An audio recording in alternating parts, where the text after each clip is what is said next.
and gentlemen, the winner of this contest. I look and see, it's not just me. Jeff, why do you insist on doing this dumb internet shit on TV? I look and see, it's not just me. This place is a fucking joke, man. You're a clown. I quit. So many others have stood where I stand.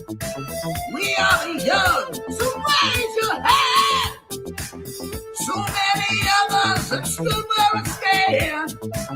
We are the young, so raise your hand.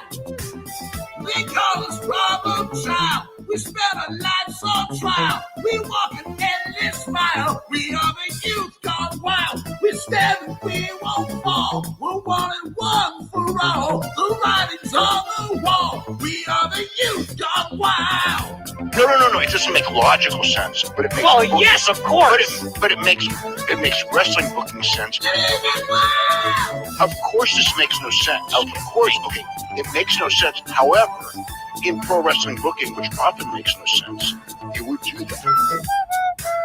It's about making money. It's not about anything else. Wrestling's always been about making money first and foremost. That's it. Yes, I look and see, it's not just me. Last weekend was the greatest weekend in AEW history. This is the greatest week. I look and see, it's not just me. Security, my safety, my life was in danger at a wrestling show. So many others have stood where I stand. We are the young, so raise your hand. So many others have stood where I stand.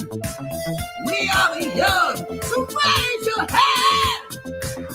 They call us problem child. We spend our lives on trial. We walk an endless mile. We are the youth gone wild. We stand and we won't fall. We're one and one for all. The writing's on the wall. We are the youth gone wild. They call us problem child. We spend our lives on trial. We walk an endless mile. We are the youth gone wild. We stand and we won't fall. We're one and one for all. The writing's on the wall. We are the youth gone wild. Get wild! Yeah! If you're familiar with how we do things often here on these Wednesdays, it's a lot like one of my favorite movies, Time Cop. What? Fuck you. Fuck you. Yeah! No! Damn it, God, damn it! Yeah!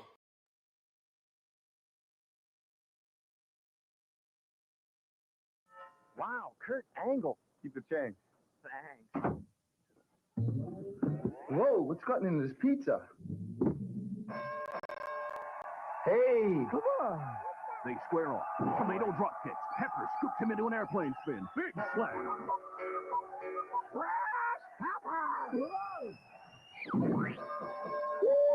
Pizza outlet. The taste that screams fresh. Oh, man, that was beautiful. The training prayers and vitamins, I was actually doing that, praying that I wouldn't die and eating the vitamins. Still a prayer. But even if the vitamins are Percocets, whatever. You know, maybe a couple or more than a couple. I mean, look, when they came out with Somas, dude, I drove a car into an invisible driveway. That was one of the drugs of choice for the wrestlers. Yeah, it was very dangerous for them because it would shut people's throat down. My buddy Richard died. He choked on some chicken that he didn't even know he was eating, but he took some of those muscle relaxers. They relax your throat so much it doesn't pull the food down. A lot of people choke to death. Yeah, a lot of guys would get the Soma shakes. I don't know if you ever saw that. Yeah. God, it sounds like a TikTok trend almost. It's just like somebody beating it, just like, and they can't stop. Or they'll be walking and they freeze. And I've seen it happen so many times when they're eating 10, 20 of them at a time, you know. But people were taking that much pain pills to feel okay, huh? Oh, yeah. I never went down that road. Yeah. With, if you're supposed to take 1 or 2, that would be it. 5 or 10. I never did that, We didn't have addiction, it doesn't sound like really. Man. When it came to weed or this and that and the other, I could quit and not do it for 3, 4, 5 years. Yo, Hulkamaniacs, it's me, Hulk Hogan. Check out my new look. Brother, I was at Arby's scarfing down a chicken cordon bleu. That natural chicken tastes righteous. That's because it's not all pumped up with phosphates and fillers, which gave the Hulkster an idea. Maybe I don't need to be pumped up either. Who needs to be doing bench presses and deadlifts all day? Now all of Arby's chicken is made with 100% all-natural, all-delicious chicken. Try our chicken cordon bleu with ham and melted Swiss. It'll have you saying, I'm thinking Arby's, brother.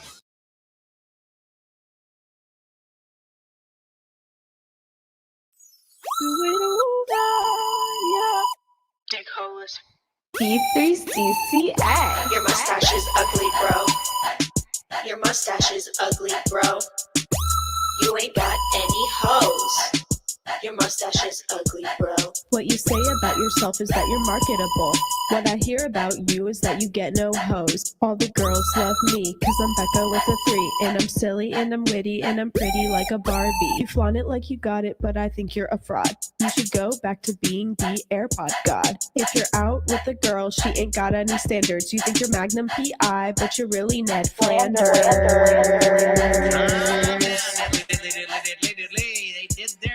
I heard you sell coffee, and I think that's really fitting. Your teeth are really yellow, and you smell like you be shitting.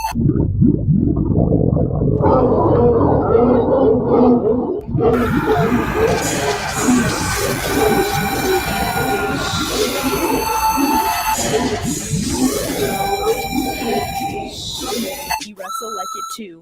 Sticking up the ring. I know I got you jealous of my hot girl bling and my hot girl swag and my hot G-string and my Gucci bag. I ain't gotta pop tags. Cleaning up your blood with my Versace rags. Cause I'm Becca with a 3. All the girls love me. Cause I'm silly and I'm witty and I'm pretty like a Barbie. Period. Your mustache is ugly, bro. Your mustache is ugly, bro. You ain't got any hoes. Your mustache is ugly, bro. What you say about yourself is that you're marketable.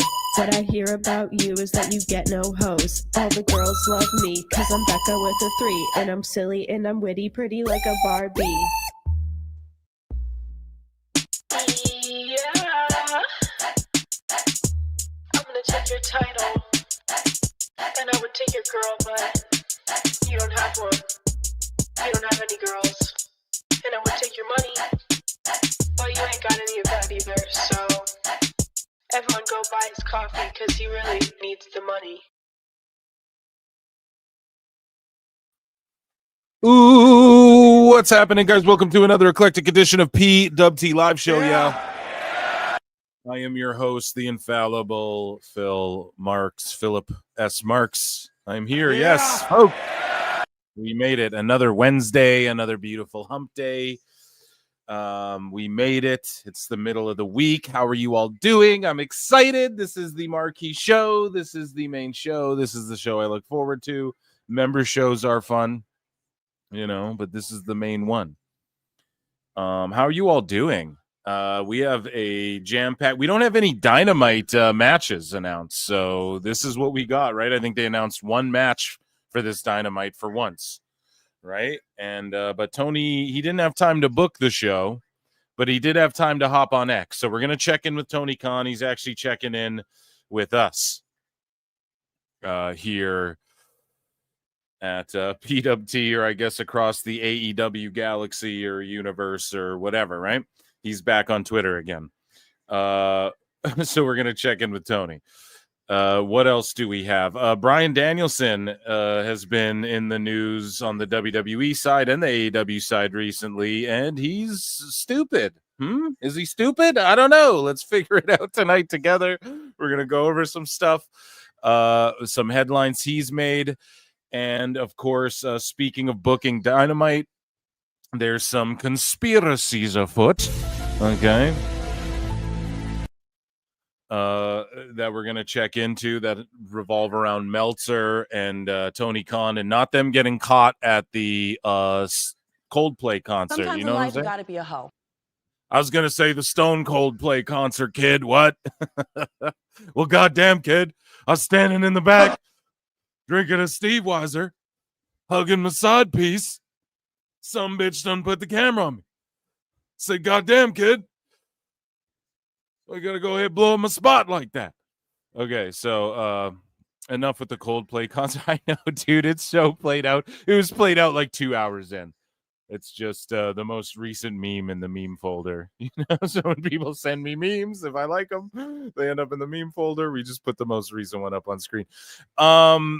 So, ladies and gentlemen, man, we have a spectacular show. What else? And also, there's a Variety article, and the people at Netflix are quoted as saying, blah, blah, blah. We're going to get into it about WWE on whether it's a success or not, because that's been the narrative lately. And unlike WBD, we get answers and we get things like the to-dums, so we know what they prioritize, right? Over at Netflix and how they value certain things. So, yeah, we're going to get into all that, plus more and more. And I have exciting news about Phil Marks' bookmarks. Are you guys ready? Are you guys ready? Round of applause for the PWT universe for tuning in as everybody files in. We've been having great success this year. Incredible streams. Guys, hit like, hit subscribe, hit dislike, leave a comment, come vote in the poll and chat. Who do you think wins this week's ratings wars? I'm curious because The Undertaker was on NXT. So also there's a lot of NXT stuff. We're going to kind of cover that. And he was on NXT. A lot of people are freaking out about The Undertaker and what he did there with Trick Williams. We're going to talk about that. And it's curious, right? Does he pop a rating? Who knows? I think the NXT rating came out. We'll see what Dynamite does, especially. Is this a better tactic on Tony Khan's part, right? So Tony Khan I always said he overly announces shit. Like he'll announce 6 matches on Dynamite and it's like, why don't you announce 3 like compelling ones and then build some shit on the show? Like give us stuff like this happens at the start, in the middle this happens, and then in the main event, Moxley versus Hangman, whatever, but they're throughout the show, that sort of stuff. That's always been my pitch. But usually he just announces everything last minute. He hasn't, he's putting, like, what do you guys think? He's just last minute putting a card together? Or why is this a rare occasion where he's not announcing a bunch of matches? I don't know. Is it too little too late for him to start doing that? I wonder. Come let me know. Guys, for only 99 cents, you can become a member and support this show and get access to bonus shows that I do on Mondays. And yeah, you can like, subscribe, all that good stuff. Also, here's one thing I want to plug. Here's one thing I'm gonna plug. If you guys like pop culture and shit, I reviewed Superman, dude. So go and check that out. If you guys are into like pop culture and all that sort of stuff, right? I reviewed Superman, so you guys can see. There you go. If you got triggered, good, go check it out. I promise it's not what you're expecting. I think I review stuff in a unique way, but it's much different than this channel. So go and check it out.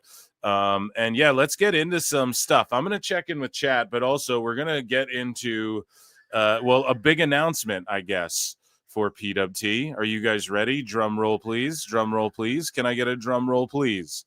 Where is the drum roll? Here we go. We have a new folder, ladies and gentlemen. There's a new folder here in Philmark. Bookmarks, a new folder called the Throwback folder. So are you guys ready for our first official Throwback segment here at PWT? Ladies and gentlemen, let's go back in time.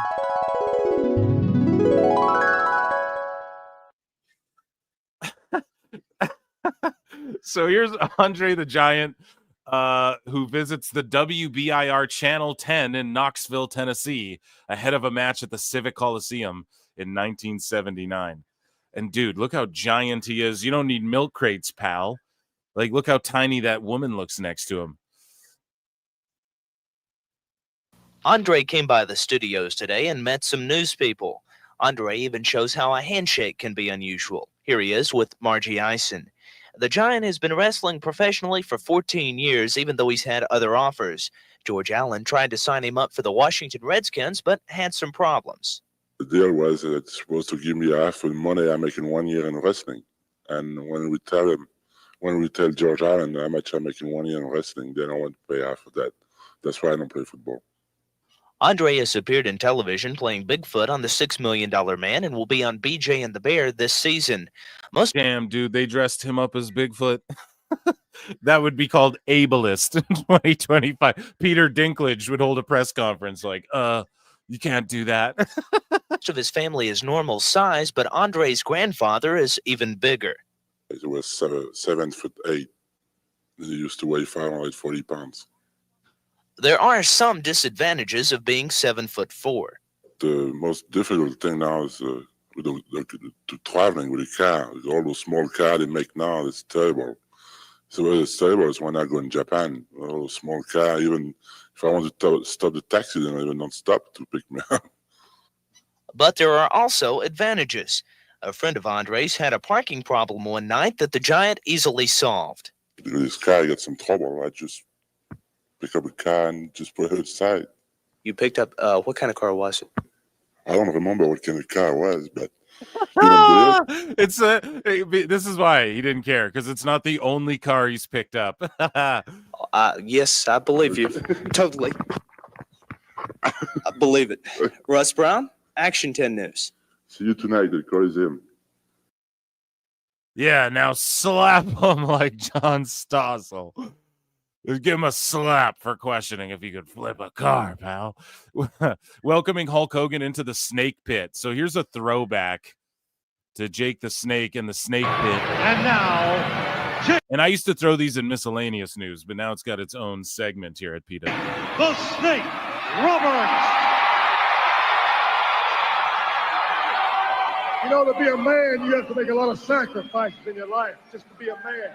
But to be a professional athlete, as we are, to keep up with the fast pace of the cars, the airplane, doing something, training all the time, it takes a lot out of you. Now, there was a man at WrestleMania 3 I didn't think had much of a snowball's chance, and you know where to make it. Snowball's chance and you know where. Can't even say AG double hockey sticks, bro. Just looked at him like a snowball coming Oh, man, pussies. No. down a hill. But this man has turned what was his greatest challenge into an avalanche that seems to be unstoppable. It's crazy how, like, for as childish as some people say and remember that era to be, I mean, they did a lot of pretty crazy shit, you know, especially Jake, like Macho Man being bitten and all that stuff. Talking about your world wrestling heavyweight champion, Hulk Hogan.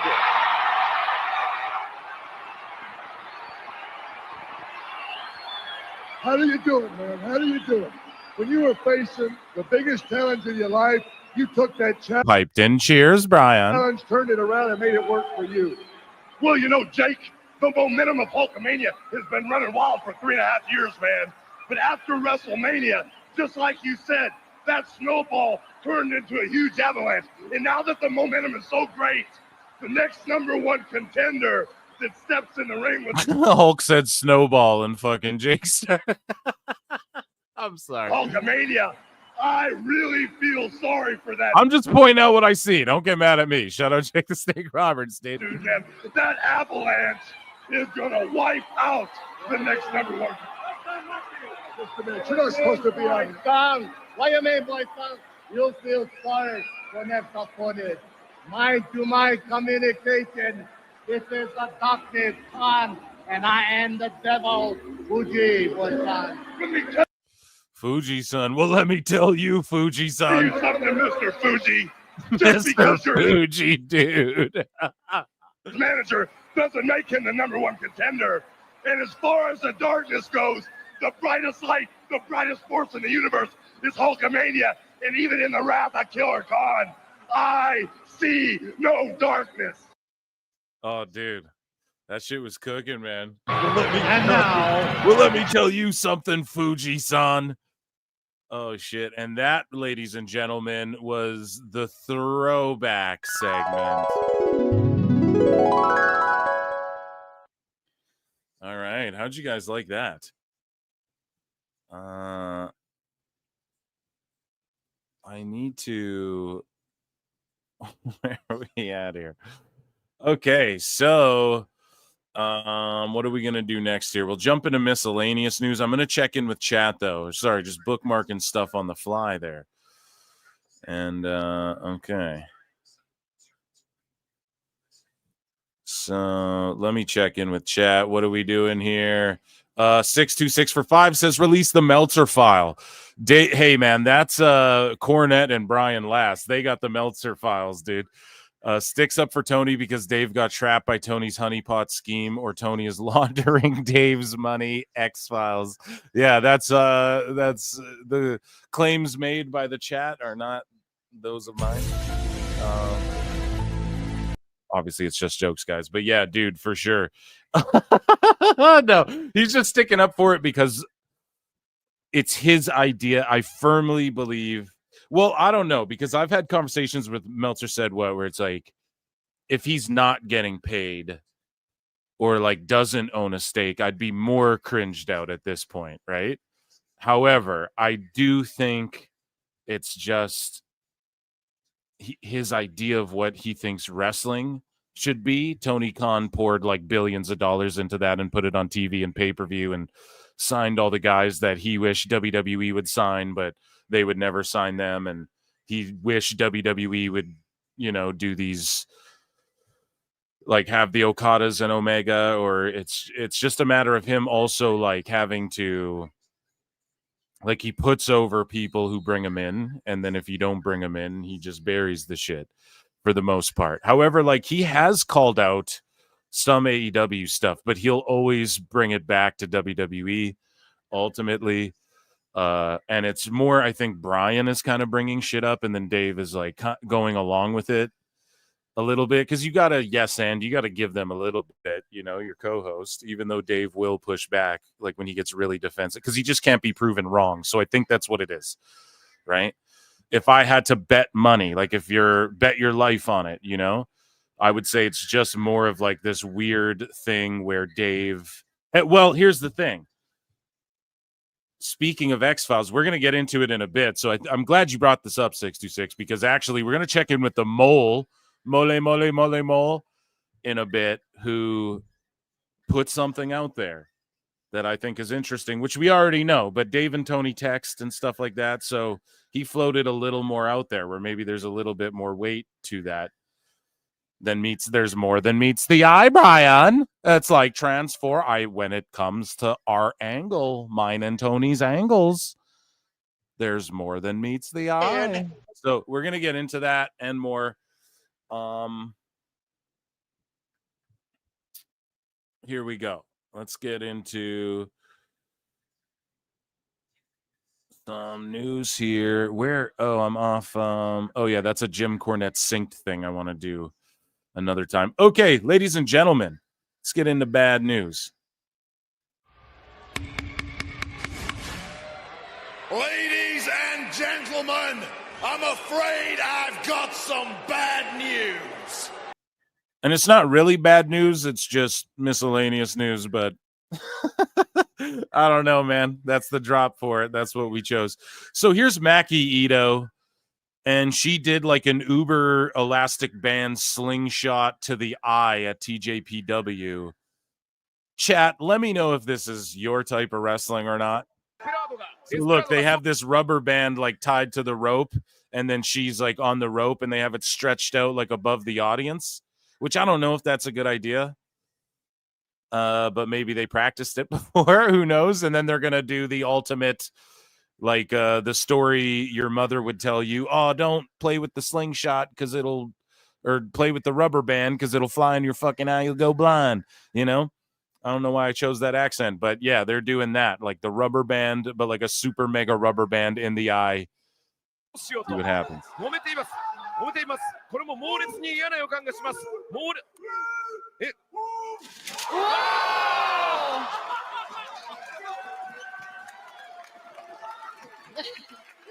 お前のせいだ、お前のせいだ。罪をなすりつけています。 I think that's Emi Sakura in there with her. Yeah, chat. What do you guys think? You into that? So hello, Lucha Libre Online. Whoa. How about a warning next time? So Deadline confirms that Paradigm will launch a book to film publishing collaboration, the book Bulletproof Angel by CJ Perry, aka Lana in WWE. So again, a while back when Rusev came back, I was like, hey, it would be sweet if she worked like WWE adjacent and maybe just signed like one of the nostalgia deals and they can put her in the games as she can come out with Miro in 2K26 or whatever. I'm down with all that. I don't need to see Lana wrestle again, but here you go. She's, this is adjacent to that. And so she has this book deal here.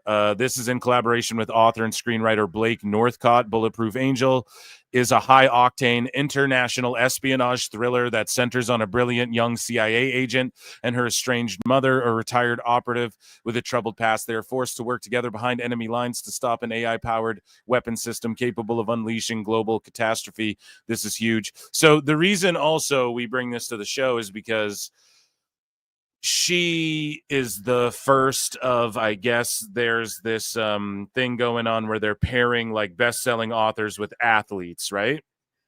And so there's like more coming down the line, like people who are, I guess, on the roster page and not on the alumni page, I guess would be the way to word it, right? So I think Damian Priest or something. I don't know. So just check that out when it comes out, I guess. If you're into spy thrillers, there'll be like a fucking, sounds like a Black Widow type thing. So maybe they'll get a movie out of it. Who knows? I don't know. So Fox Nation acquires TV rights deals to Hulk Hogan and Eric Bischoff's new wrestling league via the Hollywood Reporter. So they will be on Fox Nation or they'll be on Fox. So we have Dave again. Dave keeps coming up, and Hulk Hogan's trending right now. So I actually hope he's all good. And we do have an update on his health as well. But Dave Meltzer is just shitting all over Bischoff and this promotion, and is shitting on Bischoff, saying he just like engagement farms and all this shit. So we're going to get into that later as well. I'm going to check why Hulk Hogan's trending as we're live. Just hoping he's all good. Okay, so yes, we have a serious update on him, which we will get into here as we proceed in this segment, because I think it is in miscellaneous news. Yeah, okay, so we'll share that. Yeah, we just have a big update on him here. So, Hulk Hogan, though, his amateur wrestling show, I might check it out, but I think it'll do better on the, like, social media replays if they have good social media, which, like, if I'm them, Bischoff knows Ant Evans. I'm sure they're probably 10 steps ahead of me, but I would get Ant Evans on, like, how do we blow this shit up and promote it and get people talking about it and like make it sort of like a power slap thing. Like, oh shit, look at this cool suplex. And how do we just make it cool and different and fun? And I'm here for that, Eric. I'm sure Conrad's here for that too. Progress Wrestling Proteus world champion and Emmy and Golden Globe winner Paul Walter Hauser attended the Fantastic Four First Steps world premiere, which I'm going to tomorrow. Fucking pumped, at the Dorothy Chandler Pavilion in Los Angeles, California, with his championship gold on show. Paul plays Mole Man in the Fantastic Four Marvel movie. He will be back with Progress at the Electric Ballroom on August 25th in London to defend his championship. Yeah, shout out Paul Walter Hauser. I like him, and him cast as Mole Man. That's fucking awesome. So I can't wait for that movie. I've been avoiding fucking trailers, everything for so long. I like to go into shit fresh. I'll watch I'll watch a teaser. I'll let you give me a teaser. Like, let's say Avengers Endgame. Okay, you can give me your 15-second teaser or whatever. I'll watch that. I'll watch the first trailer, and then I'll discern in my mind right there, is it worthy or not? But especially when it comes to my comic book movies, bro, I don't fuck around. I don't play with those, dude. I don't want nothing spoiled, you know? Devon Dudley lost 85 pounds with help from Diamond Dallas Page. I mean, saving lives. And they announced it, man. The Dudley boys are going to be getting the tables against the Hardys in October, Bound for Glory. And yeah, we're going to be watching more PLEs, TNA PLEs rather, on this show. Elena black in the main event. So people are clowning her, dude. Can see why she doesn't want to wrestle. Why would you make fun of her going to this show, entertaining these people, and getting her price that she asked for? Fuck, dude.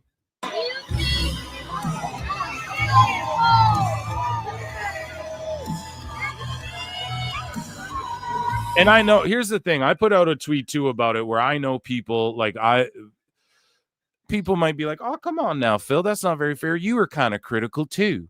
No, I'm just like pointing out the harsh reality of like people can't get Cora Jade likely, along with everyone, Nixon Newell, they all likely thought they were worth more on the indies than they are. Same with Abaddon. And this is why, because everyone's priced too high as well. Because WWE was forced to compete with people, with Tony Khan, like overpricing people early on and shit. So now everyone's shit is inflated. And even though these indies are doing well and doing lots of cards, I've pointed this out a billion times. They can't afford Cardona and I'm just throwing names out like Cruel and Shotzi and Priscilla and Cora, and then it's all WWE then that way too. So, and then Tony's not just signing up everyone. And she's made so much fucking money on OnlyFans, dude, or OF, sorry, because I don't know what YouTube is, whatever. She's made so much money on OF. She's probably looked at that and went, what the fuck is the point of, or maybe it was a reality shock to her as well. I came off a crazy long injury. I got fired from my dream job. I feel like, because she went on record and said it, like, yeah, I feel like I just pitched them all these ideas and shit they took. She put all this effort into these vignettes, and then you can't get booked as much as you thought and for the price that you thought, and the demand for you's not there, and you got all these fucking crazy people online talking shit about you and calling you a hoa, right? Like, there's people calling her a whore and shit because she's on OF. It's like, guys, I don't know, man. Like, it's too much, right? Relax. It seems real like incelish. Like when you get that thrown back at you, it feels that way a bit, So I'm not. Now, I also put out a tweet saying Matt Riddle wrestled in a backyard and he didn't get clowned for this, and people were like, no, he did get clowned for that really hard. Okay, that's fair. And even I did sort of joke about it, but I just thought, from what I saw, and you can go back and watch it on the show, I thought more people kind of came to his defense. Like, at first people are clowning it, but more people were like, nah, dude, this is kind of cool and shit. So, okay, sorry, maybe people did clown him more than like my timeline fed me. I just feel like seems like way more people are like angry at Cora Jade. No, am I wrong about that, chat? I think people are like real mad at her, for whatever reason, more than Riddle. Riddle, you're just like, he's a crazy sex pest guy that he loves to party, Oh, he's doing those backyard shows, that wild Matt Riddle. I felt like that was more the sentiment, and people are like, yeah, she's not built for wrestling and shit. Like, no one was saying Riddle isn't built for the business, and like, you ain't ready for it, honey. Like, do you see the comments some of these people are saying? Like, it's crazy. So I applaud her for doing shows like this. This is what keeps like wrestling alive, brother, and like, this crowd ain't even that bad. Even though I'm switching up my tune now, I'm white knight, because before I was critical. I was like, you guys notice like these Cora Jade and some of these ladies aren't drawing these big fucking crowds. I think people thought they would. I don't know, man. It's just that the indies are like oversaturated, but not in a bad way. I think it's like part of this like revitalization of wrestling that's going on, and it's becoming more popular again. But at the same time, like, if GCW can sell out a venue without her and paying her that, it's no offense to her, it's just business. And why would they book her, And then it's like, well, they got Priscilla Kelly. Okay, but Priscilla Kelly has like different relationships with different bookers and wrestlers in the game. So yeah, it's whatever. We're not trying to pocket watch here either. I'm not trying to do that, but she's made so much money on OF that, like, what's the point of even dealing with doing this? It could have just all been like a wake-up call for her, like a shock, like, holy shit. And so you got to give her a minute to sort of reinvent herself and give her space and stuff. You know, I'm not about like people just being like, you couldn't cut it and shit. Because I don't think it has. I think her release has more to do with like, well, whatever. I don't even. She would just tweet out some wild shit. You know, I'll just leave it at that. You guys already know. It's all been covered before. And look, she's giving it her all. She's not phoning it in. And she got into it young, dude. Yeah, I just hope she figures out her shit. And it is what it is at the end of the day. But yeah, guys, calm down. Don't attack her and let out all your anti-sexual frustrations out on her or whatever the fuck. So Shotzi Blackheart had a night out with Priscilla Kelly and they were out there partying after a wrestling show, I believe. Yeah, so here's Tremont. Yeah. It's a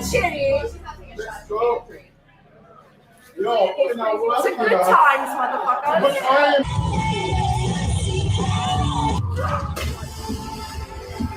We'll be the death of us. It's like the old days, pal. Someone give me a heart attack. Someone give me a doomsday device. I fucking swear.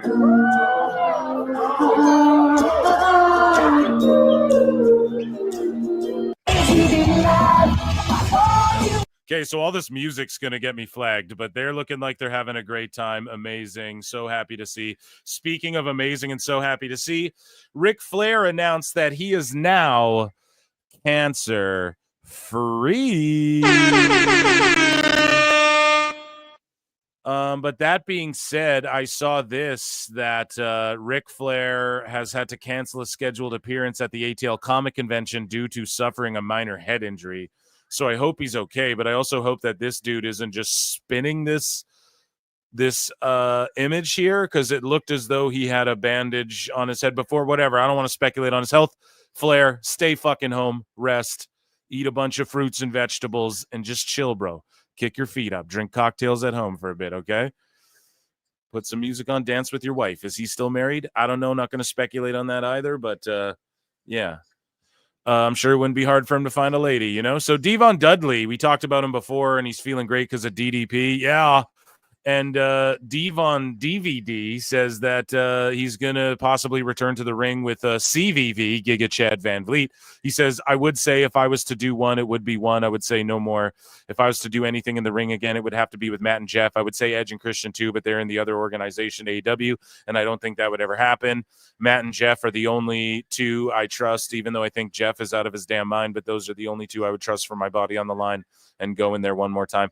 Man, I would love to see it with Edge and Christian too. Not even like a TLC, but if they're gonna fucking do it, here's the thing. Edge and Christian would do most of the lifting in that match, and like they'd make it more like they'd add some buttery smoothness to, because they can still go. Like those two dudes can go still. So anyways, yeah, Bully Ray challenged the Hardys on behalf of Team 3D, and it's going down in October, baby. So real Jimmy Hart had this to say. He said, Hulk is doing great, doing phenomenal. Last night at karaoke with Nick was absolutely fantastic, baby.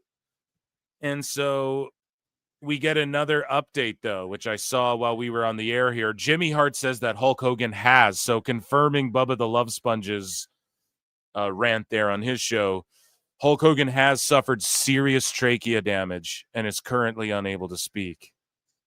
Despite the diagnosis, doctors say the Hulkster's still finding ways to lie. Oh, this is Centel. I got worked. Oh, my God. Allegedly. Oh, my God. I'm a fucking dummy. Everyone, call me a dummy. Everyone in the chat. Dummy, yeah. Jesus Christ. I was over here crying. Holy shit. Emotional damage. I got worked by Centel live on the air, chat. Oh, my goodness. So, ladies and gentlemen, all at the same time now, You're a dumbass while I play a trumpet of failure for me. But not gonna lie, that is pretty funny. If it's fake, that's actually funny, you know? Okay, so Nicolo Piccolo, man, he's been all over the IWC. He's a Paradigm talent agent. He represents like a shitload of wrestlers and stuff. And so he was posting PWT as well. Did you guys see that? Posting a bunch of clips of PWT there. So Illuminati confirmed, dude. It goes deep. There's a conspiracy going on. We've all colluded to manufacture disinformation on to clarify. So Return of the Mac, Eric Earhart says, to clarify, the implication was never that you were taking them out of WWE. The idea strategy clearly seems to be to do WWE and Hollywood simultaneously. So what are they even arguing about? Why did I? Oh, this has to do with the Ricochet stuff. So Nicolo Piccolo says, what many forget or conveniently ignore is that a lot of so-called wrestling agents aren't even licensed. That's a serious issue under the California and Florida Talent Agency Acts. It opens the door to legal exposure, including mandatory restitution of any commissions unlawfully collected. This isn't the hornet's nest they want to kick. So that's wild shit to throw out there. But here's the thing. In MMA, it took them a long time to clean that up too. And even there, it can be janky. So in any form of entertainment, there is what is called janky promoters. Okay? There's a movie about that. So it just is what it is. It's part of the fucking entertainment business, man. Business. Yeah, Disney. The business, though, it is it's seedy and shit. And we're watching Yuta throw down with Hangman. I don't know. I'm not really into it, Chad. I got to be honest. I'm not a Yuta guy. So House of Glory, Zilla and Bully Ray, speaking of the Dudleys, they've been barbing back and forth. And Zilla is going to throw down with Bully Ray at HOG. And I wonder if JD will be on commentary. So New Japan announces that Gabe Kidd will be forfeiting his scheduled G1 Climax bout on Wednesday against Shingo Takagi due to his knee injury. This is the second tournament match Gabe has had to pull out of. It's a work. No. He's had to pull out of 2 matches, so it's unfortunate. Hopefully the crowd gets back on his side and everyone sort of gets back on his side as like, we have sympathy for this guy, AEW booked a reasonably length television match there. Shout them out. So we covered before on the show, and listen, I don't give a fuck, but it was like a public thing. All the dirt sheets are running with it. We talk about everything here at PWT. So over on Web is Jericho, baby. Web is Jericho, mama. So Joey Janela, all the dirt sheets were like, he broke up with Megan Bain or whatever. And then Joey Janela said, you want to see freaks? Look at the comments on this one, LMFAO. Sorry to the haters, but wrestling superstar Joey Janela and Megan Bain are still deeply in love with each other. So yeah, you can't take the sheets at face value on anything. The sheets also said like Roman fucking had a 6th kid. And then he was like, nah, it didn't happen. So that, ladies and gentlemen, was miscellaneous news, was it? Yeah, that was miscellaneous. Ladies and gentlemen, I'm afraid I've got some bad news. And then just like a chain comes into play. He can't just like beat a guy and just walk it out, right? Like just walk it out, Hangman. Got to do all this extra shit. Let me check in with chat here.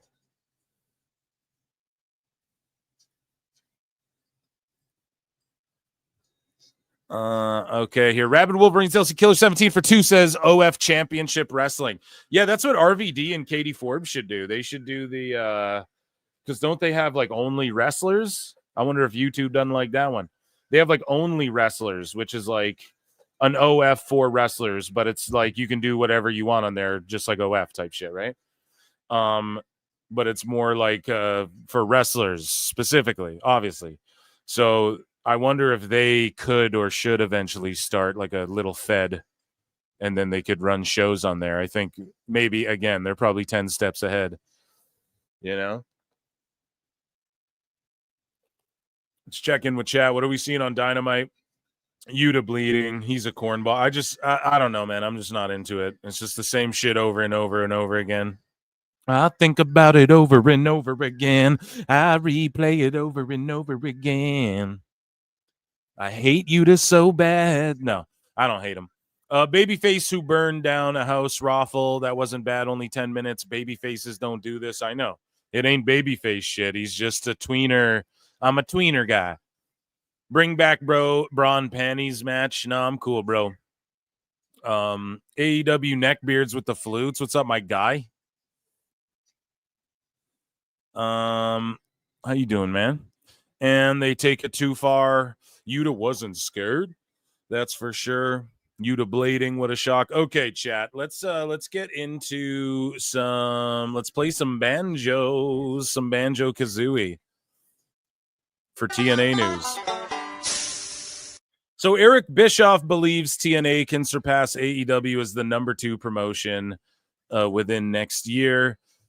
Now, did we play this on the show? I think we did already. I can't remember if I played the whole clip, but he said that they're one deal away from being a major player. If they get the right broadcast situation, watch them take off within 1 year from now, as long as they get the right deal. Okay, so I'm going to keep that down there in case we have to defer to it or fact check, because Meltzer says some shit that I think we're going to fact check him live on the air, if my memory serves me correct here. JBL reveals he was originally scheduled for TNA Slammiversary, but explains why plans were scrapped. And so we head on over to Cultaholic. He says, I was supposed to have a real escalation of what we were doing in TNA. We had the whole thing planned out. All that stuff was going somewhere. I told everybody it was, and it was. I was going somewhere, and I thought it was. I was very excited about it. I was training for it. I got in really good shape for it. I was ready to go, and they called me one day and said, hey, we're changing our mind, and that's their prerogative.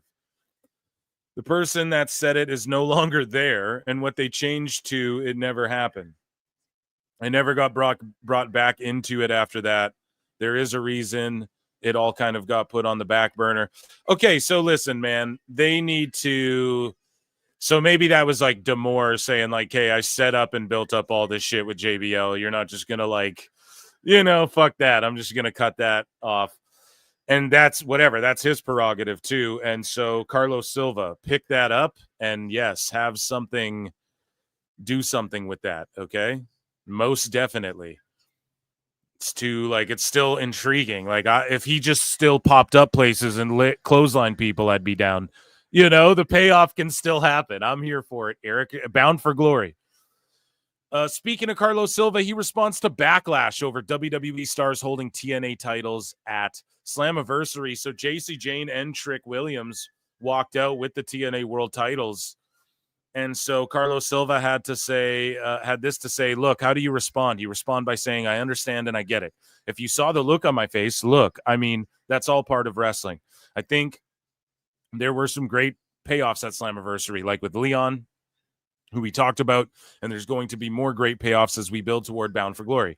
These are the paths that happen when you build these kinds of matchups. So to the fans, I'd say this. I'm glad they're talking about it. That means we matter. It means they care and we care, and we're going to keep growing it together. Now, let me hit a little X-Files or fantasy mark booking here, okay? So when AEW and TNA partnered up, Kenny Omega came in, grabbed their belt. No one cried like this. They were like, this is fucking crazy. And it popped ratings and shit. Ant Evans was on this show, confirmed that shit. And he fucking was there at the time. Okay. So, it did benefit them that way. But what Tony Khan didn't do, which he never does, is capitalize on momentum and shit. Now, with this whole NXT TNA invasion thing, and we talked about it live on the show, right, for Slammiversary, I was like, this is their Mania now, right? I always feel, to me, I felt like Slammiversary sort of became their WrestleMania, but I know BFG has been like their number one show or their WrestleMania, but like, what would you guys think it is? So basically, they're billing Bound for Glory as And chat sort of agreed with me on that, but Bound for Glory is like their biggest show. So I think that's where we'll see TNA like triumph on their side of things. And it'll be the, oh my God, maybe Trick could hold it all the way until then. Who knows? October, June, July, August, September. I mean, we're right there, guys. He could hold it a couple few months. When is it? Late in October. So they could have it all, this is their SummerSlam, right? So I think people we're expecting that TNA rah shit to go down. And maybe it should have for Santana while you're in New York, right? But at the end of the day, they have a vision in mind. And I think when Omega won that title from TNA and that kicked up a lot of momentum, they didn't capitalize on it the right way. And so WWE and TNA sort of see the value in that. And what's really cool, and you gotta note this, TNA guys are over with the TNA crowd and shit. So that's what you want, because the minute it becomes TNA, oh, that's just like a WWE show. Oh, that's just like NXT or whatever. Then it's like Raw and SmackDown, right? Like Vince created he wanted to compete with himself, Raw versus SmackDown, that sort of thing with the brand split and all that. And there was always that. And to this day, there's a lot of people who are like, Raw's better, SmackDown's better. Even we all have our opinions on that. Raw's cooking more than SmackDown lately, which is good. And that's why I think brand splits are important, even though WWE doesn't give a fuck about that. But the minute TNA becomes like, oh, it's NXT and TNA, and not in like the endearing, like, we love this way that we all talk about it, when it becomes like, oh, it's the SmackDown to NXT's, whatever. So once it becomes that, then it's not like compelling, and then it's shitty. But what they're doing is like TNA guys get popped for by the TNA crowd. Does that make sense? Am I verbalizing this correctly?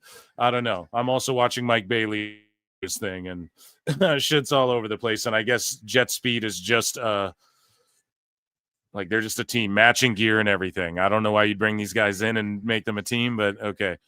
But yeah, so he responded. He's like, yo, it's all part of the show, baby. That's basically what he had to say. And I respect Carlos Silva. Speaking of respect, you will respect or you will rest in peace. Undertaker showed up and he hit the gongs on fucking Trick Willie. Okay. Where's my ding? And so I'm gonna play this. I'm not gonna show it because I can't. Let me give you. You guys will hear it. One more piece of advice. In the ass to step to an OG. Now, I can flip that switch real quick. But listen, Trick. When I do, I promise you, I will make you famous. Oh shit, that's his punchline. So then he choke slams him, as you guys can see here. Right, he choke slams him. Boom, gets him up. Look how high Trick Willie got, dude. Boom, and he was just selling like crazy. Now, what's the point to doing this, right? So NXT had a lot of shit pop off. This is in TNA news because Trick Williams is the TNA world champion, right? So it pertains to TNA news. Now, I never thought we'd live to see a day where Undertaker chokeslams the TNA world champion on NXT would ever be a fucking sentence that we'd ever be speaking, right? But what does this do? Unless Trick is going to beat the shit out of Undertaker and beat him in a match, what does this do for anybody? And I get it. It gives them the rub. Yes, and it gets them eyeballs, and I think NXT did a good rating. We'll talk about that in WWE news. But I don't really get what this does for TNA or what this does for Trick. I'm not too sure, unless there's some sort of like Trick hits Undertaker and then someone stands up on behalf of Undertaker in the weeks to come. I just don't know why you'd necessarily do this. And yeah. And for TNA, what do they gain from that either? I mean, the TNA title. No. I'll tell you what. TNA gains. TNA title on NXT, Papa rating, CW with Undertaker involved in a TNA world title segment. TNA can tweet shit out. Undertaker. Oh my God. And the reason as well, the reason that the WWE guys have the belts is because they are helping them get a fucking TV deal. And we're going to talk about the TV deal landscape a little more as we progress throughout the night. So stay locked in here. Guys, we've been chronicling these. Carlos Silva presents the latest TNA All-Star Award. And let's see who gets it this week. In January, we targeted tonight, and we championship banners on the ceiling from other teams that play here. So if you guys are unfamiliar, TNA locker room, they all meet up together.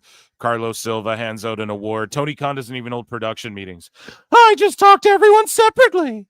I talk to them each on Twitter. I send them a nice FaceTime video and a Starbucks card. It's great.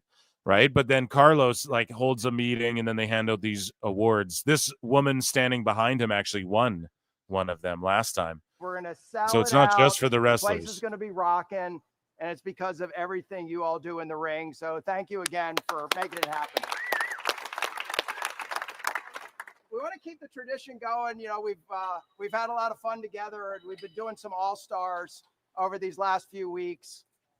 Everyone's going to be an all-star tonight because the place is going to be insane. But before we get into tonight, we wanted to just celebrate a couple people that have helped us get here today, and mostly also celebrate one person who's got, I think, great spunky attitude that never says no and always helps us move TNA. Someone in chat said this guy's more cringy than fucking Tony Khan. How? That isn't humanly possible, dude.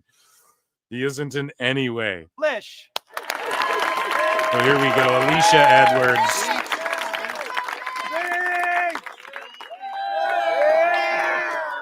It's definitely been a full circle moment for me. I got here in 2017 as Eddie Edwards' wife, from COVID with no fans to barely opening half of the side of the building to have those be there, and to be able to sell out this arena and doing it with the talent. They keep saying sell out. They didn't sell it out. They sold out the, they sold out the fucking the setup. It's crazy that everyone plays this game, right?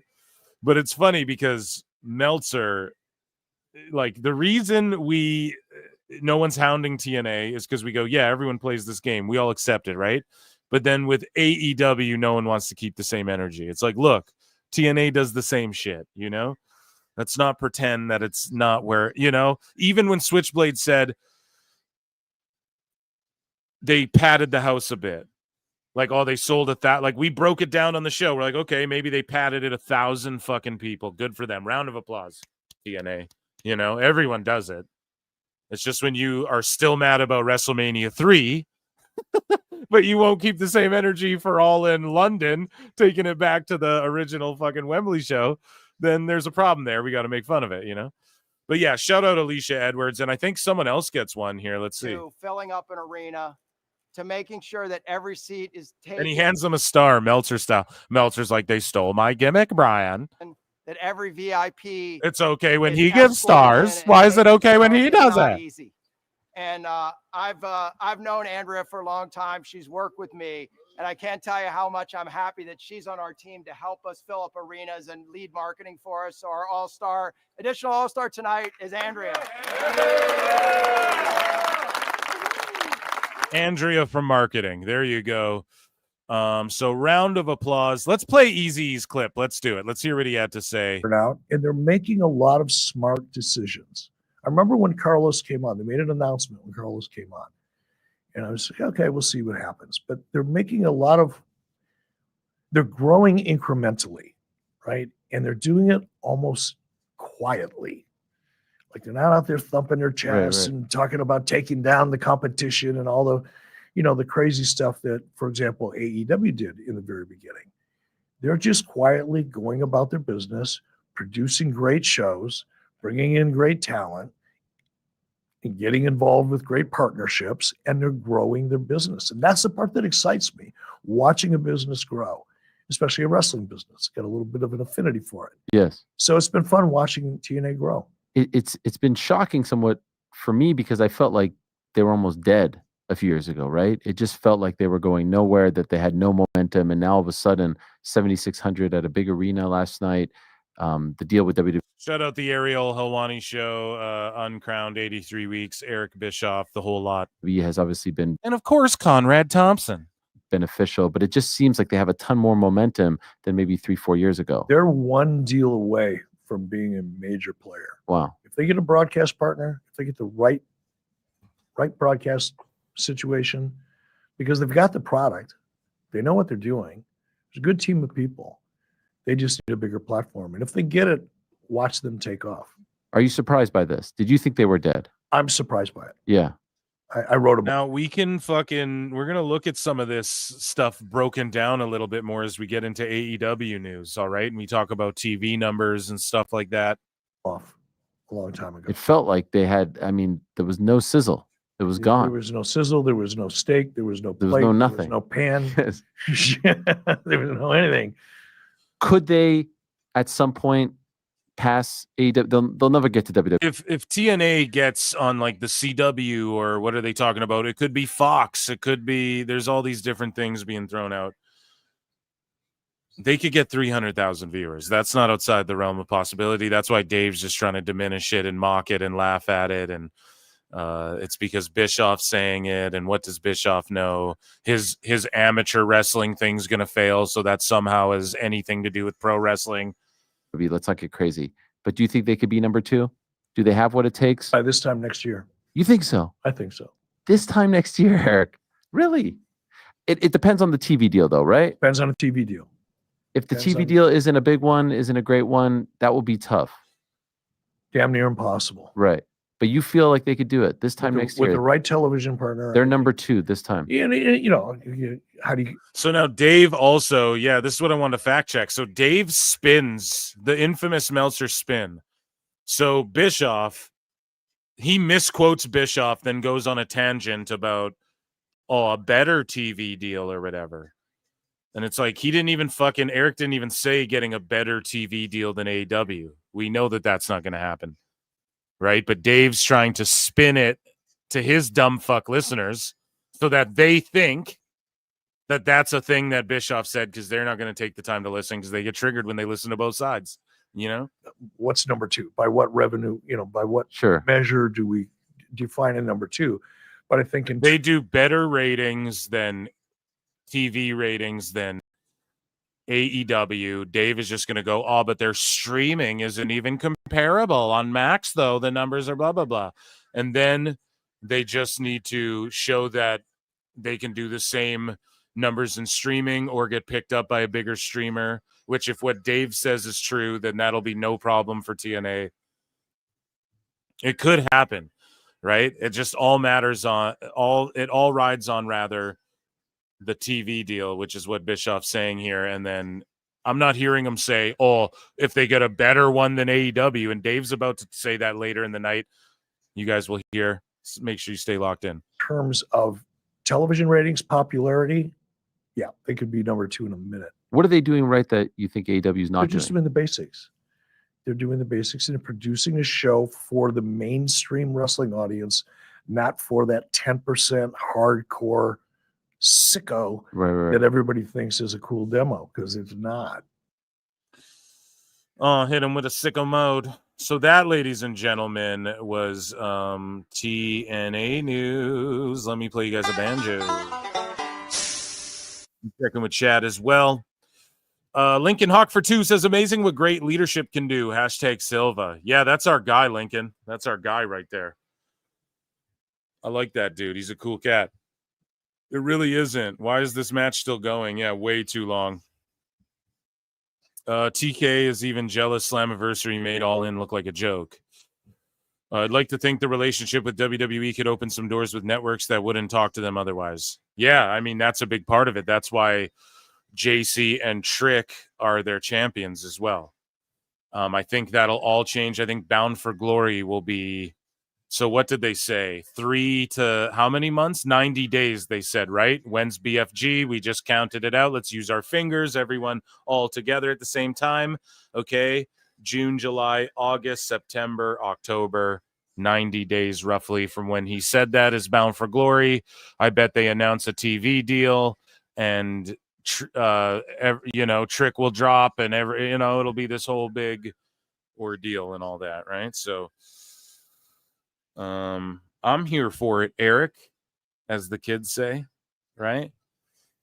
So, what else do we have going on in chat? Let's scroll back down. It's still a few months away, right? Yeah, in October. Watching Disney 3 Musketeers over AEW. Rebecca De Mornay is hot. That's a throwback.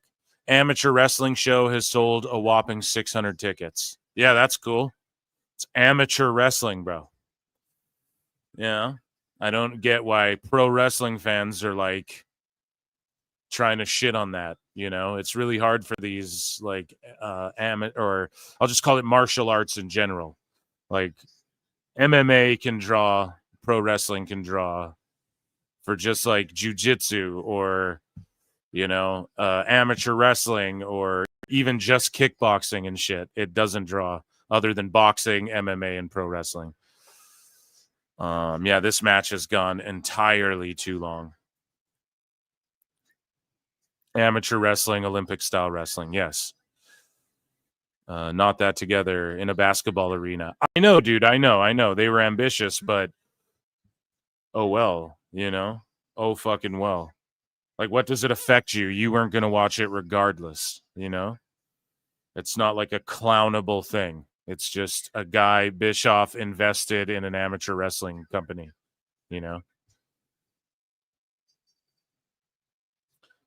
had to cheat. Yeah, it was just a silly match. Okay, guys, speaking of WWE and partnerships, I think it's only right we transition into WWE.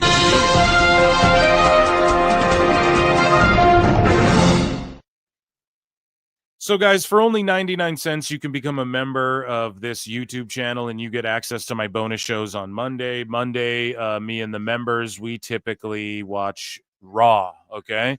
And on Raw, Roman Reigns and Jey Uso had a big throwdown with, the bad guys, right? And there's a beatdown, and Roman comes out, and there's spears being thrown around and super kicks and all that.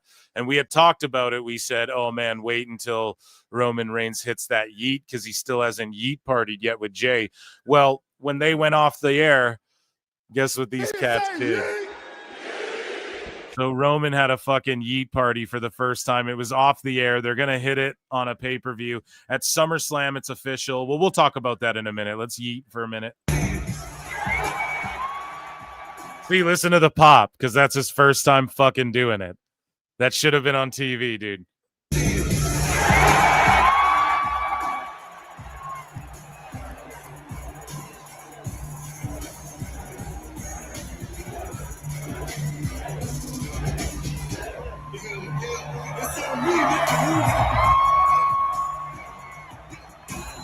Yo, if I'm producing things, if I'm in charge of if I'm Triple H, right? WWE, listen, I know you guys are listening. No, listen.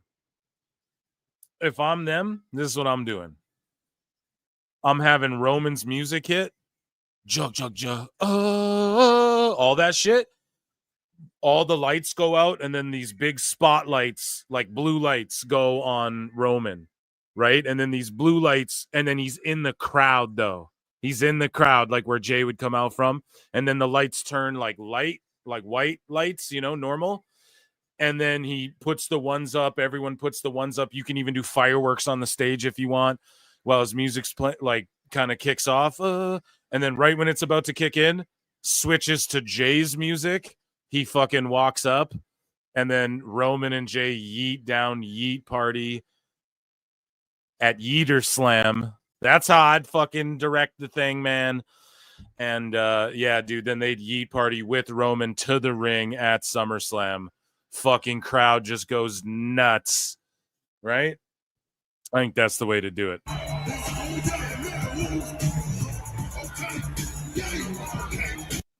Then it's like a special entrance for them too, because like Roman doesn't typically do that, but it's a callback to his Shield days at the same time, because he would do that. It ain't like he's not going to walk through the crowd. So doing that with Jay would just be crazy. And then he gets his big pop for his music hitting. Jung, jung, jung. Everyone. Ah! And then fucking they just yeet it out. I think that'd be fucking amazing. Anyways, moving along. Speaking of Roman, dude.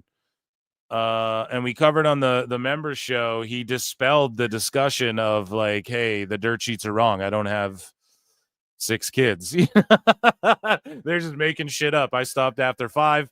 And he sent out the offer to Jey Uso to team with him at SummerSlam. So I'm sitting on the jet last night. On the jet? I'm just running it back in my head. Run it back. Keep hearing those squeaky little words that came out of Braun Breaker's mouth, running his mouth. They squeaking. Talking about a whole bunch of stuff that he just don't understand. He don't understand. You don't understand shit, Roman. Yeah. And I told myself, man, we can keep doing this. We can keep going. going. Just keep going out. We can brawl every single week. Ain't gonna stop. But these boys think they're the future. Uh-uh. And the only way to really become the future and become who you think you are. Who you think? Is by capturing the moment. The moment. And you can't do that only on Mondays now. You got to do it at the big PLEs. You got to do it at the SummerSlams, at the Royal Rumbles, at the Manias. WrestleMania. That's how I've made my career. That's how I've made my living. That's how he gets down. Hooroo! And sees that none of us are in title matches. We don't really have much going on. So we go ahead and extend the offer. We don't need no belts. If main event Jey Uso, the Yeet Man himself, Yeet, would trust me one last time. I loved it last night. I love standing shoulder to shoulder, taking on anybody. I love doing that with my family. If he'll trust me and accept this challenge with me, I say we take on the Bronze. Bronze. And Bronson Reed at SummerSlam with the dumbass in their corner. They can have him. We don't need him no more. You stupid. We don't need it. Time's up. It's clobbering time. We ain't got much time. No time. We will need some answers. Who? I'm the hype man of the bloodline, the official. Speaking of hype man, so Tiffany Stratton came out for a redemption throw for her Citi Field first pitch, and then Nia Jax came out and they worked a little shoot work here at the Ball Diamond.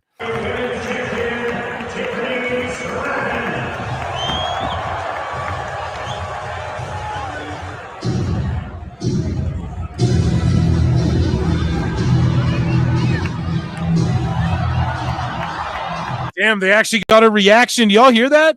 They actually got a reaction.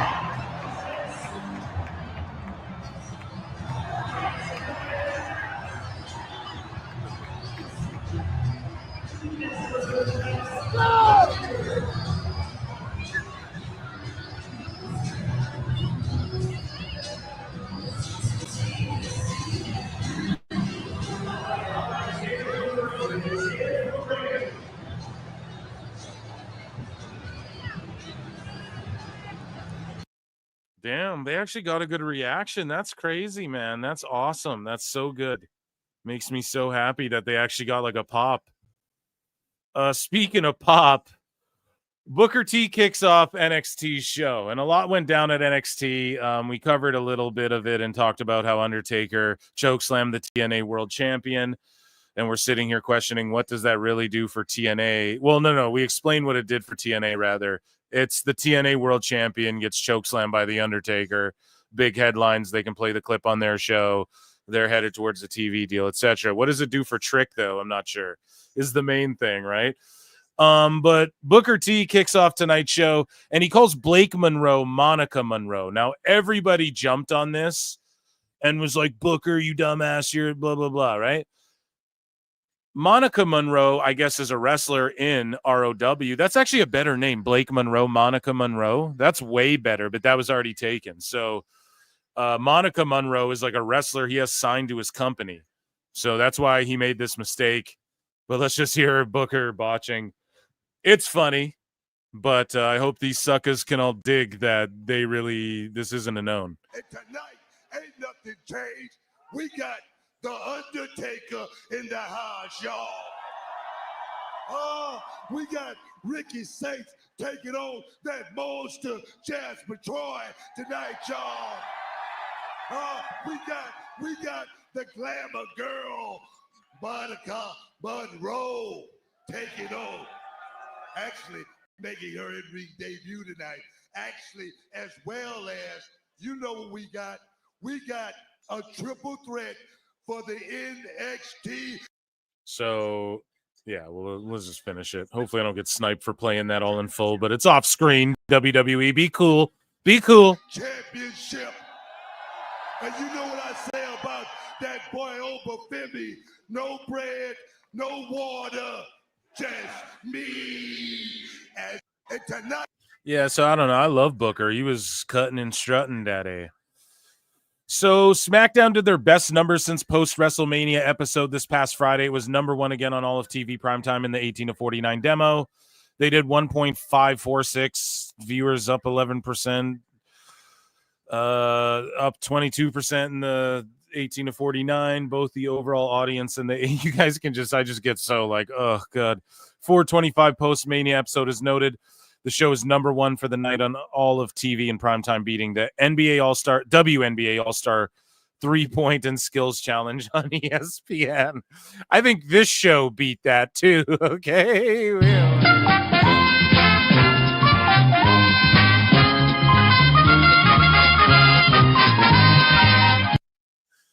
WWE is saddened to learn that WWE Hall of Famer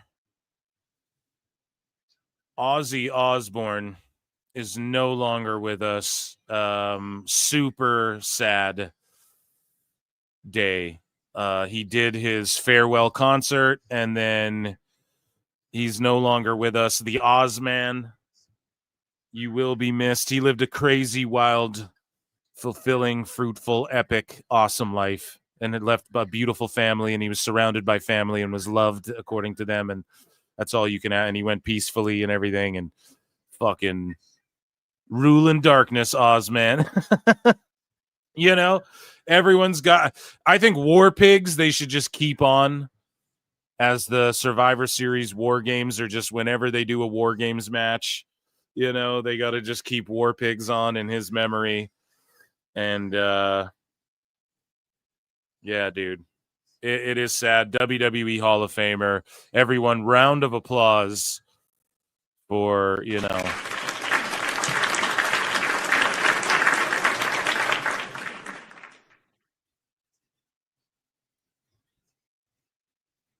And then they just had like the Black Sabbath reunion show and all that. And yeah, I think they should keep his memory alive with War Pigs. And he has so many funny quotables too that people put out there, and you know, after his passing, and so many celebrities just sharing like how he was just the coolest guy. And I don't know if anybody has anything ever bad to say about Ozzy, like ever. Really think about it. He's one of those dudes that, yeah, he was just, I don't think anybody really had, like, yes, he bit a head off a bat and he was a wild man and all that, but I'm talking like in real life. There was no, I don't think there was any accusations or anything like that in his long career. He just stuck by his family, loved his family, was around his family all the time. Sharon would throw hands for him. I saw someone posted a clip of like some woman talk shit. She was like, yeah, Ozzy, like his brain's a vegetable or some shit. And then Sharon spit in a drink, dumped it on her, then started throwing hands at her, you know. And he loved pro wrestling. Like, look at this picture right here, dude, with the captain. What a fucking throwback. What a fucking legend. So, yeah, man. R.I.P. Ozzy. And I'll be listening to some more in the coming week. And it's one of those ones, man, where I'm not even, you know, it sucks. It does hurt. It's like, God damn, the Ozman. But here's the thing. You're not really, I'm not like deeply saddened by it. It's like, the dude's such a fucking legend. And, you know, he's in like a wheelchair and stuff. And it's, you know, he lived a long ass life, man. You make it to nearly 80. That's a good life, you know? So yeah, anyways, he will be missed, and fuck yeah. Shout out Ozzy. So CM Punk was trolling Roxanne Perez after Raw. What are you doing? What are you doing? It's late. It's past your bedtime. No. Okay, he's just creeping on girls, bro.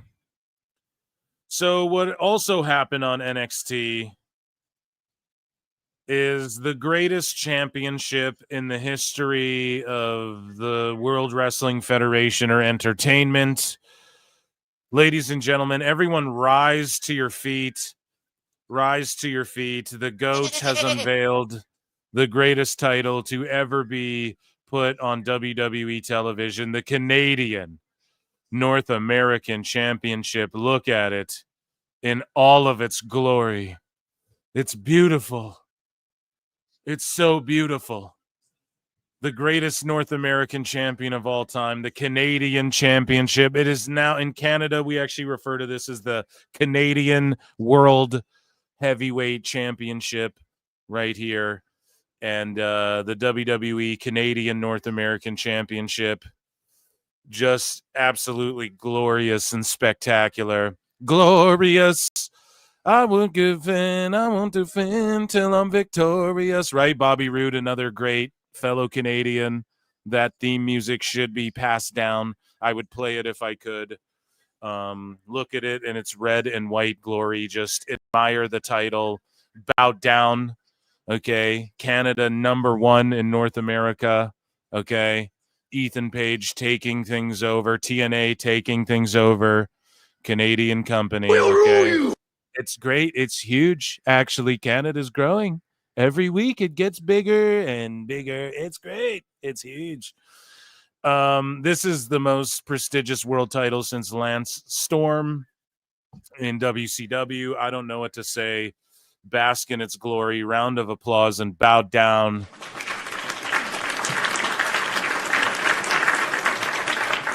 To Canada, folks. We run this shit. And WWE and Fandango, not Johnny Curtis, but Fandango announced today. You guys all know Fandango, right?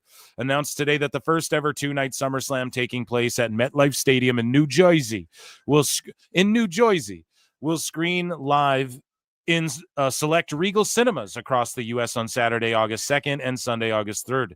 Tickets for this cinematic event are on sale now at Fandango. So here's the thing, man. I don't know about y'all, but they're typically all the WWE pay-per-views, PLEs, or maybe not in the last maybe 5 years. I haven't really looked out for it, but where I'm at in Canada, they will screen on one screen at a movie theater. At least one theater in town will screen the whatever PLE. At least they did that before. Now that it's on streaming, maybe I'm not too sure if they do it that way. Or now that it's all on Netflix or whatever the fuck. But yeah, I'd have to look into that. But that's good if they're doing that again, because I believe they used to do that in the States. No?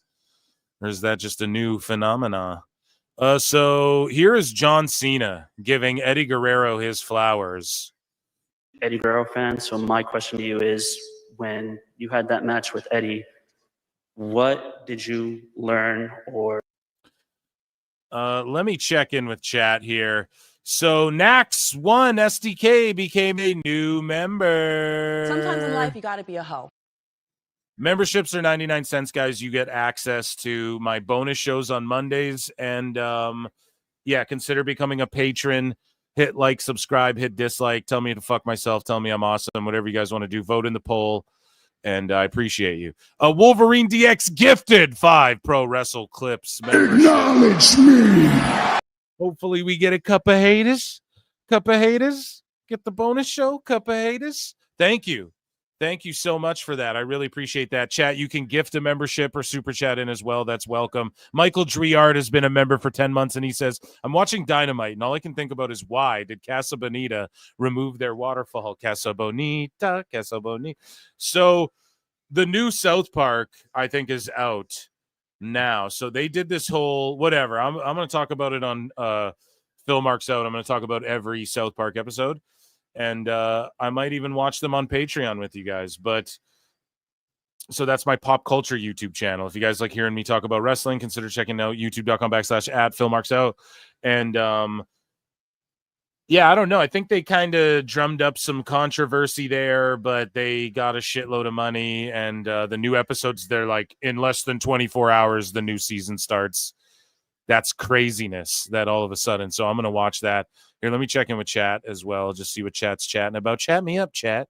Mel is crying about Ospreay. Shocking. Ospreay's injured. Yeah, he was hurt after the pay-per-view. We covered it on the fucking show here. He's banged up and hurt after the pay-per-view. And yeah, he's taking time off or whatever. Become a member. Yeah, get in the Discord as well. Come check me out. So if no surgery, Grok says normal recovery time is 6 to 12 weeks. Grok is redacted. Ospreay looks and sounds like a drunk bum screaming. Okay, come on. Yeah, they're just trying to say Stephen Colbert got fired because of Trump or whatever. Yeah, no, it's because he's a fucking hack. Those late night shows suck, dude. Bro, if you have 2 herniated discs, you aren't coming back that fast. Fake ass injury because he's afraid of the grind, bruv. Damn, you guys are going hard on him, guys. He's banged up. For real. Now, what's the extent of it? I don't know. But, yeah, you can't wrestle that stupid fucking style, man. And, like, Tony gave him all this money for him to exactly do this. Right?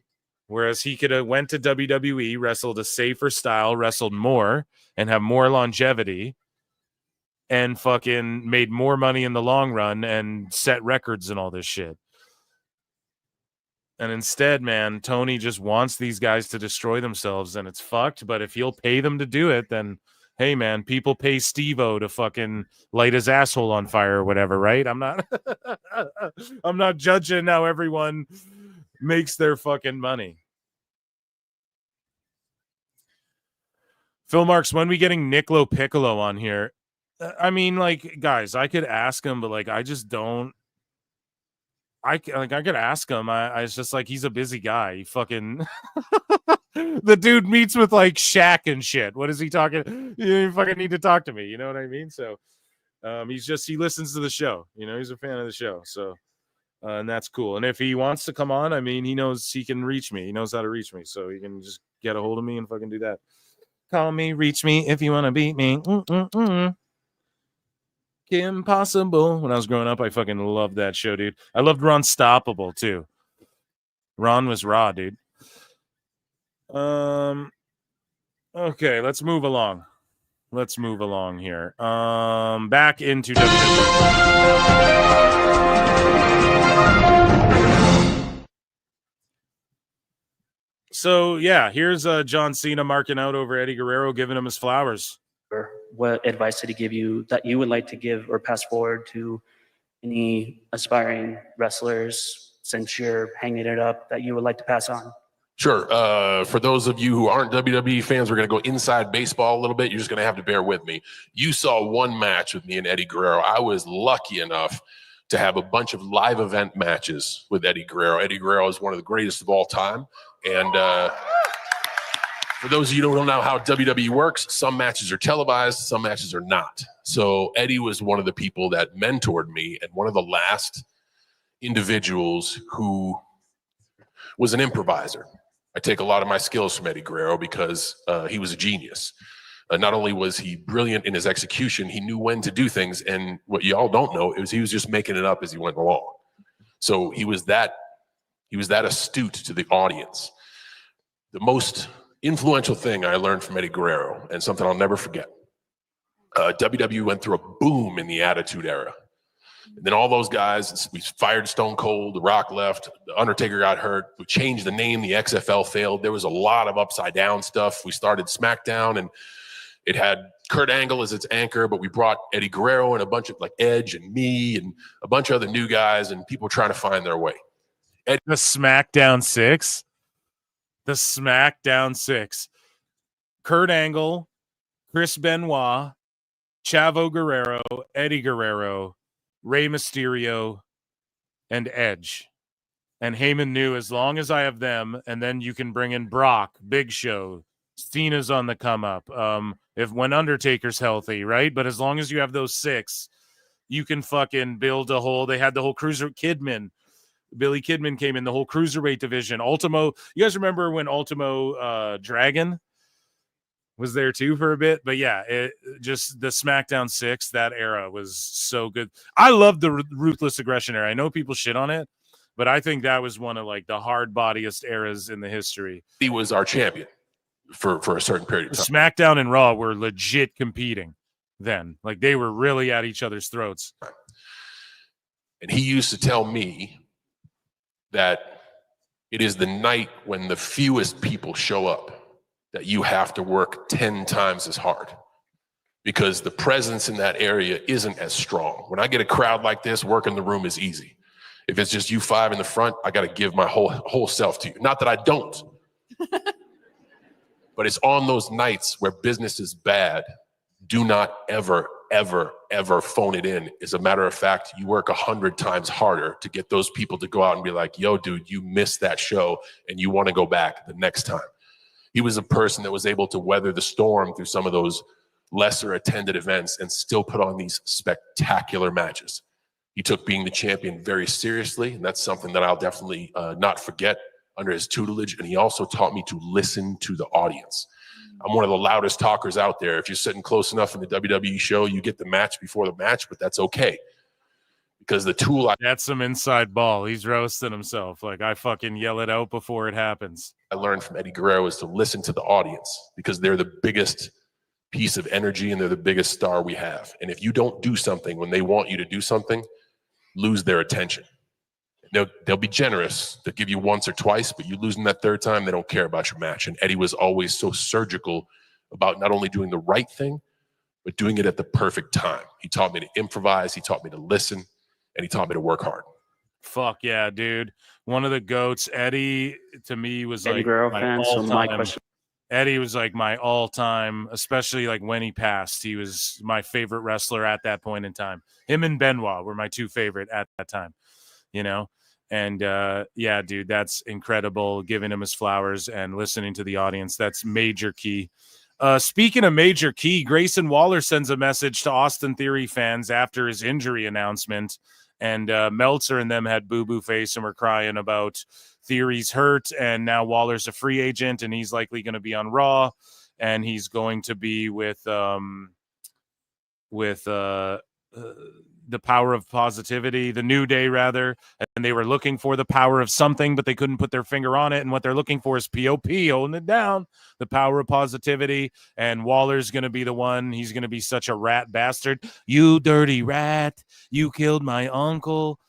It's going to be him who makes them realize they need to be positive and all this negative shit is ugly and all that. And Austin Theory's going to hopefully get the babyface run he fucking actually deserves. I'm a big Austin Theory fan. I got to be for real. And I like Grayson Waller as well. Let's hear what he has to say. I just want to send out a quick message to all 5 of Austin Theory's fans.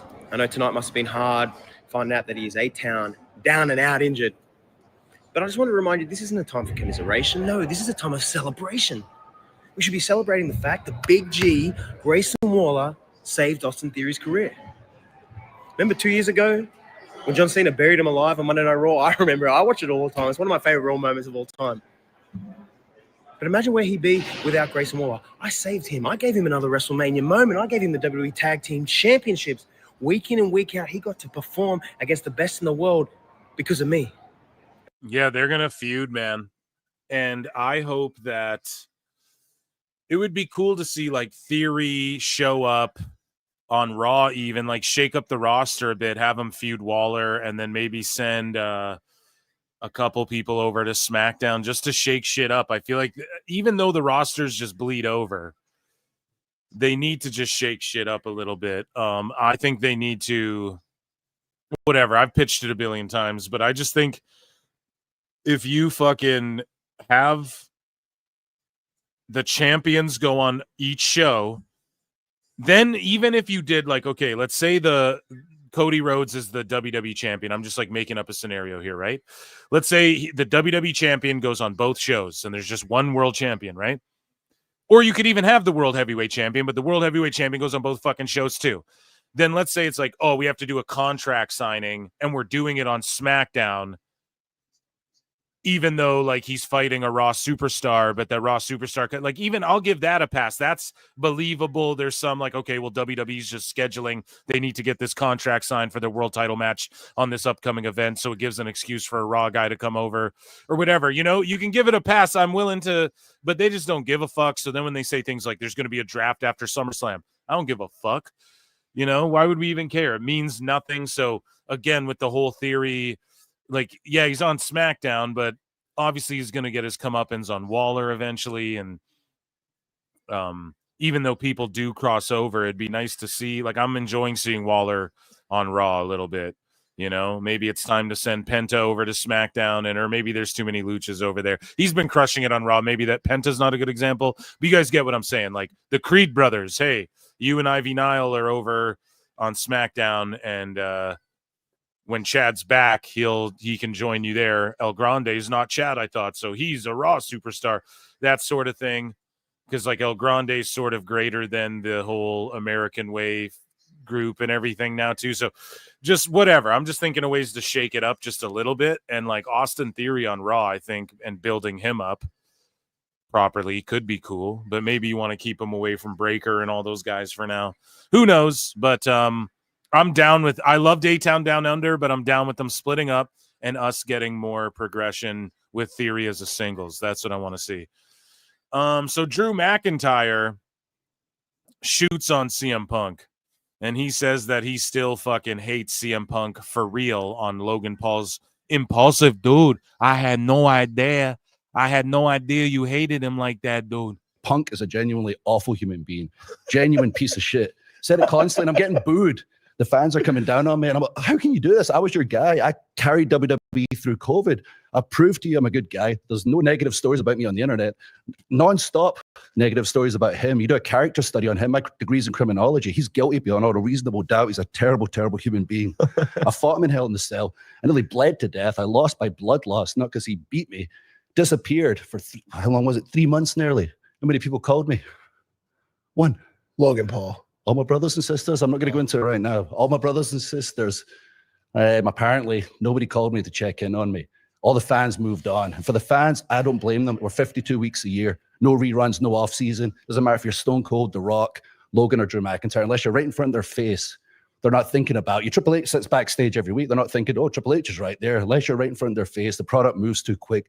It's not their fault. But for my brothers and sisters not to call me, to contact me, I realized what's important is getting what's yours and getting out. Yeah, dude. Logan Paul's the only one who called him, you sons of bitches. So he also broke everyone's brains. Drew McIntyre said that 85% of the roster in WWE doesn't even deserve to be on the roster. And the more you put me in those situations, especially WWE, it drives me nuts when I see some of our guys on some of these huge, public platforms, huge TV shows, because these days, no offense, but 85% of our guys don't look like they should be in WWE. They're on Netflix and stuff. And my buddies will contact me and go, yo, I've just turned on the wrestling for a while to see what you're up to. Yeah. It's cool to see people. Oh, Logan Paul's on there and he's killing it. The Roman Reigns, what a freaking star. That guy comes on the screen, comes right off the screen. You're a freaking giant. There's these other guys that look like they should be serving me my fast food, McDonald's or whatever. And it looks like I could kick their ass. It takes me out of it. And I'm like, oh, they're good at wrestling. And eventually you'll connect with them, but it's like, well, I'm not going to watch it long enough. I change the channel. It's like, Jesus, guys, get in the freaking gym. Yeah. Or at least get something that grabs your attention. You don't have to all be jacked. This guy, dude, with his sentence structure. Oh, yeah. He might talk better than us. Yeah, for sure. Degree in criminology. No way. He might talk. Yeah. Oh, my fucking God. Yeah, man, facts. He might talk better than us, bro. Facts, Crody. He might talk better than us. Yeah, dude, I know, man. He's got a degree in criminology, dude. Man, shut the fuck up. Holy shit. But yeah, shout out Drew McIntyre. I love Drew McIntyre. I've been a fan of him for goddamn ever. I was watching him in those deep, dark Impact days even. And, like the What Culture Pro Wrestling, even back then and shit. So Well, obviously, right? But even 3-man band, like you guys, if you're E-drones, like we all get accused of being, we toughed it out through the 3-man band, right? So, but his transformation where he just got fucking uber ripped, and from that run on all the way till through his time coming back to WWE, and John Cena describes someone who, even if there's 10 people or whatever, Drew's one of those guys, man. Like, if you see him on a TV show, if you see him on Raw or SmackDown, or you see him on a house show, he just gives it his fucking all. He doesn't phone anything in.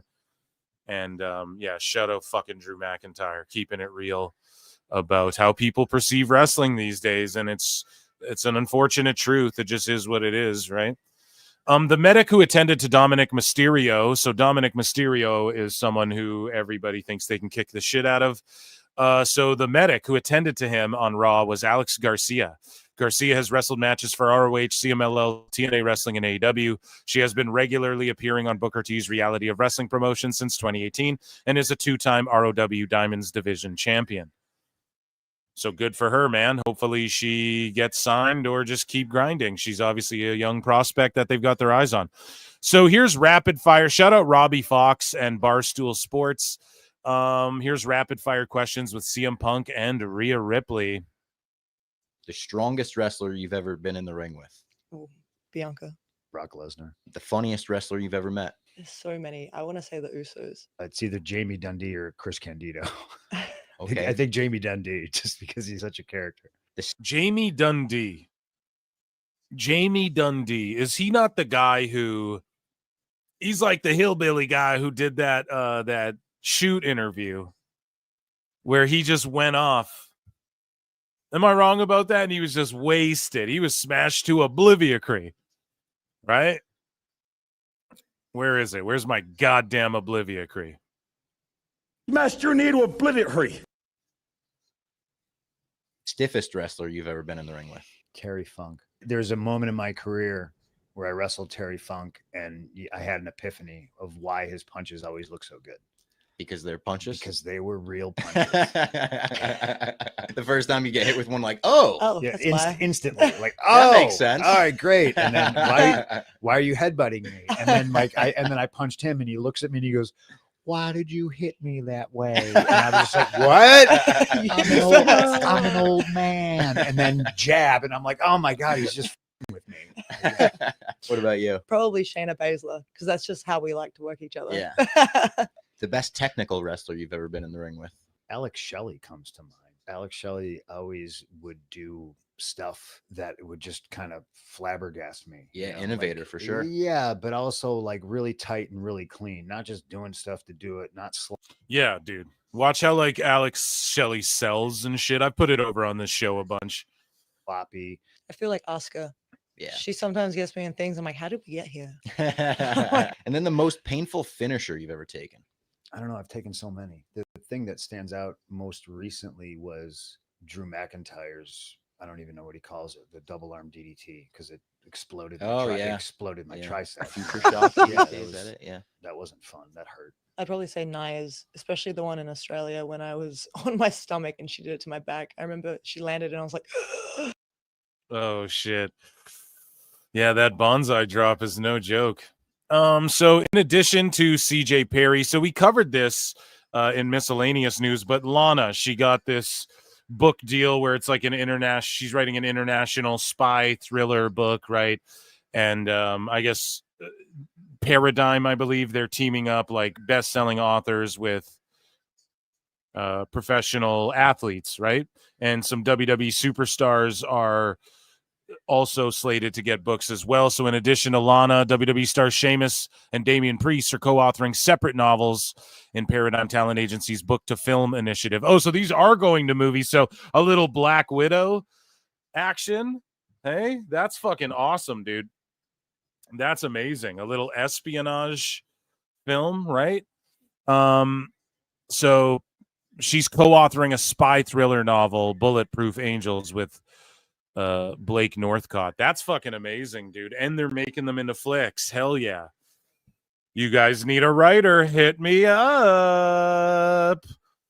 So here is Brian Alvarez talking about the Austin Theory breakup, and Brian's got sand in his vagina about it. And my biggest problem with Brian here is that he's trying way too hard to make it seem like he's baffled by, like, Theory got hurt, so Waller's just like, yeah, we're broken up, and that's how they do it. There's gotta be a payoff. It's like, obviously there's gonna be one. I will not go on and on about this, but oh my Lord in heaven, Grayson Waller shows up to talk to the New Day, and he just says, after 17 months, Austin Theory is injured, and A-Town Down is finished.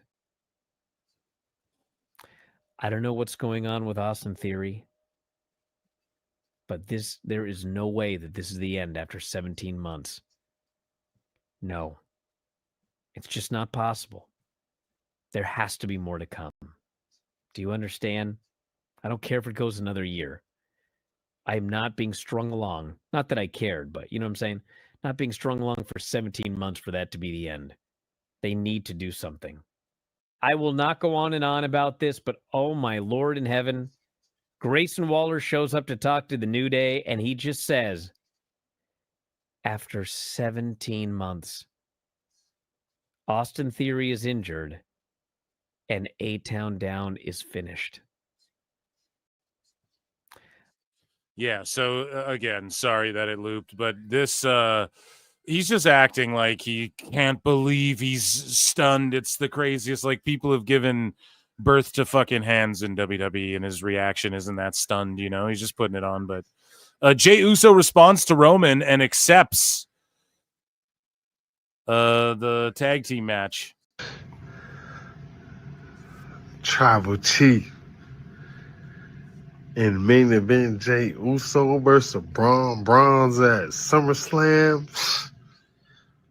Say less, Us. 4 letters, 1 word.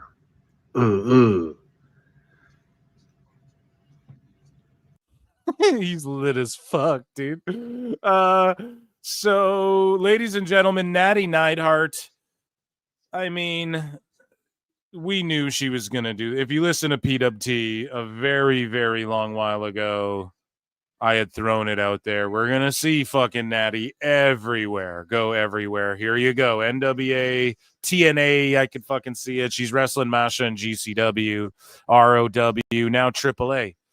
And at AAA Alianzas. Hopefully I said that correctly. She will be there. And I think it says that it's a tour, so I don't know if she's making one date or what, but that's amazing. WWE files a trademark for Super Brawl. WCW Super Brawl. And so again, with the WCW YouTube channel, they can see what works well. Like, okay, when they post all these events, Thunder and Super Brawl and this and that, right? And then they can see what gets a lot of clicks, what gets trending in the algorithm and all that shit.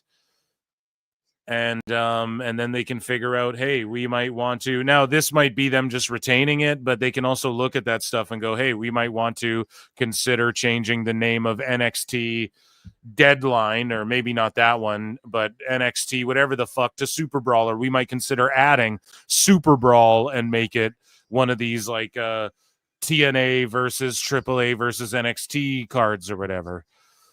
Or it would be cool. I don't think they'll use it for the main roster, but it would be cool. You know? But yeah, they just picked it back up, and it's cool to see.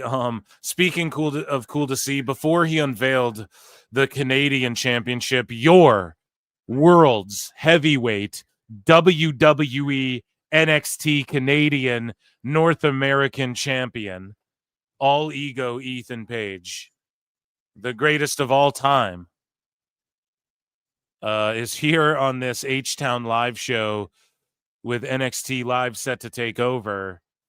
And this, I don't know, man, this shit popped me hard. Let's just watch this. I don't even know how to describe it. You just got to watch it. And Ego's here with Obafemi. and this newscaster lady just pops everyone, and Ethan Page like can't even keep it together. His face, he's like trying to hold his face together. Yes, you can look, but you can't touch. I can't touch it? Oh, I think Oba would let me touch I'm his. messing on him. I know. Oh, thank you. I'll make sure I use my jewelry polisher on it for sure. All right, you guys. Ethan Page go fucking. You can what? You what? Oh man. Successfully defended my championship last Saturday. So I'm actually coming to Houston to celebrate. Oh. Yeah, I'm gonna have a bit of a party with everyone in Houston. And you're very well polished. I mean, you fit in. Thank you should you. go to the River Oaks district while you're here. I'm okay. I'll guide you. I'm okay. I You're think I'm okay? gonna come and go. Oh. Yeah. Where is your celebration besides 713? Are you No, it's 713, and then I'm probably going back to Canada if I'm being honest. Oh, oi. Yes, you can look, but you can't touch. I can't touch it. Going back to Canada, dude. True North, strong and free. So here is Nikki Bella. Here's a teaser for her on what do you want to talk about with Cody Rhodes. Do you remember I knew it. a photo Oh no. that myself, your sister, you, and Damian Sandow all took backstage at WrestleMania? Yeah, well, there you go. They also added Nikki Bella's stuff back to like WWE 2K, like her gear and shit like that. So some people are thinking, oh, they could just add her to the game, and out of nowhere they added Aleister Black back to the game. And sorry, I have to tweet something out. Some news just dropped that.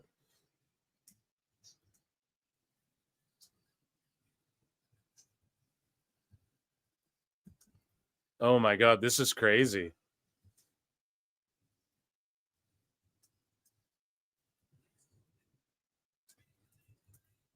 Wow, this is crazy. Danielson's trending, so it just adds perfectly to the show this evening. Sorry, guys.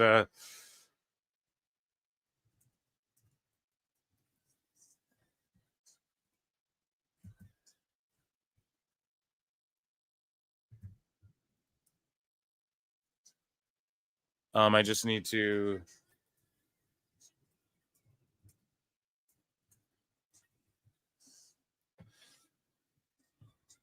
Here we go. Okay.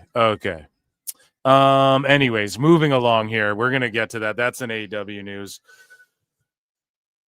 So Callis, though, he's just like ripping off El Grande Americano, Chad. Am I? Like, I know he's hyping up his guy, but like this whole better than El Santo, the greatest luchador who's ever lived.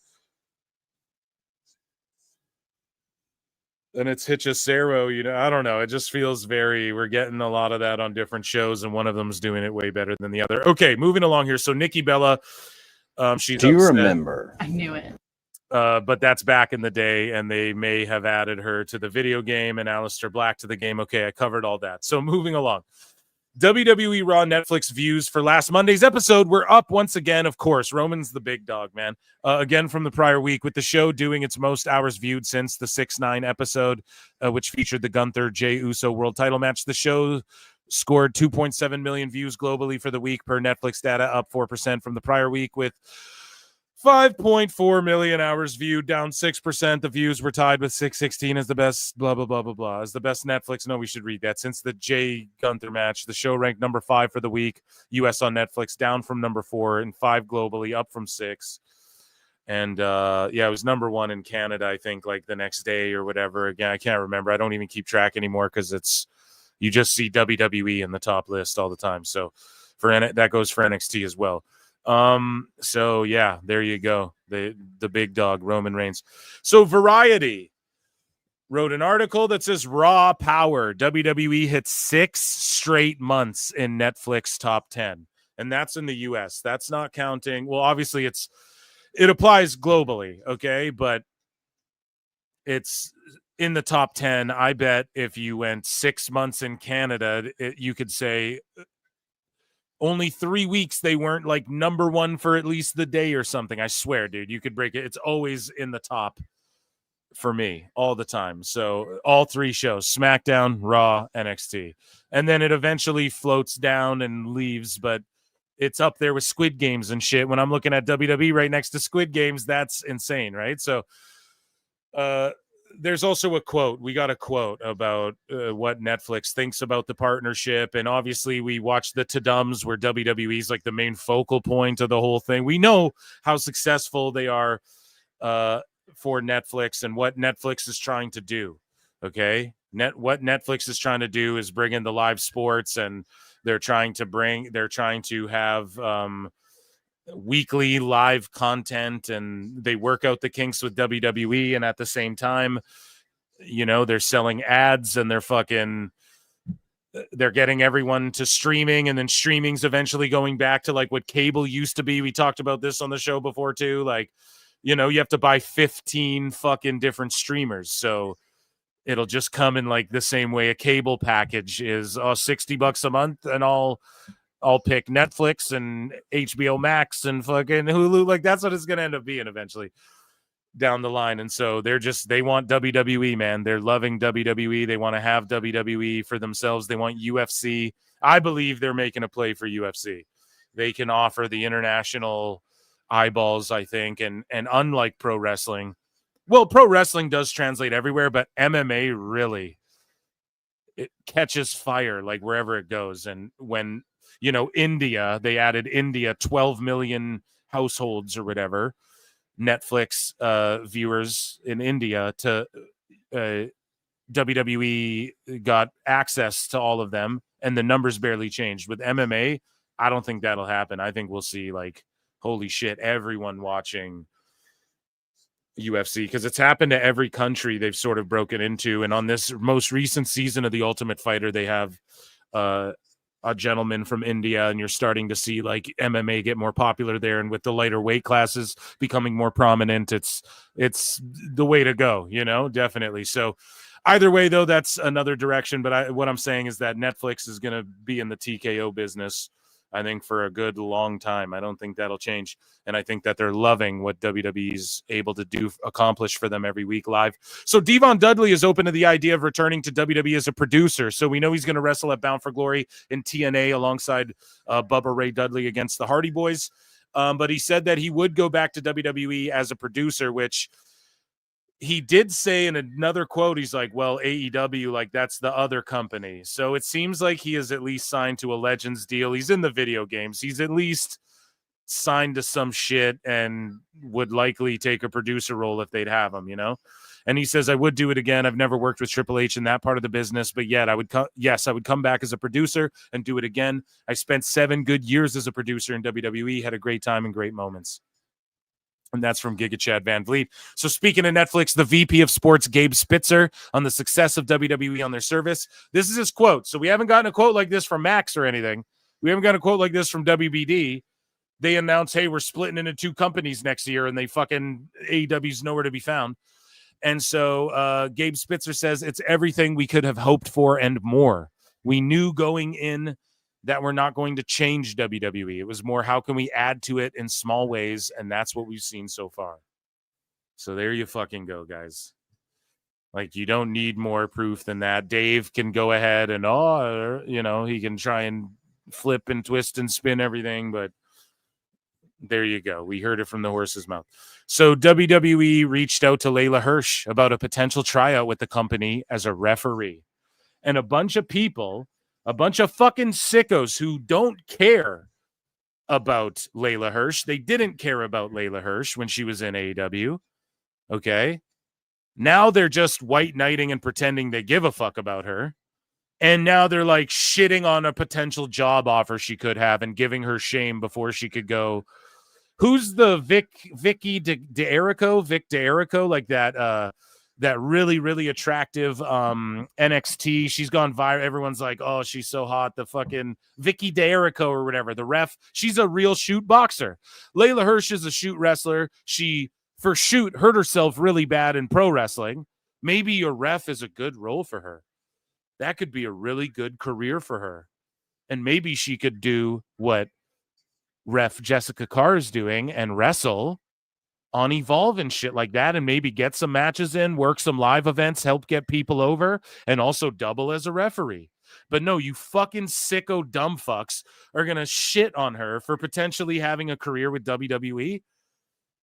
Go fuck yourselves. You know, that's all I got to say. But yeah, so that's via Fightful. Shout out Fightful for reporting this, that, yeah, they reached out to her for a potential ref trout. I think she should do it, man. And go put people over on Evolve, wear a fucking mask, whatever. Like, don't go hurt yourself again.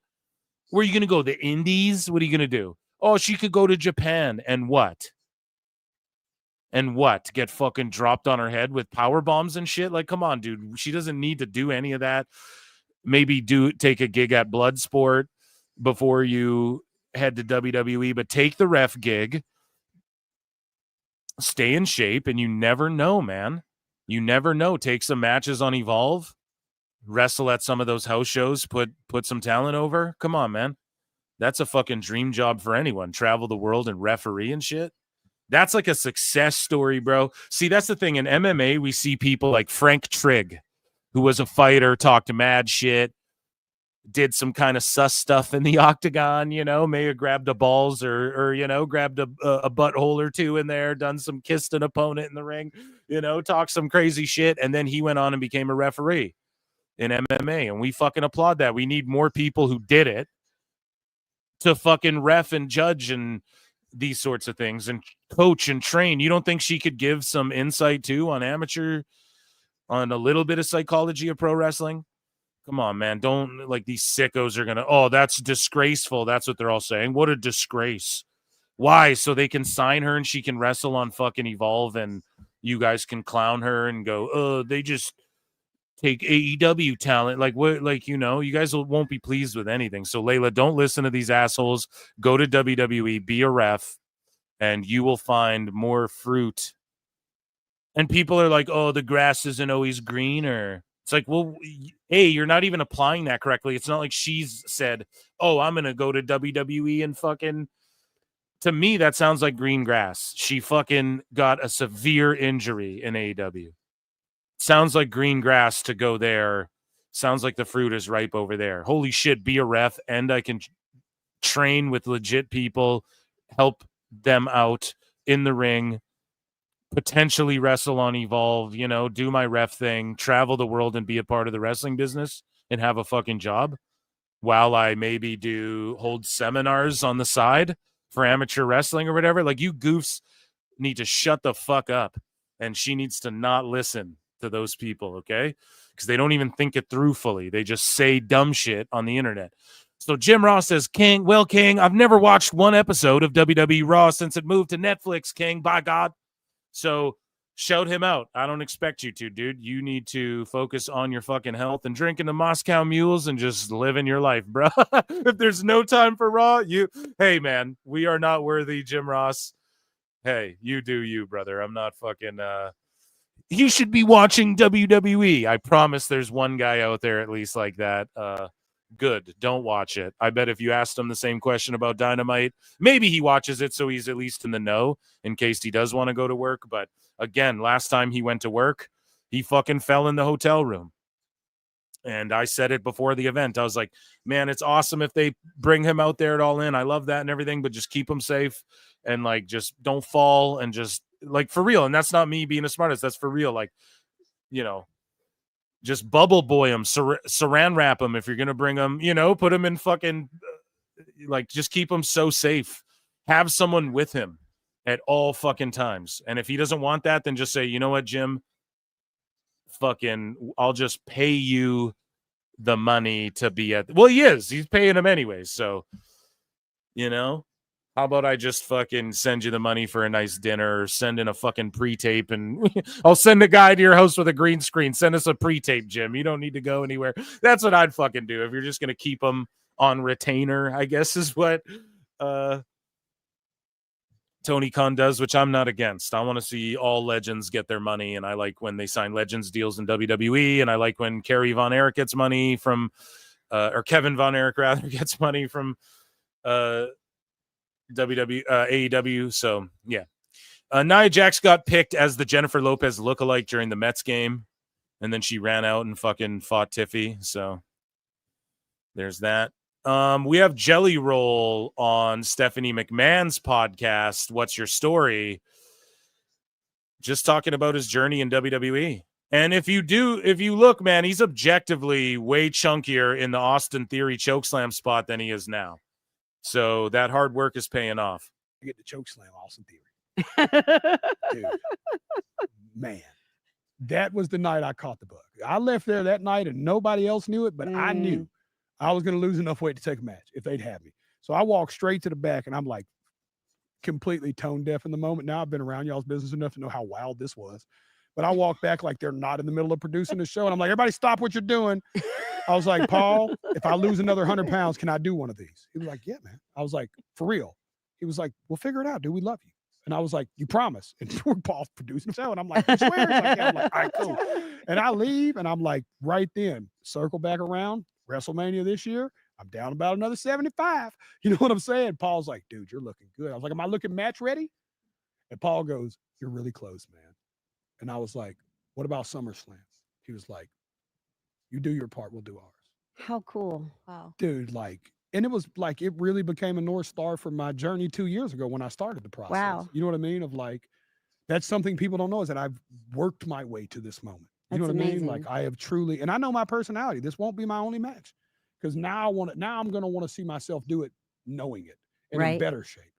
I know I haven't even done the match and I'm already so inspired down here, Stephanie, that I'm already like, when I lose another 60 pounds and I get to come back, I'm coming off that top rope. Oh, wow. All right. You know what I mean? Like, All I right. swear. Just don't break a goddamn tibia like Edge or whatever. There, dude, coming off the top rope. This is bothering me how much I'm falling in love with. Yeah, he takes it really, really fucking serious, man. And, you know, everyone's a fan on the periphery of like Ric Flair and Hulk Hogan and all that shit. And, I get the chokeslam also. you know, now that he's gotten a taste for what it really is, you know, you get addicted to that. And the reason these celebrities get addicted to it too is because like they perform in front of live crowds. That shit is like addictive. And then, but it hits different in pro wrestling. Pro wrestling is so special, man. It is the only sport or entertainment where like the crowd is, it sounds so fucking silly, but it's just the truth. Like the crowd is a part of the show in a way, you know, like more so than any other fucking sport or show or anything like that. So maybe like Mentalists, I guess the crowd is a part of the show, but they just plant people in the crowd, pal. So does wrestling. But yeah, shout out Jelly Roll. He's taking it serious. So NXT scored their best audience since February for Tuesday's episode. NXT averaged 747K viewers. Holy shit. Up 27.5% from last week with a 0.16 in the key demo. Up 33%. Placed 6 for the night in prime time in the 18 to 49 demo. Year over year, NXT was up 18%, but down 16% in the key demo. Yeah, man, Undertaker's a draw. So Ron the Truth Killings linked up with Metro Boomin, wants some Mo, and they are making some music, dude. Can't wait to hear it. So Ariel Helwani had this to say. He just buries Logan Paul here. So let's let him set this up. We're skipping ahead here. Shout out the Ariel Helwani show and the boys in the back. And he fucking roasts Logan Paul here. For real, you know, he's like, this guy's just a glazer in real life.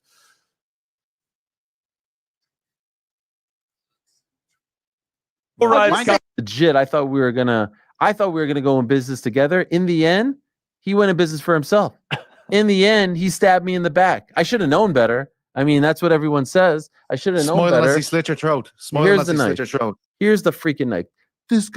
Can we hear that one more time? What does he say? What does he say? So here's him and Logan Paul, and he's just talking about how Logan Paul's a rat, calls him a D1 glazer. Straight up, this guy's a D1. That's what he said? Yeah. D1 glazer. Run it back. I got to hear it. Covers the mouth. Covers the mouth. Coward. Here I am. And then he flies with the Look at me explaining to Kate. John Cena and CM Punk were headlining tonight. He should have been headlining. Yeah, what are we it's doing here, insane. Triple H? Yeah, dude, you're a great hype man. This guy's a D1 glazer, bro. This guy's So yeah, Logan Paul Ariel Helwani's putting him over. Like, this guy should be headlining. He's working. He's trying to work the gimmick. And Logan Paul Loki, right? So that he doesn't see it or hear it. He talks into his microphone for his vlog, calls Ariel a D1 Glazer. Super fun. Look at me explaining to Kate. John Cena and CM Punk were headlining tonight. He should have been headlining. Yeah, What are we it's doing insane. here, Triple H? Yeah, dude, you're a great hype man. This guy's a D1 Glazer, bro. This guy's a D1 Glazer, bro. You continue to glaze. Yes. I think he's saying like, yo, Headlining for the title. Stop the glaze. yo, you know how embarrassing that shit is? This guy's a D1 Glazer, bro. Like he just met me. Like he just met me. Like I'm some geek off the street. You know what's crazy about that? As I'm rewatching it, like the way the energy that I was putting into explaining to Kate, who knows nothing about WWE and probably thinks it's all wackadoodle stuff. It's like that meme of the guy being like, "Yo, you see this guy? He's this dude's the with explaining drones." guy to, yes, to the yes. woman. Yes, that's you. You know this guy right here? He's flipping with drones in his hand. And then that this- guy who you're explaining about calls you a D1 Glazer. Have you spoken to Kate since the incident? Have we? No, I need Have to we send it to clarified with her whether she thought that I was you were glazing? being a D1 Glazer? The glaze was real? Yeah, was she thinking in the back of her head? She was like, I need to this ask her. motherfucker is glazing. I need to ask her. She probably was thinking. That's fucking hilarious. Speaking of hilarious, ladies and gentlemen, it's Rusev Day, but it's also Ren's Day, ladies and gentlemen. Let's check in with our girl, Ren Sinclair, leader of Ren QCC, who her match with Blake Monroe, she was tasked with, helping get Blake Monroe over a little bit here. But there was a whole thing where Jordan Grace runs out and beats up like 10 dudes, and it was pretty fucking awesome. Hey guys, happy Wednesday to everyone except for these traders. Anyway, sorry this video is so late. I literally just got off a plane, came here, ate a Lunchable, and now I'm standing in front of the camera because, my cameraman couldn't bother to show up. And of course, now we're not going to get the good angles and it's just not going to be the same production value that I wish it was. And I'm sorry because, I signed up for this, but also, you guys kind of signed up for this, but, we're just going to, do it. Just do it. Oh, also, we're doing the Wednesday rankings. On the bottom of the pyramid, A Wednesday rankings. we have Ren Sinclair. Not because of the L I took yesterday, because of the L I handed out 2 weeks ago when I threw in the towel for Tavion. We discussed that. We moved past that, but I still deserve to be here, guys. Still deserve it. Next, we have Blake Monroe. I feel like I don't need to explain this one, but honestly, she keeps saying glamour is forever. And that's not true. I've seen a lot of ugly old people, so she's lying to you guys. I just thought you should know that. She's lying. Next, we have Charles playing dirtier than a kid in a sandbox. And also, I was thinking about it. I feel like Mustache Charles wouldn't do that to Tavion. Mustache Charles wouldn't do this to the NQCC. So maybe we just need Mustache Charles back. Next, on our Mustache second Charles. tier, we have Mustache Charles. Ow. Ren Sinclair. I let you guys down. I took an L in Texas, despite all of you guys, most of you guys, having my back. I'm sorry. And next we have Tavion. That's right. I think I hit it right. Tavion, could you stop trying to leave? And not in a don't leave, in a please don't leave. At the top of the pyramid, we have someone who I think did really well yesterday, despite circumstances. And Who do you think is at the top of the list? they say, it's not about wins and losses, it's about learning. And what she learned was that Drum roll, please. Chat. Who do we think it's going to be? Who do we think it's going to be?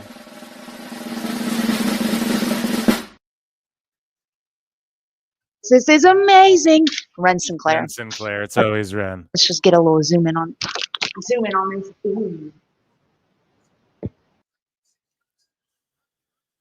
And that, ladies and gentlemen, round of applause for Ren's Day WWE News, Ren's Day edition.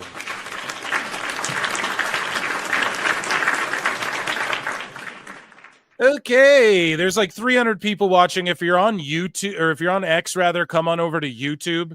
Guys, run the likes up to 100. It's good for the algorithm. Vote in the poll, youtube.com/@ProWrestleClips. Consider becoming a member. Consider gifting a membership. consider checking out my Patreon. There's a bunch of exclusive shit, and you get access to my bonus shows on Mondays. And yeah, make sure you guys run the likes up. We're at 70 likes. We actually have a very special guest joining us on the show before we get into our next segment here. Ladies and gentlemen, Chris Jericho. I look and see it's not just me. So many others have stood where I stand. We are the young, so raise your hand. They call us problem child. We spent our lives on trial. We walk an endless mile. We are the youth gone wild. We stand and we won't fall. We're one and one for all. The writing's on the wall. We are the youth gone wild. Let it get wild. Yeah.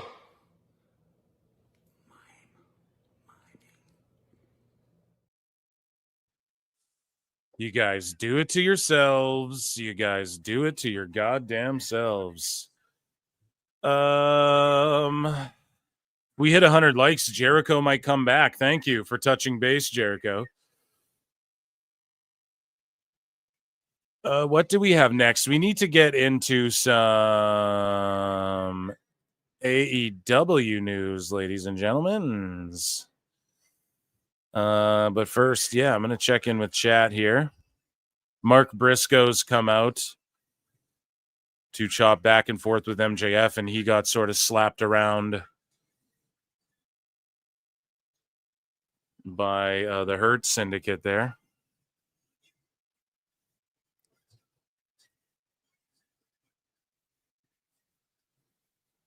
Okay, so in Chicago, they are going to see, this is how you build up fucking excitement.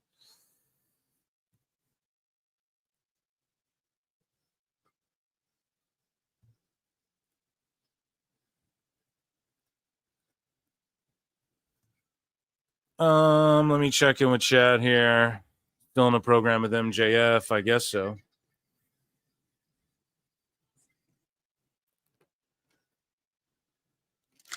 I'm excited for, I'm going to go see Happy Gilmore. Or I'm going to watch Happy Gilmore when it comes out. But I'm going to see Fantastic Four tomorrow. So I'm excited for that.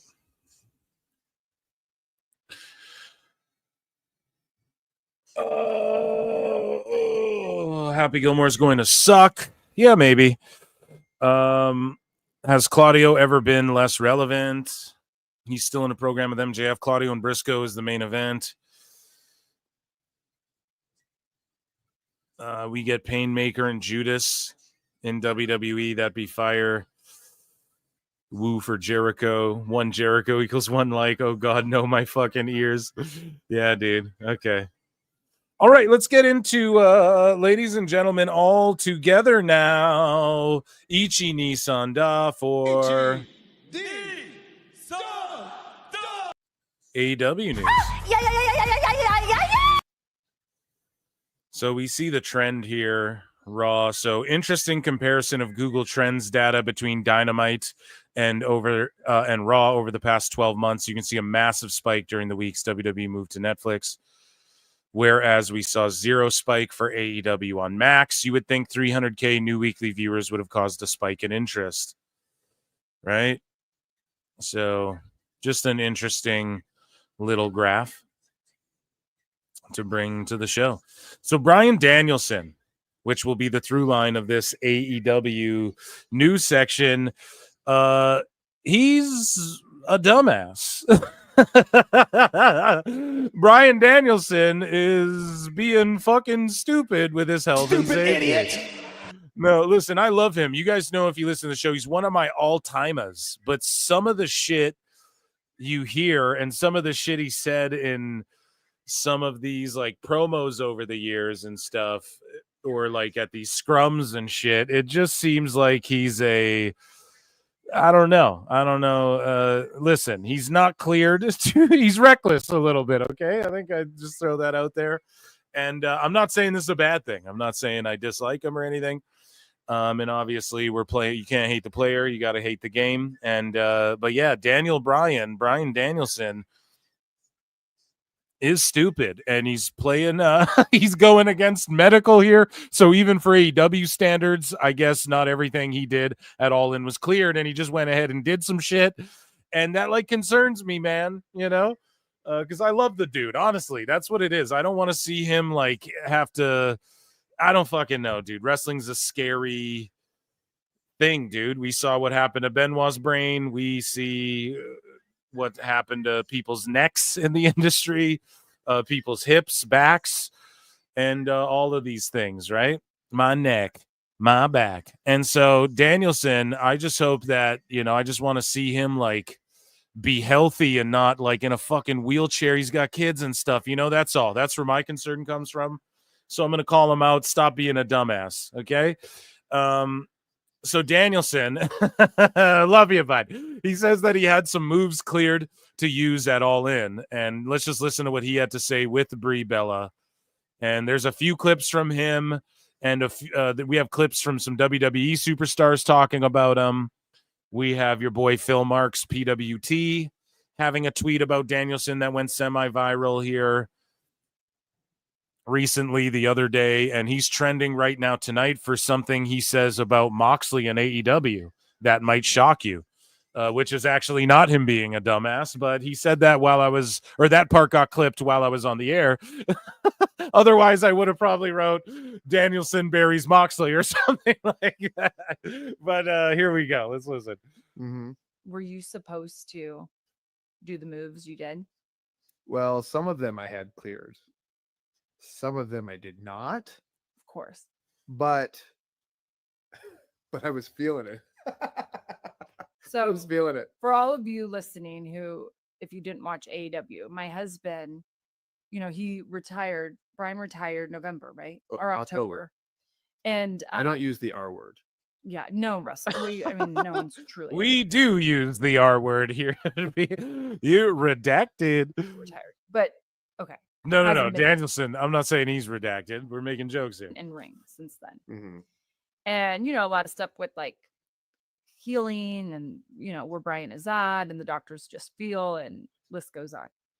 So I was dying because when he got into the ring and then I was like, oh, okay. Did you see my Blue Panther mask? Yes. Which I was like, so Bryan. And then when I saw you just do like all the different things, I was thinking to myself, like, no way. Mm-hmm. I'm like, I knew Dr. Sampson was going to be so upset. To be fair, he wasn't upset. You just thought you were an idiot. He did think I was an idiot. I also. And by the way, everyone thinks you're back because you did all that. Everyone thinks you're back. And that's the thing, man. Like, that's why WWE doesn't let you do that. AEW is just ultimately exposed a lot of stuff about the wrestling business that like people understood before, but now it's like highlighted or it's underscored, This is why WWE doesn't let you, because it's like, oh, you're stupid, and now people think you're back. That's why they don't let you do that shit when they think there's a risk of like, man, you've been rocked a bunch of times, huh? So again, man, we're playing loosey-goosey in a time where Adam Cole we've covered it ad nauseum. He gets power bombed on the fucking apron. Now he wrestles a match 2 days later. He's got concussion-like symptoms. We don't even know if he's ever fully been 100% when he did come back. And when he did come back, he admitted he still had vertigo and shit. Then he jumped off the ramp and broke his foot on that entrance or whatever. And then he was out again. He's like frail and like unhealthy. And I'm not saying that again to be rude or anything. I fucking love Adam Cole. I called him a legend. Some people were like, a legend?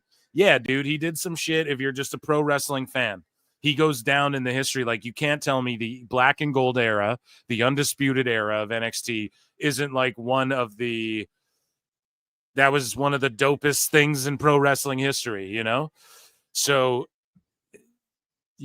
Adam Cole, it's the same thing where that's going on, and then Danielson's admitting all this, and then we look at like the Matt Hardy shit, and I don't know.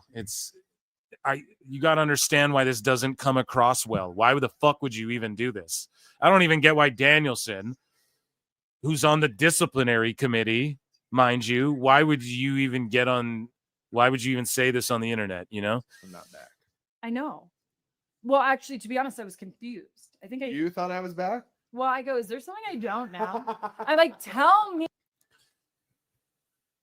Yeah, and so he does shit on WWE a bit. Not even shit on it. He just stays honest. Like, he's honest about, I love wrestling Cena. I love Vince McMahon.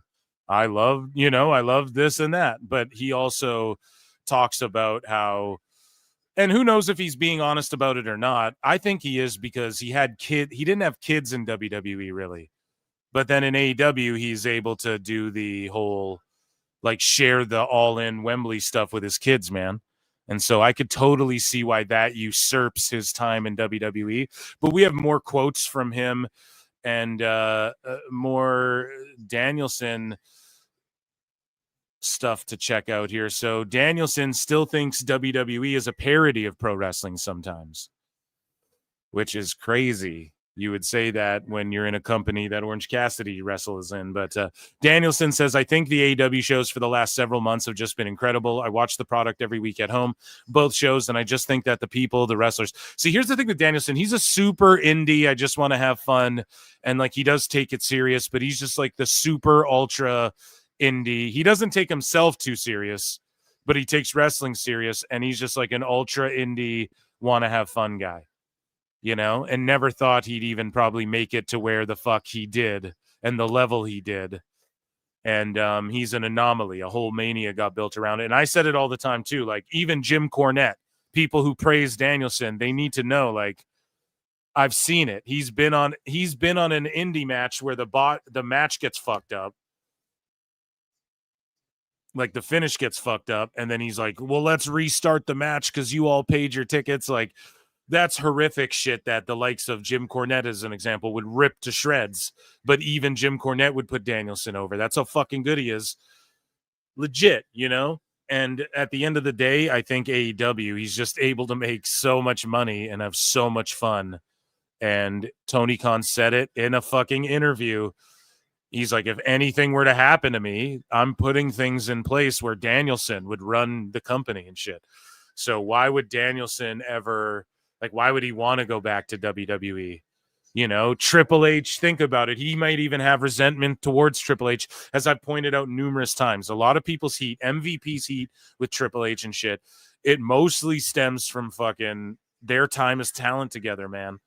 And how Triple H as a talent would politic and how people perceived him and Shawn Michaels and shit like that. That all has an effect later. And some people are able to work with it, and some people worked in WWE for 10 years now, where that was Triple H really wasn't. He was more of an office guy. They didn't really have to deal with his shit too much, unless you're maybe at the tippy top, right? But that's Punk got out of there. That's like when Punk got out of there, So things change, and so some people just, you're never going to be able to shake that. And Danielson, that could be a huge fucking factor. That he had to wrestle, like they had to change a whole WrestleMania because of a Triple H insert, essentially. And they tried to not have Yeselmania be a thing, WrestleMania 30. And Danielson might just be like, yeah, I'm having way more fun. I'd rather do this than whatever. But I'm just concerned about the medical part, bro. Like, Dr. Sampson's just like, oh, it's whatever. Are you going to be making a speech like Adam Cole? And this isn't like, I'm not trying to be funny or morbid here, but like, when does one cross the I'm Chris Benoit now threshold? I don't know. That's the other thing. We don't know with the whole CTE stuff and how it affects everybody differently. At what point does an MMA fighter or a football player or a pro wrestler or an athlete cross the point of like no return? Why risk it? That's all. He's got an office job, so just Danielson, don't be a dumbass, Anyways, he says that the wrestlers, the people involved in the creative, everybody's doing such a great job. So that's like, listen, I'm not afraid to be critical of a creative process or what I see in that sense. Maybe even when I was in WWE, I would say, okay, sometimes this feels like a parody of wrestling to me. I wrote that in my book that was put out by WWE. Even now, WWE seems like a parody of wrestling to me at times. See, it's crazy because it's just difference of opinion, but like, definitely I would say AEW, you almost have to watch it as a parody of wrestling, whereas WWE's far more sports based. Okay. But there's a lot of people that think this fucking strong style shit is like more sports based. It really doesn't make it that way. It really doesn't mean that, you know?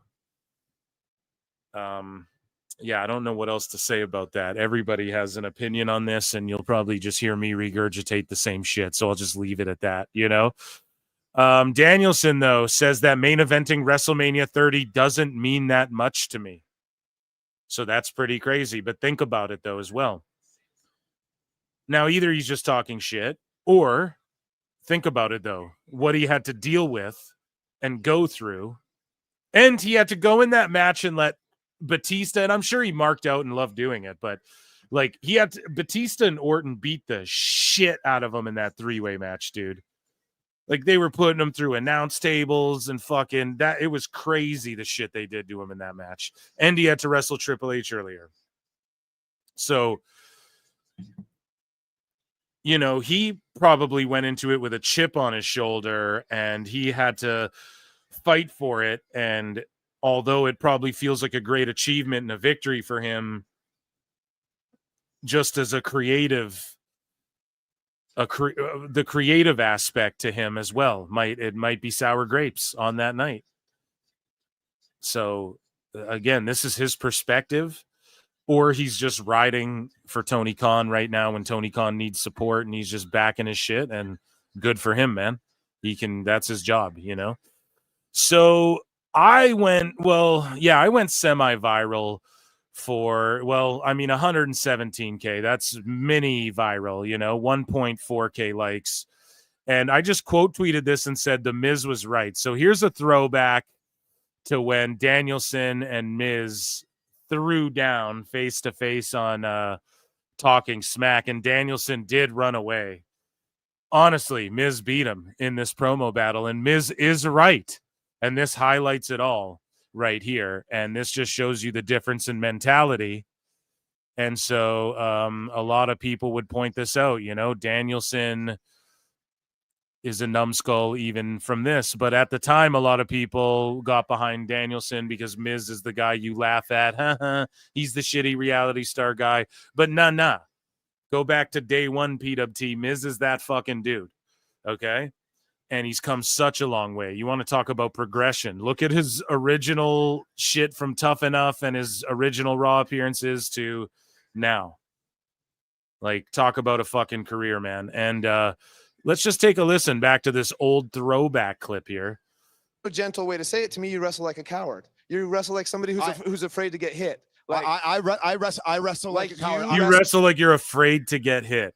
Now, he would get out of the way of dives and shit, but that's just it, man. Growing up is realizing that pro wrestling, like, it's not about afraid to get hit, but, like, you're not even trying to hit him, Danielson. That's the fucking point, you know? So like a coward. I'm the one. If I were to create a wrestler who, to me, like, embodies, like, when I was an independent guy and I was thinking, like, oh, okay, what's this? When I was an indie guy. Well, you're not an indie guy. Soft WWE style, it would be that. WWE is transformed in the last. Hold on. You had your chance to talk. You're the one that called me a coward in the wrestling ring. I'm the coward in the wrestling ring. Yeah. But let's talk about cowards for 1 second. The reason I wrestle the way I wrestle is because I can do it day in and day out all the time for 10 plus years. I have never in my career ever have been injured. I don't get injured for 6 months to a year. I am here each and every week. But you sit there and call me a coward? Yeah. I'm the coward. Wait, let me tell you. Yeah, dude, for real though. Like, bro, you're sitting at home licking your wounds all the time, and I ain't been injured one goddamn time, and I'm here night in and night out. Fucking Miz cooked him, bro. About a coward. Let me tell you about a guy who tells his WWE. And this is what we talk about too with some of the people who do choose AEW over WWE. When people don't understand, like, more money, it's more money up front for sure. But, like, you say you love this shit, you say you love wrestling, then go show us that you can do it at the highest level, night in and night out, the toughest schedule, The NHL's the toughest schedule, Daddy. You're playing the best of the fucking best, 82 a season, and then playoffs if you're the best. And then playoffs are long, dude. Even basketball, football, all that shit. The best of the best, man. You're putting in that work more than anyone, and it's like, I get it. You want to say Osprey's the best, bruv, but I don't know, dude. Prove it on the biggest stage and night in and night out. That's all I'm saying, dude. That's what the best athletes in the world do. So when they want to say, "Oh, it's not real wrestling. You're afraid to get hit." And then you work once a week, maybe 4 times a month at the most,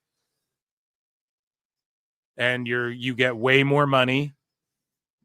It's just like upfront. Can you really make that argument? Are you in it for the love of the game?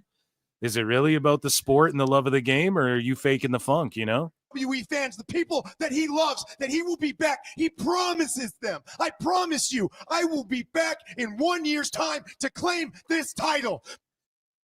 But you didn't, Daniel, did you? But I'm the Called him out too. He's like, you promised the people you'd be back in 1 year to get this IC title, and you didn't. coward. I'm the one that doesn't love the fans. If they would let me come back, I would come back. Oh, if you would? Yeah. You would. You love Mrs. Cooking him. Love that WWE ring. You love being wrestling. You love being right in that wrestling ring, and you love wrestling, right? Well, why don't you quit? Why don't you quit and go to the bingo halls? See, and Miz even called him out on what he did. He even called him out on what he did. Look at the venue they're in right now. I actually like this venue, okay? But it's these. Listen, man, he called him out. If you don't like it, then quit. Go somewhere else. Like, if you love the wrestling, then go take less money and go do the grind then. Go hit those fucking bingo halls. This is before AEW, remember, too. Right? But Danielson would rather do that. He'd rather be in a building with less people, just making way more money and working less, is what he fucking proved. And Miz called it the fuck out, dude. Pulled his card. Go work the bingo halls for less money then. No, what did Danielson do? He took a fucking shitload of money to just, do work less and do his indie style shit. And that's his prerogative, right?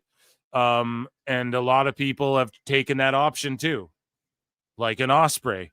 He took the $8 million or whatever, and I'm not diminishing them, but just be about it then.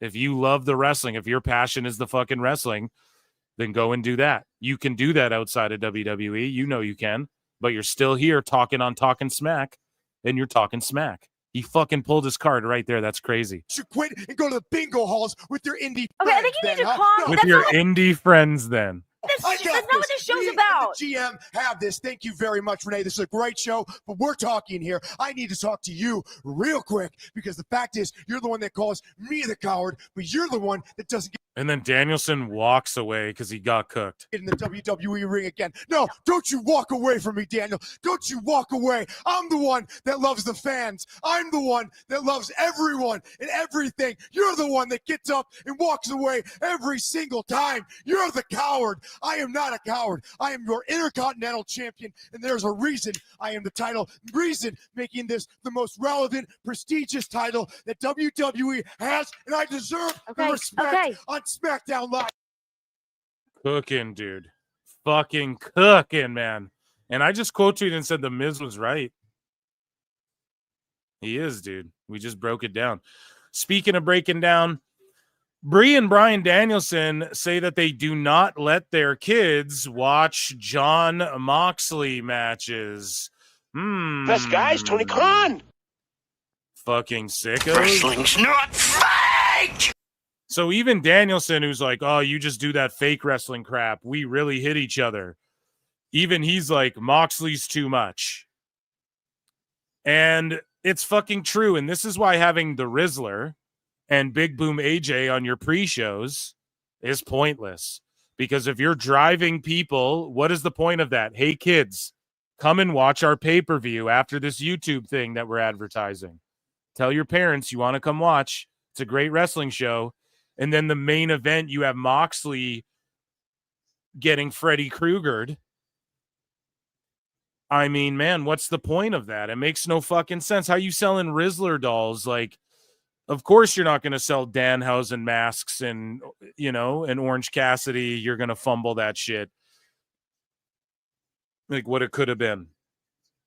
Orange Cassidy's like the goofy guy who like sells merch to kids and wins cruiserweight matches and fucking gets beat up by, gets squashed by like Wardlows and shit. And then, but you make money. He's like a Santino Marella. He's like a Mr. Iguana type guy, That's what Orange Cassidy is. You got to book him that way. They fucked up. They tried to make him serious.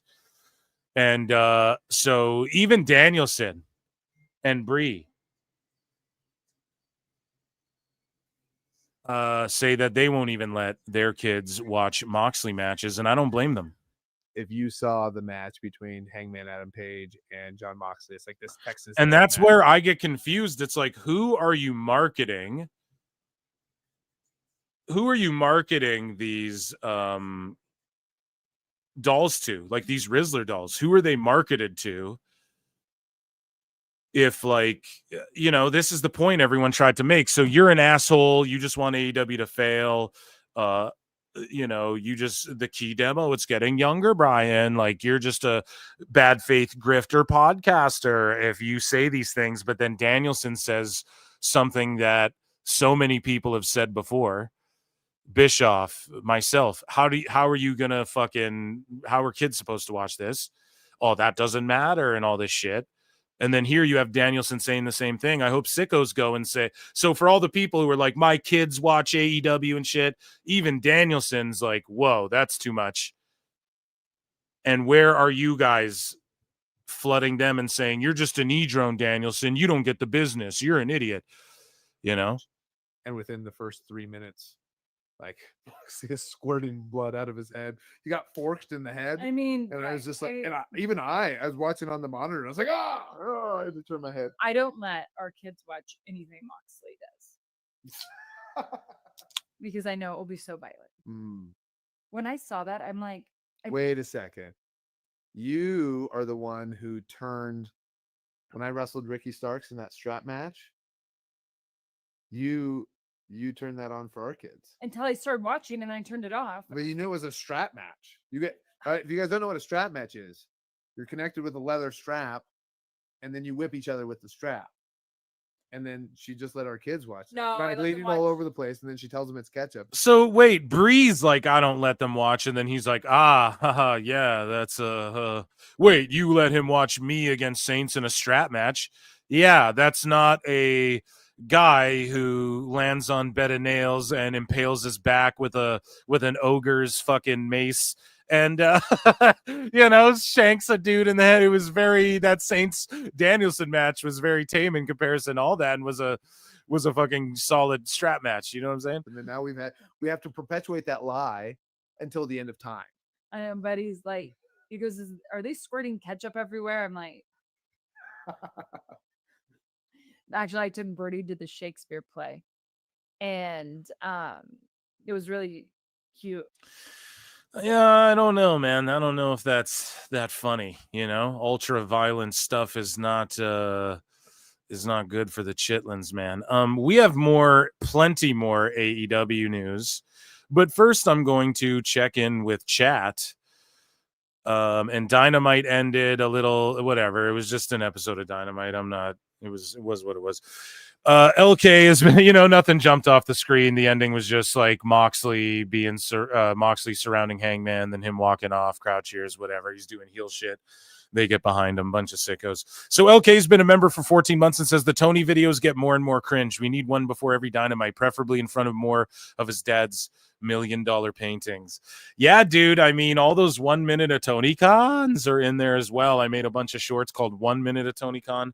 And they're all there in the intros and the outros to the show. Some people don't get it. They're like, Phil, why do you, or like, what is this guy doing? Like just playing a bunch of like retro commercials and wrestler songs and funny wrestling videos and shit. But I think that's cool for the intro and outro, if you're just someone who wants to hang out and chat or whatever the fuck. Speaking of chat, there's well over 320 people watching across X and YouTube. If you're on X, come on over to YouTube, youtube.com/@ProWrestleClips. Consider becoming a member for 99 cents. You get access to my bonus show on Mondays, okay? Hit like, subscribe, dislike, all that good shit. Thank you. This is damn shame it's over. Blood is fine if it's not excessive, if it's not in every damn match. AEW be like, fuck them kids. No forks. That's extremely telling. Ratings don't matter because profitable, Brian. I'm done. Why you arguing with me, dude? About okay, you guys are arguing. Okay. So Philly posted another 7-minute video on X today. It was in the family's house. It's incredible. Yeah, I have it right here. We're about to get into it, guys. Okay, we're in the midst of AEW. The best guys, Tony Khan. So moving along in AEW news, ladies and gentlemen, our next headline here. Where is it? So St. Louis big news as first reported by the St. Louis Biz. Okay, so what is that? The St. Louis Business Journal. WrestleDream will be Saturday, 10/18 at the Shafts Arena in St. Louis. Premium seating, early access, blah, blah, blah, blah, blah. October 18th. That's amazing. Right around my birthday. And so we'll be partying it out and watching this here at PWT. It'll be fucking phenomenal. And hopefully they put on a good card. And this is a cool little graphic here. Right. And so WrestleDream's going to go down. There's no presence of like New Japan and whatever. So it has sort of the Asian type font, I guess. Right. And I wonder, is it still a crossover with like New Japan and stuff? Isn't that what WrestleDream was like to celebrate Antonio Inoki and Ichini Sanda? I'm not sure. Speaking of WrestleDreams, here's a dream wrestling match to some, I'm sure the sickos who will now pretend that they love Bill Goldberg.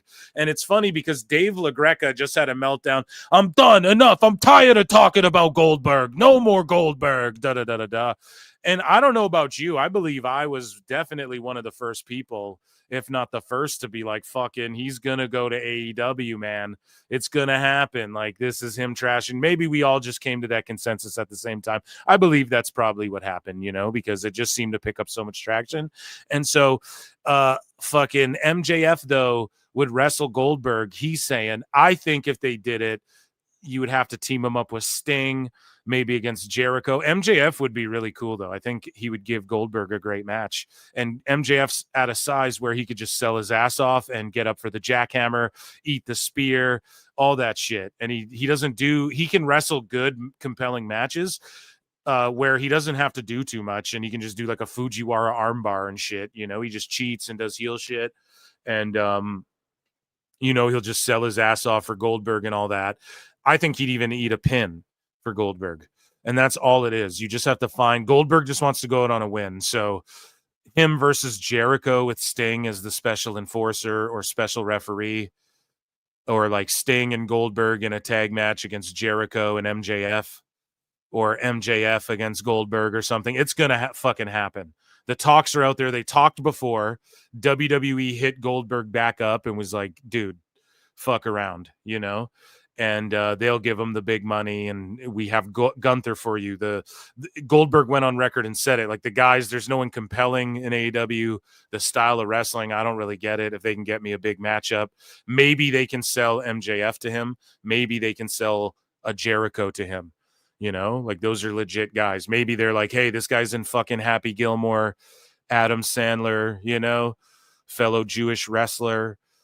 Like, pass the torch there, but he'll let you win because it's AEW and it's great, right? But Dave LaGreca's like, I don't even want to talk about fucking, Goldberg ever again. And then he gets MJF on the show and he starts talking about Goldberg. Do you think there's going to be a match? Let's shout out Busted Open, shout out Sirius, shout out Busted Open Nation, and MJF and LaGreca and all them. Let's hear what MJF has to say about him possibly wrestling Goldberg, which I think happens. I think that happens. I don't know when the fuck All In is. I don't know what Goldberg's schedule is like or how he needs to prepare, but he's like, I got in this shape. So what's their next big matchup or a card that they have? Maybe October WrestleDream, maybe Goldberg versus fucking Kojima or something. That's the other thing too. I promise you, who did Goldberg wrestle in New Japan? Chat. Who is this fucking match against? He had a few matches. Who did he wrestle? I think he wrestled the same guy a couple times there. Or maybe I'm off on that, but who did he wrestle again? Like Kojima or something, right? I guarantee you Tony Khan, when he met with Goldberg, he met him and said, I loved your match with Kojima and shit. I fucking promise. I promise you. Okay? So let's hear what MJF had to say about it, though. Big topic on the show the last week, and it kind of ties in with Seth Rollins. Unfortunately, injuries can happen at any time. Seth Rollins gets injured, and you never want to see that. It was in All Japan, thank you, but who is it against again? Who's like the main? He wrestled, I think, how many matches? It wasn't a lot, but he infamously hits the spinning neck breaker on, I think it was, I can't fucking, Kojima, I keep saying for a reason. That but sucks. Horrible. And you had that final match with Goldberg. A lot of fans are thinking about AEW should sign Goldberg. If Goldberg had problems with the way he got sent off on Saturday night. Yeah, it's Kojima. Stop you main right event. there. Have you seen me on Rosie O'Donnell as a child? Yes. Do you remember the two names of my No favorite way. pro wrestlers when I was a kid that I stated when I was a very young, small 5-year-old boy? Was it The Rock and Goldberg? It was. If Goldberg wants some, I'm right here. But I will embarrass him. I will demolish him. I will snap, crack, and pop every single tendon, ligament, and bone in his stupid, old, musty body. Now, here's the thing. Goldberg doesn't like shit like this. He takes himself too seriously. And so I just don't know if Goldberg would work in an AEW setting too greatly, but I could see him just appear on a Dynamite, the go-home show for, like, he'll just record a vignette, show up on a Dynamite, show up at the All-In, wrestle. Never show up again. And this is the thing. Tony will pay him. And Goldberg only cares about getting one more big payday while he can, because who wouldn't? And then also, they'll let him win, and it won't be like a fucking choke out, and they'll let him give a 12-minute speech, and Tony Khan will pay for the overtime and all that. So that's all it fucking boils down. They'll let him win and vacate a title like Sting. They'll let Goldberg do that, man. So he could win the international title, vacate it, or the world title off MJF, vacate it, and then Tony will just go, a tournament. And then they'll put Goldberg in their next fucking video game or whatever, try and sign him up to a Legends thing. I could totally just see that playing out this way. And but I just don't know if he'd wrestle MJF if MJF does shit like this, because Goldberg takes himself way too serious. You know who's next? Nobody. I'd be last. Capiche? Yes. So if he wants a proper send-off, he should be facing a generational talent. I'm right here if he's interested. But A, I'm going to need to pay a lot of money if you want to see that match. And B, I would imagine he doesn't come cheap either. So a lot of stars have to align for that to happen. Do you think AEW fans honestly would like to see that? And that's the thing, man. What do they draw? An all-in size crowd, 3 million gate. Let's say they do 3 million gate. How much do you think Goldberg's going to get for that appearance? The Dynamite and the one-off and the vignette. They'll probably give him $2 million or something, you know? That match. I think AEW fans would like to see me do anything. AEW fans would like if I pulled my trunks down and took a big fat dump in the middle of the ring. I'm the greatest who's ever lived. As far as MJF versus Goldberg No, that's what Mox does every match. MJF, he beat you to that one. specifically, I mean, that's a huge marquee match in any era. I think there are a lot of wrestling fans that feel that I would have fit in that era a great deal, especially when you think of the people and mic workers of the time. Goldberg, a bumbling idiot, not a great talker, but an incredible, intense megastar. That I cannot take away from him. And yeah, I mean, I think that's a huge box office match. Honestly, I think MJF and Goldberg would be a good match, just because MJF, we know he'd sell his ass off like crazy, and he would eat the pin. I just don't even see him putting up a fight about that, because it's just like a notch on his belt, you know? It just adds to his fucking resume. And then Goldberg, I mean, MJF, let's be honest, eventually we'll see him in WWE. Speaking of eventually going back to WWE, AEW by Jazzwares made Copeland's ringside collectible exclusive figure for the first time. Here's his reaction to it. Ringside collectibles figure. Boom. I like it already. Huh? Little AC there. Oh, okay. Okay. Oh, oh, this stuff will never not be cool to me. Yeah, that shit is cool, dude. Even though I don't collect that shit anymore, it is fucking, it'll always be cool to me too. Oh, look at Spike. Oh, that is great. Look at that. So cool. Officially my favorite action figure ever. But of course, like he just will say that about any of his action figures. So he didn't even really show it to where we could judge it. Google Trends, speaking of judging, Google Trends data for all AEW pay-per-views this year shows year-on-year declines for each of the 4 pay-per-views that AEW has held this year compared to the same pay-per-view the previous year. So Switchblade saying that the Google Trends data for all AEW pay-per-views this year are on declines year over year. For the 4 pay-per-views that they've held this year, the same as last year, the trends are lower. So interest over time. Yeah, so on the left-hand side, you see the peaks are higher. The green and red are a little bit... It is higher, but not a significant amount. Well, the green one maybe a little bit, but yeah, that's quite interesting to see, because the pay-per-view trends, if there's more viewers on Max, magically there's 300 to 500,000 to a million more people. Then why aren't, and then Dave's like, the pay-per-views are way up, but we're not seeing the trends, the Google analytics backing that up. So why would it be getting lower? Because they're getting lower, and that's why they're doing deals with Amazon where you get $10 off and all this shit. And Dave can't fool us. He can fool his gaggle of dumb fucks. He cannot fool the Illuminati. We're foolproof. Okay? So AEW Collision scored its lowest 18-49 rating in history for an episode in its regular time slot. Shout out Raj, by the way. He's been made this show fucking 400 times. Collision scored 348K, up 8%.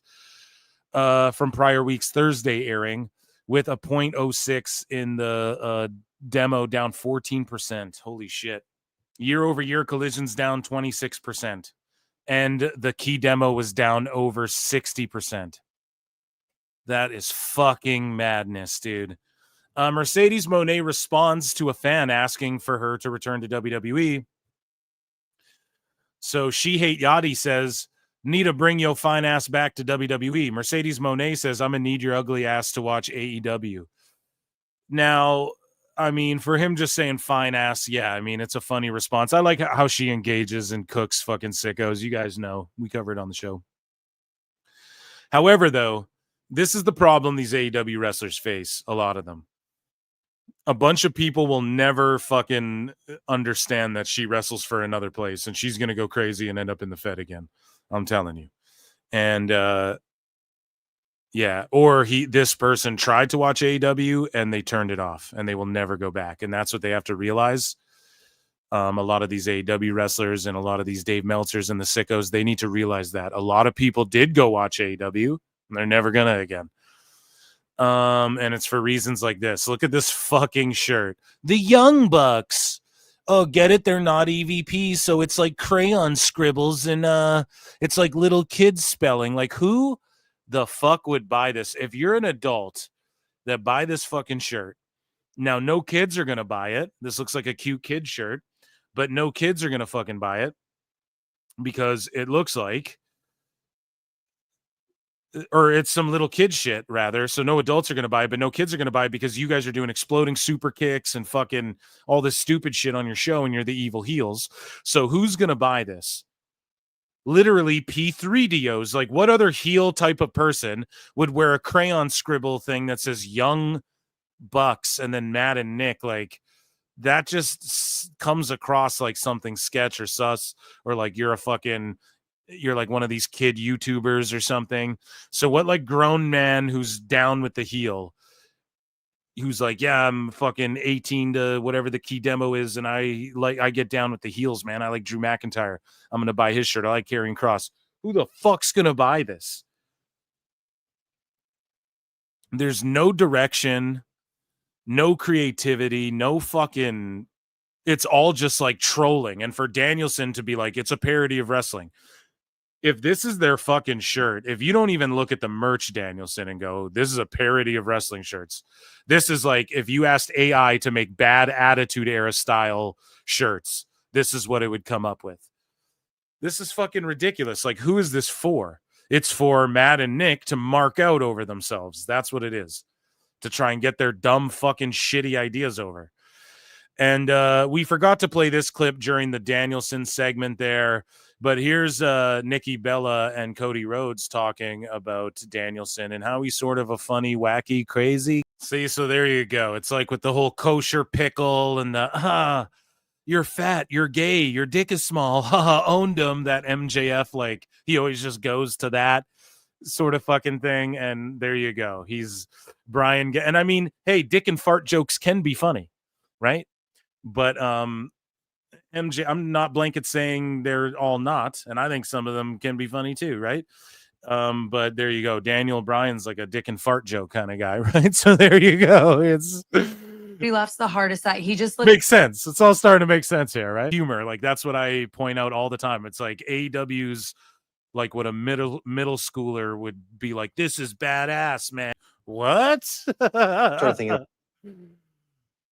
Cody, aren't you married? Don't be fucking you're a married man. You guys switch the subject. What is this horny talk we're doing here? Okay. Jesus Christ. Reel it in here, brother. I know you're having drinks, but goddamn. Emotional damage. No. So here's Tony Khan. He had a 7-minute video where he's like, hey guys. And he's in front of these like creepy fucking these creepy Freemason paintings and shit. No, I'm just joking. But Tony's like in his house or whatever, and he dropped another video. Let's see what he's got going on. He looks incredibly happy here. Hey, it's great to see you all. I'll wait a moment as people trickle in, but I'm really excited. Today's a Wednesday, and it's Wednesday Night Dynamite. We're here in Chicago. Chicago's one of the home cities of AEW, one of the first AEW shows ever here. AEW All Out was here. That was before we even started doing Wednesday Night Dynamite. Now we've done over 300 episodes of Wednesday Night Dynamite, and we are back in the Windy City, Chicago tonight. We're about 6 hours away, just under 6 hours away from Dynamite kicking off. We're here in Chicago, Illinois. I'm at my home. It's my... Oh, man. Here's the thing, bro. Like, it's good he's promoting the time and like when the show's gonna kick off and stuff. But I said it last time when he's talking about Supercard of Honor. He's like, "This is great. We've had a great run of shows, and it's great. And like this match, Bandito is a high flying awesome, and Teton is the reigning luchador champion." And it's like, bro, you're selling to the people who are already follow you and shit. Like it's like you're in a shitty business meeting, like engage with your audience, man. It's so, it comes across like Mark Zuckerberg. And again, even sickos, y'all make fun of Mark Zuckerberg. Why aren't you making fun of Tony? It's objectively a similar thing, dude. In my opinion, I guess that would be subjective. Okay. But I think that you could easily compare the two. It's a little Robetronic, you know? And that's why some people are saying Carlos Silva's cringe, but he's just like a guy who knows how to like manage a team and crunch numbers. And he's a good guy. He's a guy you can put in front of people to talk out business deals, and it's not fucking humiliating. You can put him in interviews and he doesn't fucking humiliate himself in these interviews, right? And he doesn't come across like a fucking alien. So, yeah, I think you could easily make that claim that it's comparable to Zuckerberg, and it's silly you're not allowed to laugh at both. The family's home. It's one of the great things about being in Chicago. We talk about the art of professional wrestling, but this is Mildred Burke as a child. The real art is art. And I'm here in front of Renoir's portrait of Pierre Renoir in a sailor suit. You may have Oh my God, Steamboat Tony, dude. Oh my God. seen the print of this. You may have seen the photo online at various points. This is the original portrait. My father's a great art collector. My parents collect art, and my sister and I were lucky to grow up around some of the greatest art. And being Yeah, some of the greatest art. Some of the greatest art ever put on cinema, The Lion King. Oh my God, dude. Fuck, this is amazing. This is amazing. here in Chicago, I just wanted to show you my home before I head off to work. This is Cribs. The music kicks in. Boom. It's Tony Khan Cribs. Well, here's a lot of, I keep Starbucks coffee. I keep a lot of energy drinks and soda water. There's plenty of soda water. In fact, I have a second fridge dedicated just to soda water. In the freezer, I just got some pizza bites, and the pantry's all hot Cheetos. Mercedes and Mortis love hot Cheetos. the original Renoir, and of course, Renoir, and over here is Renoir's rendition of Chris Benoit. this is Chicago, Illinois. This is my home, and taking a walk here to a great spot to talk, heading to my father's office. A great spot to talk. This isn't a good spot. They're watching me.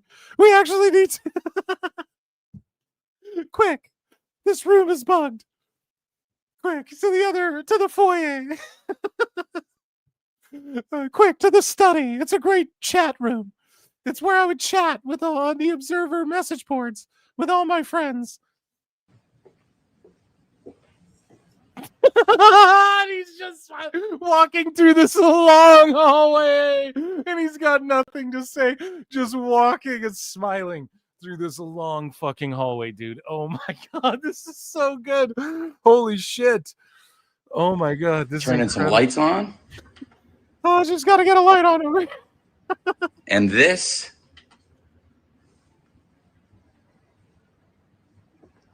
is Mark Chagall. This is a Mark Chagall And when you flick the light on, the frame lights up too. portrait. Mark Chagall, cousins with Steven Chagall. Original Mark Chagall.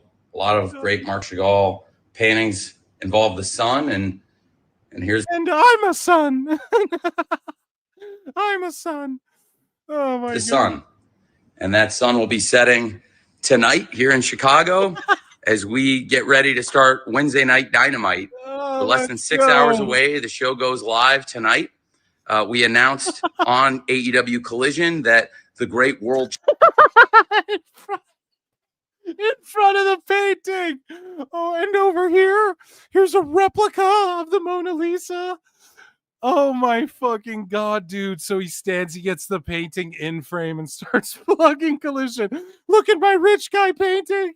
And I'm about to put on a wrestling show. It's really great, isn't it? Oh, shit. champions of AEW will both be fighting tonight. Could you imagine if Vince McMahon did this? People would be like, this billionaire, out of touch, fucking moronic. People would bury it. Like, what is this billionaire, goofy fucking, you know what I'm saying? But instead it's Tony Khan. So, man. Hangman Page taking on Wheeler Yuta. A bit of revenge, payback, maybe on the mind of the Hangman after what happened to his longtime friend, Colt Cabana, a man from Chicago, a man who, in fact, He has a finger painting I have mounted over here. I keep it next to my big blocks and an easel. hosted a show called The Art of Wrestling. And Yes, he makes an incredible tie. The art. He actually, he's not an artist, but speaking of art, he has a show called The Art of Wrestling. Get it? Because there's art behind me. and a man who was bloodied and beaten by John Moxley and the Death Riders. And I have a painting over there made out of Moxley's blood. Great chance for Hangman Page, the In fact, I made it without his knowledge. I'm cloning him too. AEW World Champion, to get some payback tonight on Wheeler Yuta, one of the Death Riders who was involved in putting down Colt Cabana, bloodying him this past Saturday here in Chicago, Colt's hometown, on AEW Collision. We've got Really quick, let's hop on this Segway and take a ride on down to the pool house. Hangman versus Yuta. Also, I'm really, really excited for the first time ever on Dynamite. The world champion, Timeless Tony Storm, is going to fight Billy Starks, the protege of Athena, the ROH world champion. Athena is in line with a guaranteed world title shot. And it's very, very interesting now because Billy Starks is one of the top young wrestlers in the world. Really, really a young wrestling prodigy, mentored by one of the great stars in Athena. One of the great stars that Meltzer's given me. One of the great superstars. Oh, no, wait, I can't say that. One of the great stars, bro. You just started putting it on TV. He means one of the great starts. She's a great start here on Dynamite, finally. And Billy Starks will get a world title shot if she wins this tonight. And there's Athena, as it's Shark Week. Athena really circling the ring like a shark herself. I just watched Jaws, and over here I have the Jaws movie poster to celebrate its 50th year. Oh my God, dude. Certainly, He's just killing it with the segues. going to be keeping an eye on this. And speaking of segues, let's hop on this one. You actually control it with your feet, and let's head down to my bat cave. As she's in line for a title shot, and her protege is wrestling Timeless Tony Storm for a title shot herself tonight on Wednesday Night Dynamite. You can watch the show on TBS. You can watch the show on HBO Max. We start on TBS tonight and HBO Max at 7 p.m. here in Chicago, 8 p.m. Eastern. It's like, bro, you are selling to everyone who's already watching your fucking show. You're like, and I get it, plug the time and the place, but get in there and shoot from the hip. It just seems so like just disconnected from like your average common person. And this is why moments like this is an incredible video. Amazing. It's going to be a great show. A lot of times. It's great. Yeah, this is great. I try to hit it every time, but I mean, it's just so much and you get locked into everything he's saying. Wrestling companies will make some announcements on the day of the show because they get engagement. It's a way to get you talking about the show, get you interested in the show, and do something to say, hey, there's something big on the show tonight. You're going to want to watch. Typically, those Here's my chandelier. Here, it's made of crystals. match announcements are the most engagement you're going to get on the day of the show. I think they do very, very well. Of course, we've got some big stuff we've already announced, but I'm going to be making more match announcements throughout the day. I won't have this kind of decor, although I will be in an. I won't have this kind of decor. I won't be able to come back to my palatial estates. Next time I might be on a boat. Next time I might be on a helicopter. Another beautiful historic place in Chicago. In minutes from now, I'll be at the Aragon Ballroom. It's a venue that's almost 100 years old. I believe 97 years old. And I like the Aragon Ballroom. I like that they do shows there. I recently learned some family history. My grandfather, my mother's father, worked and was at the Aragon Ballroom almost 90 years ago. So cool family tradition getting to go back there now with AEW tradition. Over 90 years later after my mother's father, who I never had the pleasure of meeting, was there many years ago. So in addition to the great match announcements that we've made and more match announcements that are going to be coming your way in the next few hours, we're just so excited about Wednesday Night Dynamite tonight. And I wanted to try something different to get the engagement. What? Oh my God. And we have Meltzer saying like, Eric Bischoff just does shit for engagement. We're about to talk about it here. And then meanwhile, Tony Khan's on some fucking, I'm just trying to get engagement. And I saw how many people watched when I was on a boat traveling to a super yacht. And so here's a painting. And then there was another painting and they make me happy. And I think I'll get more engagement. Tony, we know that's why people use social media to get engagement. You don't need to explain like a fucking robot why you're jumping on the socials and engaging with fans. What the fuck? Just engage with the fucking fans. Shoot from the hip. Take questions.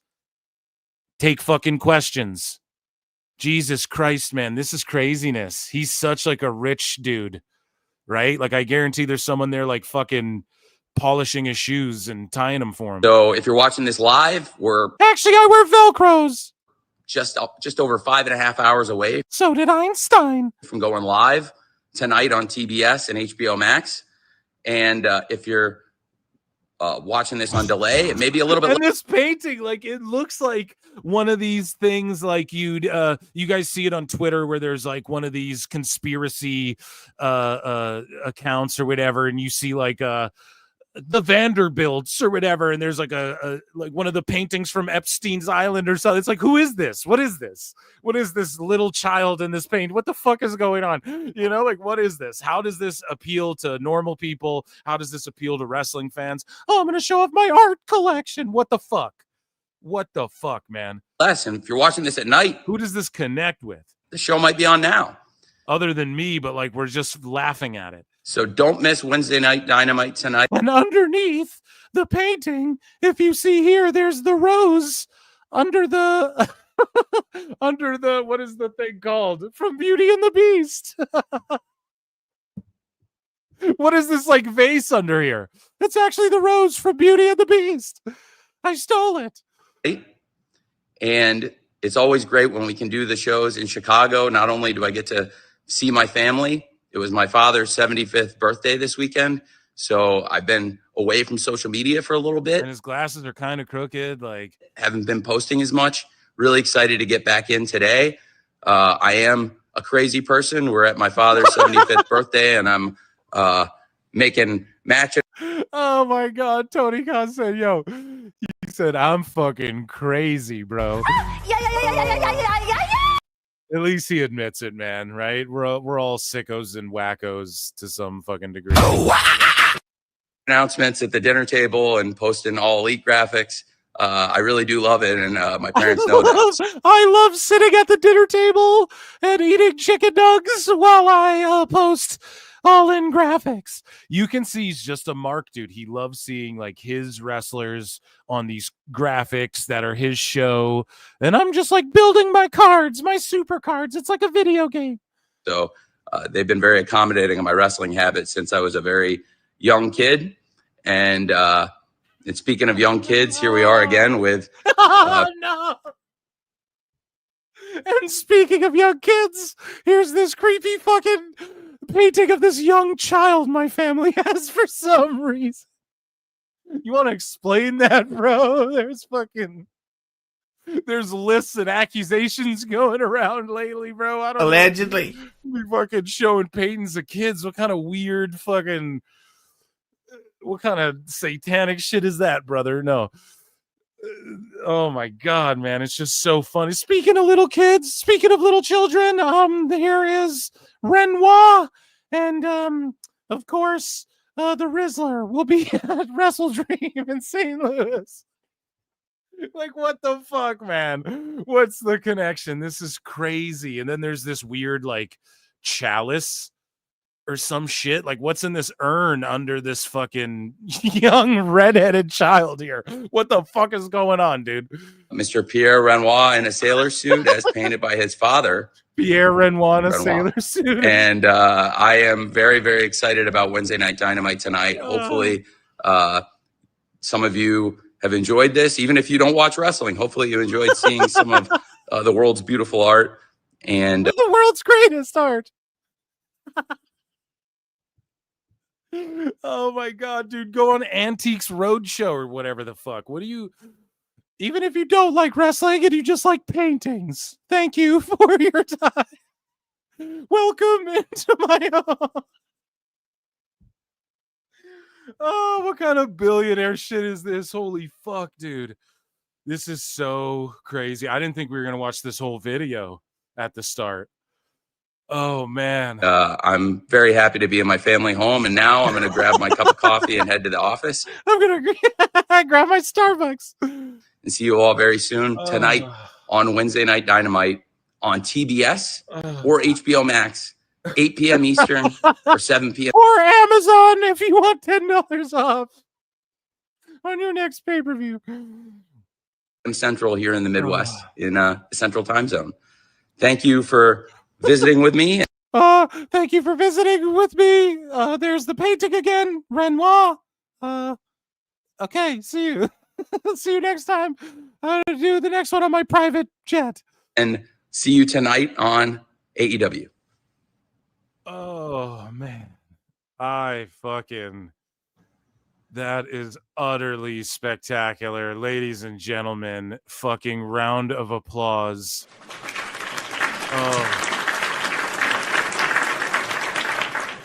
Oh my God, man, that is uncanny. The best guys, Tony Khan. Holy shit. Let me check in with chat. We got to do one more segment before we get out of here, guys. What a fucking uncanny segment that was. Absolutely incredible. Holy shit. Okay. I'm going to check in with chat. We have some more. We have some Meltzer as well. Okay. Like a bunch of Meltzer clips as well. So I don't know how we're going to do this, but we're just going to do the damn thing. Okay. Let me check in with chat here. Thomas Moore for 2 says, Tony legit has me in stitches. Dude, I'm crying over here. I'm over here now. I'm legit, dude. I'm dying. Like, that is way too funny of a thing. For Danielson, and all I'm thinking about too is like, Danielson, that is like a parody of life. That's like a guy doing a sketch of a rich kid or something, right? That's unbelievable. Thomas Moore for 2 says the painting is Mercedes as a kid. Yeah, just like what is... And speaking of little kids, like there's no fucking way. He was segueing the whole time. I'm throwing out these stupid ass segue fucking one-liners and he does it. Speaking of children, like you can't make it up, dude. Or you can make it up. It's so ridiculous. It almost is made up. Cashman A for 2 says, save some pussy for the rest of us, Tony. Jesus. Yeah, exactly. The fucking anti-poon with that. Dude, that was so good. I'm legit. I did not think we would watch that whole clip. I thought it'd be like the boat clip where we kind of like, okay, we're going to just skip ahead a little bit. We get it. No, I can't even believe how fucking silly that was, dude. The best part for me is when he's walking down that long hallway, just smiling like he has nothing to say. And then there's just like one random painting of a little kid and then like an urn under it. And then he walks away and then like in another room, there's just a random painting. He's like, oh, let me get the lights here. And here's another great one. I have a son. This is a son. And the other one is a guy's son. Holy shit. And I'm a son. Time cop. You know? It's just gold. It's comedy fucking gold, dude. Where would we be without PWT? My God. I need to hydrate a bit. I'm drinking some Starbucks myself. I want to see flutes in the chat, guys, because you know what's about to happen here. You guys know what's about to happen here.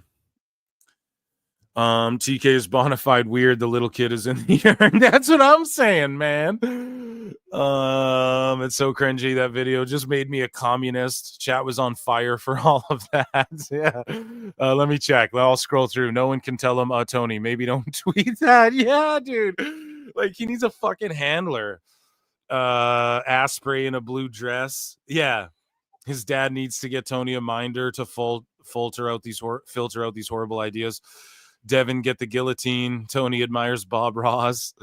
He has Omega in a blue dress. Yeah, exactly. Like the way Epstein has Clinton in a dress or whatever. Over here is I have Dave Meltzer in a blue dress. Holy shit, man. Tony's in the Meltzer files. Oh man. For real. I was going deep cuts with it, but you guys know. Those who know, man.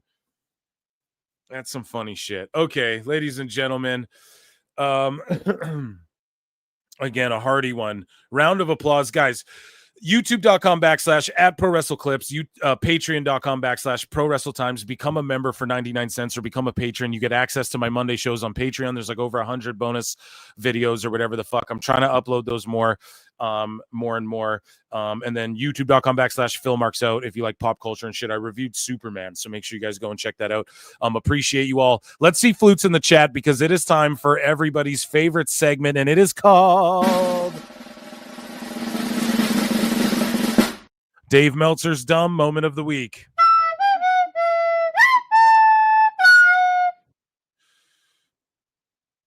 So let's see our guy Wavy Davy here. Where do we start in this one? We're going all over the place. So Meltzer said, what says Dave has always actively swayed his voters who to vote for in responding to Raj Geary about Dave's like voting.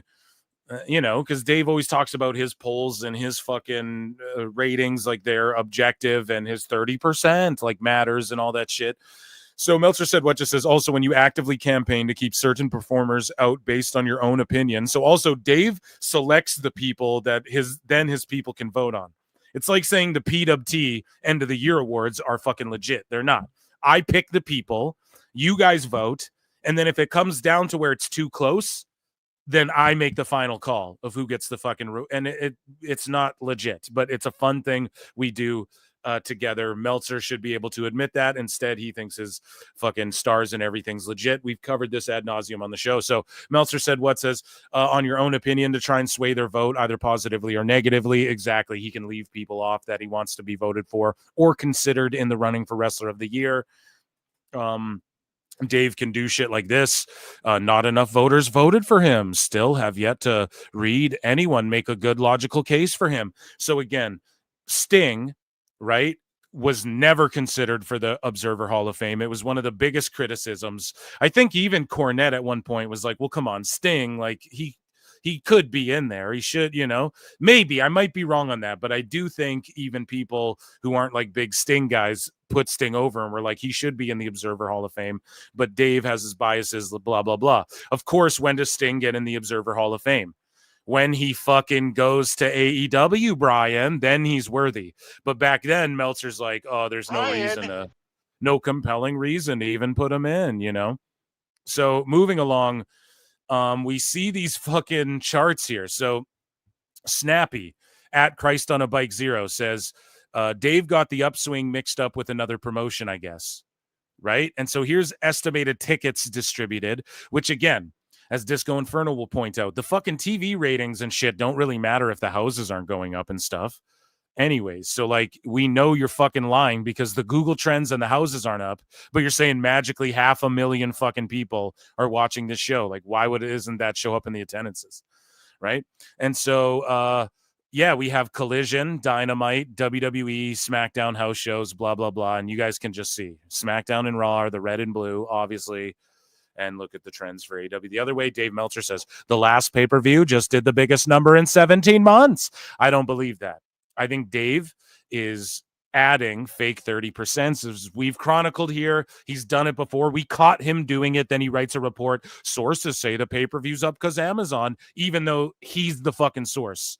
He's the guy who perpetrated that and put it out there. So he's not credible whatsoever. Okay. But he says, same show just nearly tripled the all-time record US gate and beat all-time attendance as record gate as well. Total audience is up greatly in US, UK, and Canada. So no, got the term correct. I don't know. He's always just spurging out and fucking trying to scramble to defend AEW. So here's Brian. Okay. And Brian and Dave. And here's Heel Uzi posted a clip of them. And let's just check out. He's just hating. He doesn't even give context to what the clip says. So let's just put a Brian. Let's just throw a Brian in the chat. And let's listen to this clip and make fun of it. And then I swear to God this happened. I could not believe my eyes. They've been plugging this WWE Unreal. A behind-the-scenes look We're going to reveal what really happened. We're going to And then take you behind the scenes. So just like AEW All Access, and then they do a commercial, and it's a total work. Okay, it's the wrestling. It's a work. Yeah, it's the good. Hey, it's a complete work. Good. That's what it should be. It was just a work, could you believe, Brian? Unlike AEW, where they did All Access and they didn't even mention CM Punk and completely invented this whole thing with Death Triangle and just talked about how the belts had to be vacated, but didn't really even address why, Brian. So we won't even say any shit like that. It would never, ever say anything like that, but he's just trying to clown this Unreal show because Dave thinks reality shows are fucking real. The footage they showed to sell you on WWE Unreal. You're telling us Triple H at the Royal Rumble telling I Show Speed that he's in the Rumble, and I Show Speed. Hey, dumb fucks. They're trying to sell ads to kids. So I know you dumb fucks don't understand streaming and the streaming game and all that, but the most people who watch Netflix the most they're just marketing to kids and shit, bro. That's what it is. I mean, I don't know what the fuck you need to. This show isn't for you. You guys think you're uptight and already have sources and know everything and know the ins and outs. Okay? Like he didn't know he was going to be in it. And I was like, you know what? I was looking forward to that show. I have never seen a less effective commercial. When this commercial was over, I was like, I ain't watching this show. You're trying to tell me that this is a real life behind the scenes look at booking, and that's the clip that you use? It's God. I looked at that. I was flabbergasted at that. It was just like, this is the antithesis of exactly what you've been promoting this thing to be. You're doing this storyline thing of oh my God. Dave and Brian are so fucking dumb. Like I can barely stand it anymore, dude. I'm about to unleash wrath on these fucking morons. And we just started the segment. Listen, Dave, what they make you think, what you guys are worked, like you're worked into the work. Dave and them think that WWE's like, we're pulling the curtain back and we use the term heel and all this shit now. And Vince would have never done that. And so we're just being like, hey, it's all fake and fuck it, blah, blah, blah. But meanwhile, that's the work. So they're going to just work people to be invested in this crazy reality show and think that booking the WWE is so chaotic and crazy, blah, blah, blah. It's disorganized and last minute and da-da-da, when in real reality, because it's a fucking reality show, which isn't reality. And everyone knows that except for you, because you have a fucking middle schooler's brain. It's just a work, Dave. Like, it's just a fake fucking show like WWE LFG is, and it's just giving the illusion to dumb fucks like you and to other people, wow, this is chaotic and crazy, who aren't smart marks, and then you blur the lines again. This is effectively blurring the lines again. And especially for the layman, for the common person who might turn on this reality show looking for drama and hot goss, and then they're like, holy shit, it's crazy and chaotic. I need to watch these shows to see how it plays out so perfectly. It's incredible. It plays out so perfectly. It's for the normies and shit, Dave. It's not for your smart mark dumbass. Okay? That's the fucking problem here. And these guys don't understand, like, what even wrestling is at this point anymore. They've gone so nuts, like trying to bury WWE, that they don't even understand like what's going on here. They're effectively blurring the lines again. Okay. And instead of you being like, that's clever, I love that they're sort of bringing like kayfabe back, and you're just like finding a way to shit on it because you can't think objectively, Dave.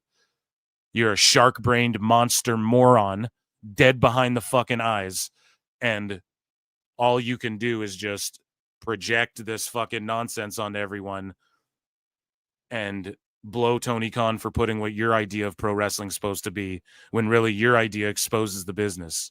And this is supposed to be cheesy and fake because it's not for you. Okay? And it is for you if you weren't such a goddamn mark for yourself. Right? Like, I can watch it and separate the two and go, this is fun. Okay. And if I'm not, then I turn it off. It's like LFG. I've watched the first 3 episodes. I keep shutting it off. I don't really give a fuck this season anymore. I got to be honest. I might crush it out in a sitting when I'm like, there's nothing else to watch. You know, I'm watching Building the Band right now. I got to watch those. But yeah, Meltzer just doesn't get it. And yeah, I just was like, is this ridiculous? Well, I mean, the thing is, it's like one of those WWE documentaries. Like, remember the one with when they were going to give you the true story of what happened at the WrestleMania, you know, the build for the WrestleMania with Cody and everything. And I watched it, and, you know, I know every.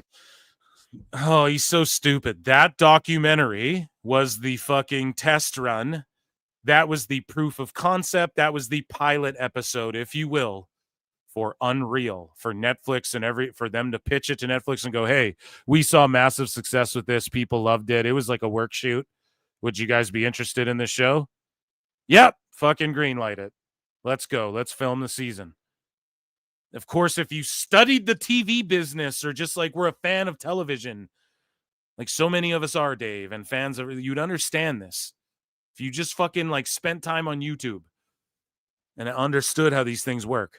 Everything that happened, believe me, leading up to that WrestleMania, you know, the twists and the turns and the Dwayne signing and the you know, Triple H having Cody win the Rumble and, you know, all the little games that were being played. And I watched that thing and it was so fake, like so fake. It was like, I thought that they would, I knew they wouldn't get into the, you know, the details because. So did everyone, man. What's the point? What's the point? You know, because, you know, it's supposed to be everyone's cohesive and there's no arguments and we're just all smart and we all work together. And no, it's not supposed to be that. It's not supposed to be that. No business works that way. Butterfly and rainbow. If you think that's reality, you're a fucking moron and you don't study business and you fear facts and Wagyu beef. The fans booed our thing. So we smiled and we just said, well, the fans know best and we'll, you know, do that. So, but it's like, I thought that they would at least tease like the surface stuff, and they didn't even do that. Who cares? Who gives a fuck? You just want, this is why, because you don't have sources. So this is why Dave is like, oh, I really wish they fucking showed me all the backstage stuff, because you don't really have sources or know what goes on back there. And you are a fucking Uber mark and want to see the curtain peeled back so you can really see what it's like, because you don't know. And that's your dream fantasy. And that you like to pretend you know about all this stuff and you know the inner workings. It's like you're there at every fucking Raw. You know how it all works. But realistically, what you're doing is you're pulling back the curtain on your own brain, and there's a monkey crash and a symbol there yelling, I want to see the actual backstage stuff because I'm a fucking stooge. And that's why you care about that. And everyone else is like, yeah, it's just a work show. You think they're going to tell you? No, so, you know, you expect like he just exposed himself. A WWE behind the scenes to be anything but a work. No, why? Why would you expect? You expect it to be anything but a work, but that's why I brought up the DVDs before, or the documentaries where they would work everyone. So I expect this thing, not everything to be a work or whatever the fuck, even though I just brought up an example of how everything's a work with them. Fucking stupid dumbass. You know, I mean, I heard, you know, some of the old timers are just like, this is horrible. No, none of the old timers gave a fuck. You didn't talk to any old timers. It's going to kill the business. It's like, you know, even if they did it as a total, you know, like had the meetings and everything and killing the business, you know, but this isn't going to be that, you know, I mean, they're going to go in there and I don't think you're going to be seeing any arguments. I don't think you're going to be seeing anyone bury any talent. We're not going to see any arguments. So they manufactured a fake, hey, you're going to go out there and it's going to be a last minute crazy. You're going out there. Isn't that crazy? And then you get speared and hurt. They're not going to manufacture arguments. They're not going to manufacture. That wasn't a manufactured moment to show everything isn't all smooth sailing. That last minute they had to go, you get out there, pal. And then he did it and got speared to oblivion. Dave, so which is it? You're talking out of both sides of your ass right now.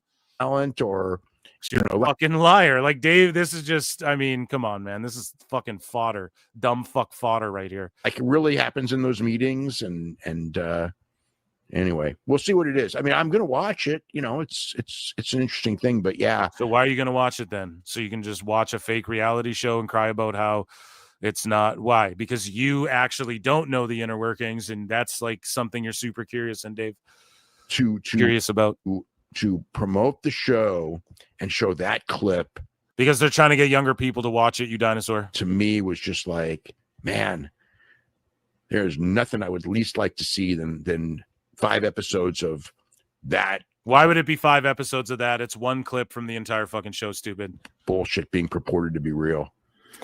Oh, hey, fucking Superman's coming out. He fights a kaiju. Oh, man, the whole movie, he's just fighting a kaiju. Why would I go see it? It's not like there's 2 hours of other shit in the fucking movie. Like, what an idiot, dude.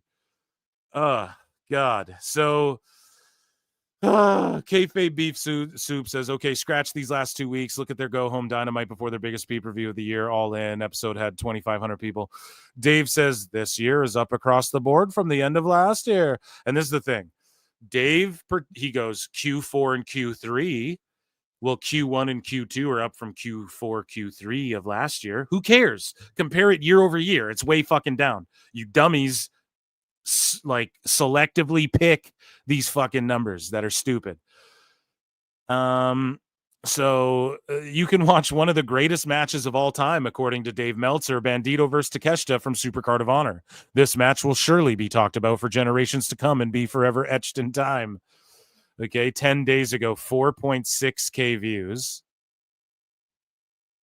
Okay. And here's Dave. Bandito. So he's talking about in this 29-minute match. I watched it. It was a fun match, but it's nowhere the way Dave blows it. It was just another fucking match on the card. There was a bunch of crazy shit that went down on that card, and that was probably the best match of the night, but it's just the same shit that happens all the time. So Bandito came out with an Aztec warrior headdress like Mil Mascaras wore in his Los Angeles heyday. It was great from start to finish, built well, and the last few minutes were unreal. This was basically the ultimate in the modern style, with everything fans who like that style love and everything people who hate that style complain about. This audience was going crazy. No, Dave's they were hotter. They were kind of burnt out by the end. They were like lit up for this match again, but it was the last match, so people kind of applaud and like get on their feet, but I don't think they were as hot as like the peak of the show, because there was so much, dude, on that show. Blocked the 21 plex and tore up the mask. Rocky Romero gave Takeshita a chair, but he missed the chair shot. Bandito did a tope into the chair and was bleeding. Takeshita gave him a tombstone on the ramp. Takeshita was biting. Bandito did a running fly flip dive over the post, a poison rana, and tope con Guerrero, followed by a frog splash for a near fall, Brian. So all the shit he explained right there was in the one of the best matches of all time. The ultimate. Bandito tried the 21 plex again. Takeshita landed on his feet and did a Chaos Theory suplex, and Bandito landed on his feet, did a super kick and GTS. Bandito was on the top rope and held Takeshita in a body slam position and then moonsaulted him into the ring, which is even more impressive given Takeshita's size. And then the way Dave is explaining the move, it's like he's explaining it for the first time. Dave, he does a follow-away moonsault splash every fucking match. Bro, we know what Bandito does. He's explaining it to his readers like it's the first time he's ever done this maneuver. And this is what his friends explain too. Meltzer's friends are like, dude, you watch these matches and it's the same match every time. And he's yelling and popping and laughing at these fucking spots like it's something to be fucking pumped about, like a kid with keys being dangled in front of him, you know? Bandito did a shooting star press. Takeshita got his knees up and cradled him. Bandito did a super Frankensteiner that Takeshita reversed into a cradle for a near fall. Bandito did the X knee. Takeshita blocked another 21 plex, and Takeshita did a front tombstone and wheelbarrow German. Takeshita did a running knee that Bandito kicked out at 1 and then went for Raging Fire, which Bandito turned into a cradle for the pin. 5 3/4 stars, Brian. Bro, what the fuck? Like, this is the type of shit that, like, this motherfucker thinks that is, like, good wrestling, you know? Even just the description of it. Like, how does anyone understand that? Whereas, okay, think about a WWE match. Like, bro, he went to dump the fucking tax. He dumps the beads out. And then dude's like, oh shit. And then he went for the Claymore. And then it got reversed into the GTS. And then it was a 1, 2, 3. Then he went on top of the cage. And then the fucking, you talk about it like it's a movie. This is like you're the choreographer explaining to Jet Li each move he's doing during his next fight scene or whatever, dude. So Dave Meltzer had this to say. This guy said his name's All Wrestling All Day said, Dave, I don't care how much you're being paid. You know AEW isn't doing well, and your continued support of failure is making your opinion less and less. I used to subscribe, not that you'll even care. Meltzer says a wrestling company valued at $2 billion. Now, AEW's not valued at $2 billion, bro. And he keeps pushing this fucking narrative out there. And there's a reason for it. And Dave says, and third largest combat sports company in the world. It's not a combat sport. TNT, I guess they consider it a sport, but like it's not claimed as a sport really by HBO Max. So anyways, with major profit margins guaranteed based on just US rights is the farthest thing from a failure. Sorry for your not reading the issues you subscribed for because I've discussed business heavily and you didn't even pick up on something as basic as that. Fucking Dave, man. Like, what is he even saying? Nicolo Piccolo says, I agree. A company like the one you described shouldn't have any trouble finding investors. Good thing I haven't heard any such rumors. A company this profitable would never need them. That would be silly. And so there's rumors floating around, chat, that TNA, but AEW is looking for investors right now, and that's why Dave keeps floating out this $2 billion valuation, and Tony Khan's in front of his rich guy things.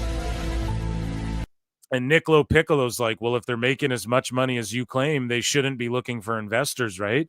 So if news comes out that Tony Khan's looking for investors, then Dave, you look like a goddamn moron, huh?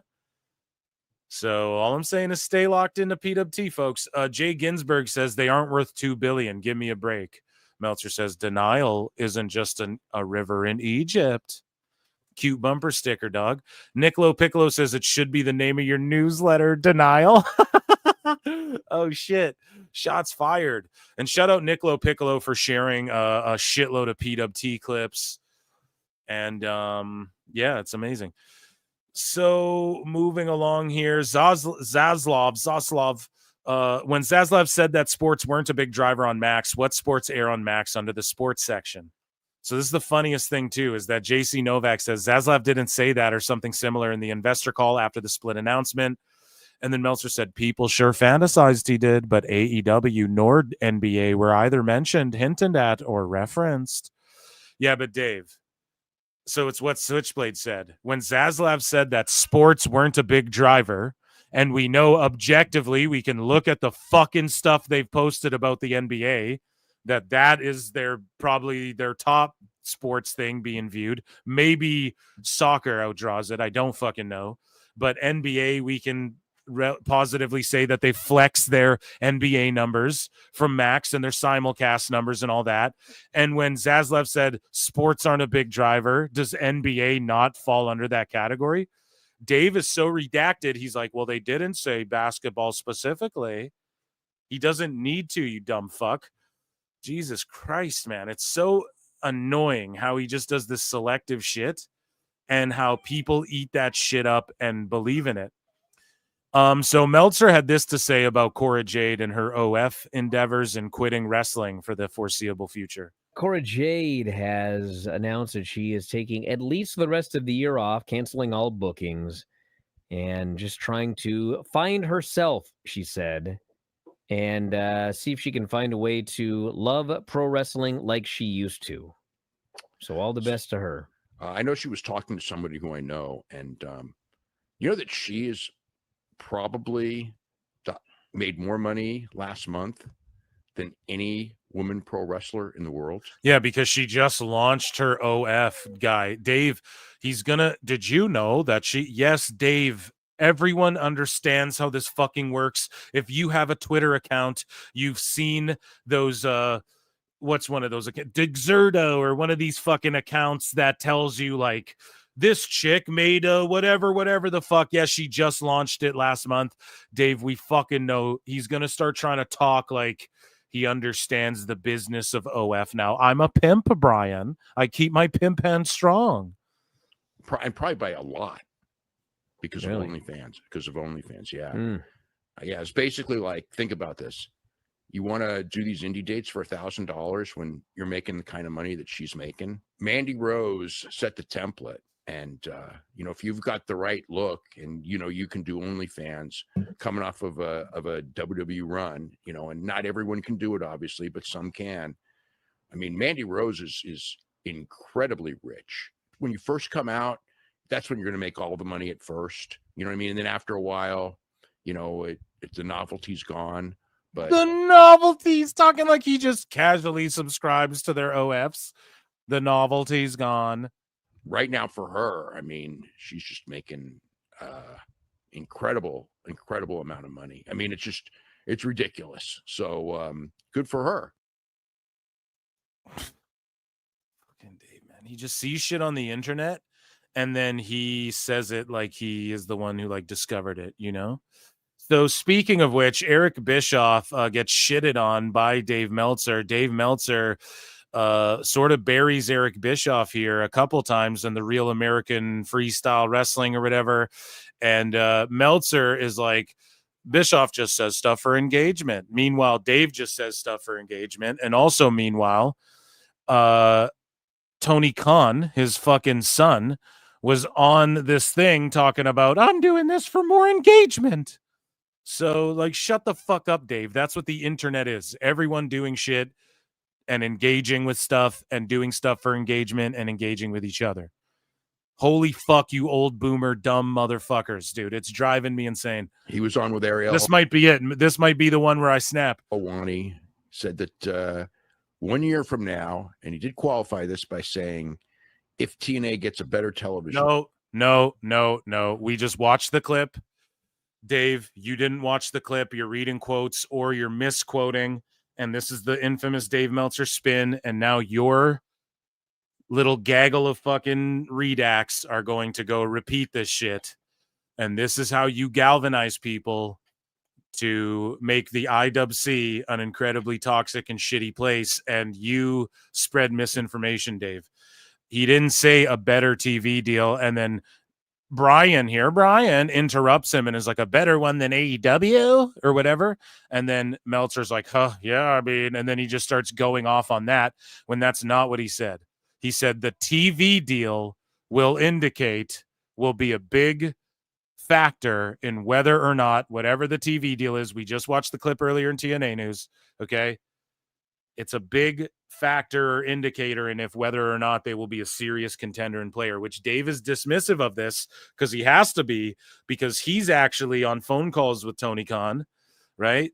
And texting Tony Khan and influencing booking and talking about he's pushing for this and that. And at the same time, and we're going to cover a bit of that in a moment, and at the same time, he hates Bischoff. And at the same time, he knows, Dave in the back of his little mind knows that TNA could realistically get 300,000 people watching them every fucking week if they get on the right network and are fucking promoted correctly, which WWE is helping them achieve. So just by saying, if TNA gets a better television deal, that's a lie. They will be ahead of AEW 1 year from today. He's just saying stuff now at this point, just for engagement. Ariel sort of challenged him on something because, well, I guess the last time he was on the show, he said AEW is dead. There's no way to turn it around. They're dead. And then Ariel Helwani did say, well, they have turned it around. And he just goes, well, no, you're lying. Ariel did not say, well, they've turned it around. See, Dave, you can't lie to me, motherfucker, because I'm watching all the stuff. You're not actually consuming all the shit. That's why I'm 10 steps ahead of all of you motherfuckers. Okay? Because I see and I consume it all. No, he didn't say, well, it is turned around. No, he just said, well, the perception is, what they're saying is that it's turned around. They're doing this and that. So you could perceive that as it being turned around. He didn't push back and go, well, it is turning around. No, he didn't do that. I never watch. So it's just like, okay, so you're talking about this thing that you Never Dave, that's what you're literally doing. You talk about Raw that you never watch. This is why this triggers you, because you project. You're talking about fucking this Ariel interview twice now. You misquoted it and proved that you don't watch. Okay. So, and Ariel did bring up that AEW is now, Dynamite has had more episodes than Nitro ever had. And he was like, well, we had. No, it wasn't like, well, we had. No, it wasn't like that. Ariel presented it as, what do you make of people saying, and we covered this on the Monday member show, 99 cents. He said, what do you make of people saying that, or like like we did more episodes than Nitro, like that's a thing to be touted. Like, what do you make of that being a thing? That's he never was. It wasn't like this. Well, that's you, Dave. Any more viewers, and it's like, yeah, but you went out of business. They did have more viewers. Yeah, they went out of business because they didn't get a fucking TV deal, not because the business was fucking failing. Because when the companies merged, they didn't want anything to do with wrestling. Dave, accept that. Accept that reality. Okay? The key to running a business. Dave is going to tell the guy who fucking made millions and made Hulk Hogan millions and all these wrestler millions, the key to running a business, because he's on the phone with Tony Khan, who could literally take $1 million in $1 bills, wipe his ass with them for the next 10 fucking years and laugh about it. And Dave Meltzer thinks that guy knows anything about business, or he knows anything about business, when he's doing 50% off the fucking observers and his shit's trending downwards. In the long run is not how much you peak and go out of business, but staying in business is far superior to having a peak. Oh, so then you admit that TNA is already the number one. So we just owned Dave Meltzer, ladies and gentlemen. We just owned him. So staying in business longer is far superior to peaking higher and then crashing and burning. Stupid idiot. So you just admit that TNA is already the number two. It has nothing to do with them becoming the number two. They already are the number two, is what you just admitted by your own logic, Meltzer. Learn, baby, learn. Meltzer Inferno. What a fucking dumb, stupid idiot, man. Chat, we just caught him. Like, come on. Stupid idiot. So it's far superior. So TNA is number two already. And so when you're making fun of they can't become number two, like I love how in the same clip, Dave contradicts himself and we can just point it out a minute apart from each other. Like, what a dumb fuck, man. Holy shit. Very high, not making much money doing that peak, but having a legit peak and then being out of business 2 years later. Can you believe that that's what the fuck Dave Meltzer just said? Like, that's incredibly insane on so many fucking levels. Here, let me check in with chat quick. We're going to break this up here. I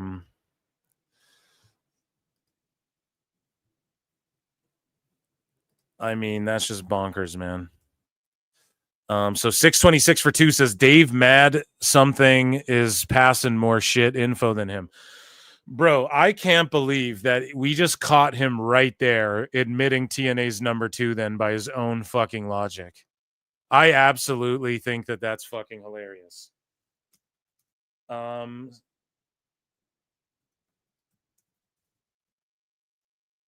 have to tweet this out too. Sorry, guys.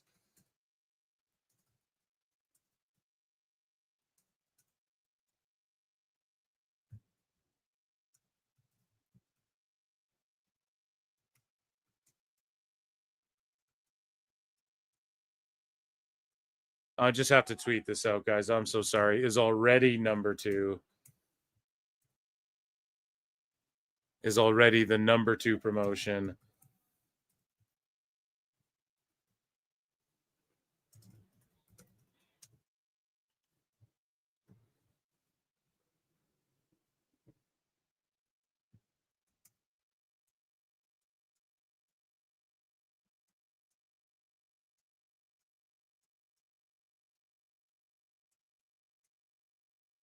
I just got to tweet this out. What an idiot. At Pro Wrestle Times. Make sure you guys follow me.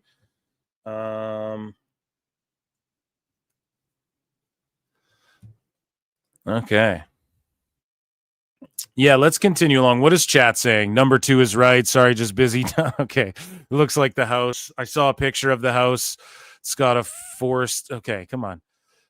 Whipping your ass with $1 million and buying shitty art. The smug smile. Okay. Yes, the smug smile is right. Let's go. No fucking yeah, 626. None of that kind of bullshit in the fucking chat. Dave made some real good money back in the day. Yeah, I mean, if there's anyone who knows about working people for longevity's sake, I'm sure he knows about it. But he's just coping, man. It's hilarious how we just busted him there. So moving along here, Dave Meltzer has this to say about TNA becoming the undisputed second promotion. He was on with Ariel Helwani. Oh, no, we just covered this. Yeah. So Dave Meltzer, we just caught him lying to himself and his audience and saying in one breath, oh, could you believe that they'd be number 2 if they got a TV deal? And then in the next breath, he's saying that longevity is far superior than anything else. So then that means TNA is already number 2. We just caught you and you're an idiot. It's because Meltzer has actually become a robot parody of himself. Shout out Jose, the assistant. Look, this is the evolution of the business. You go back to the territory days. Guys were cutting promos in smoky studios, driving town to town, hoping someone noticed. Now, they've got a direct line to fans through YouTube, Twitch, Instagram, podcasts. It's no longer just about what happens bell to bell. It's about building a brand outside the ring. Grok Meltzer. And some purists hate that, sure. They'll say it's a distraction or it kills kayfabe.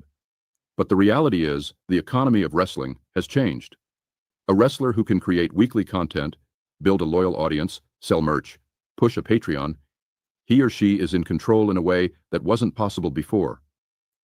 Look at someone like Matt Cardona. He's made more money after WWE by becoming his own content machine than most. This is fucking creepy, dude. Robot Meltzer. I gotta leave that in there. And don't forget, guys, from AI News, right? This just in, we have confirmed that Dave Meltzer fears PWT and flutes. There you go, confirmed. So from Dave's own chicken lips, okay, he is in engagement gimmick. So let's listen to Dave, what he had to say back in 2018. He said, I've been muting and blocking trolls constantly. I give everyone one shot to see if they are trolls or not, or just don't know. Many have come around, most don't. I'll always give people one shot. Not that it matters, but Twitter growth slowed greatly when I stopped responding to trolls as much. But overall, Twitter action slowed even greater. So he's just a fucking hypocrite. We covered this a long time ago on the show. He's just a hypocrite. So here's a fucking hilarious Meltzer pick right here. Oh, man. And, you know, here's Dynamite. They distributed 1,000 tickets. Here's Slammiversary. They distributed like 7,600 when all was said and done. Monday Night Raw, 13,400. And then Meltzer has this to say. Houston is sold out for Raw tonight after San Antonio was on Friday. You know, big house show numbers as well. WWE remains strong. Actually, you know, it's real interesting, Brian. The promotion of the year race with WWE, CMLL, UFC, and AEW.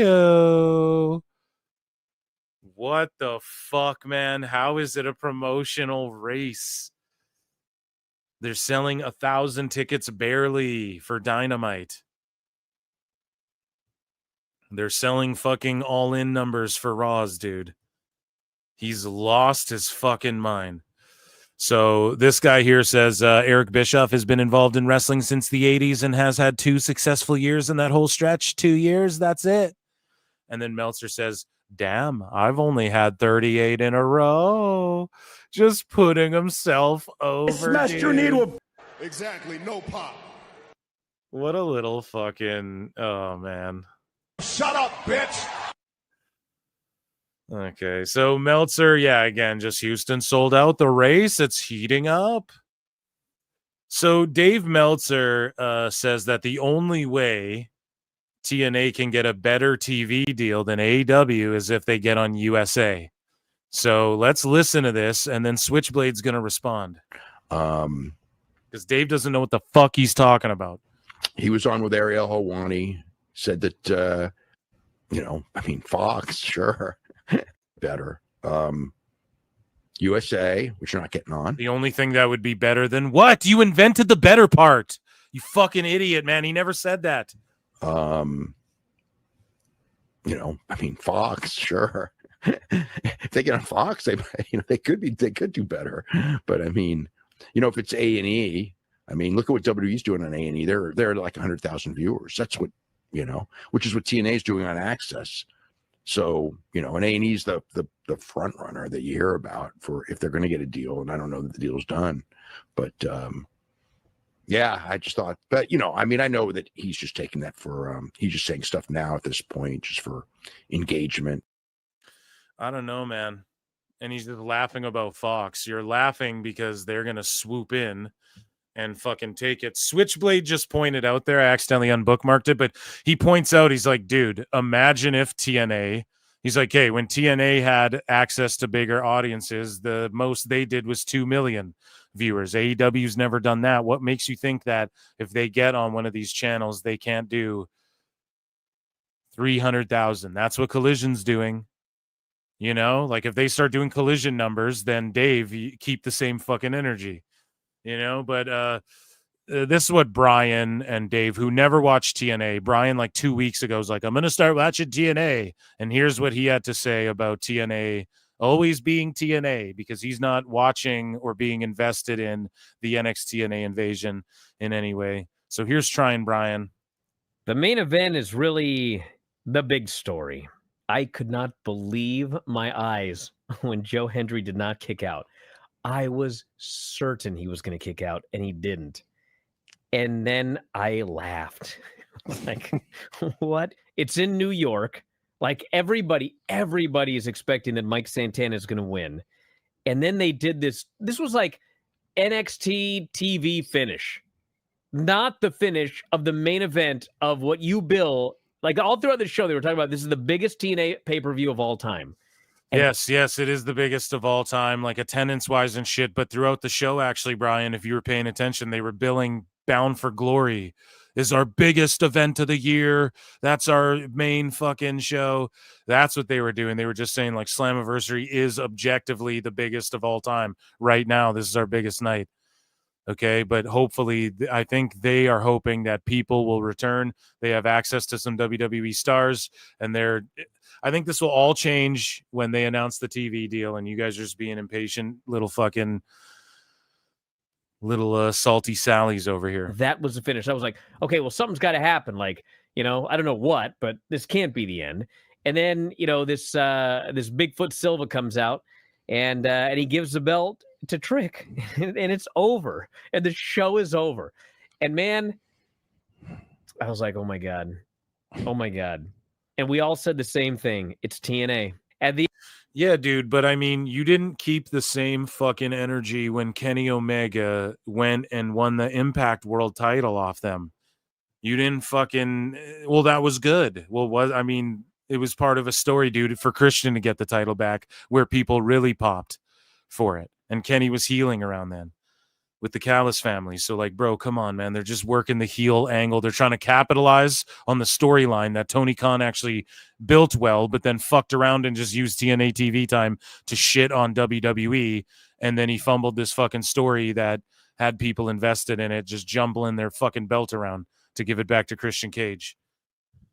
Okay, they're going to capitalize on this shit and draw a big house, and maybe they can do 10,000 for Bound for Glory. At the end of the day, we can't just have a TNA show without it being TNA. No, you just wanted it to end fucking where, it's the celebration because you don't watch it all the time.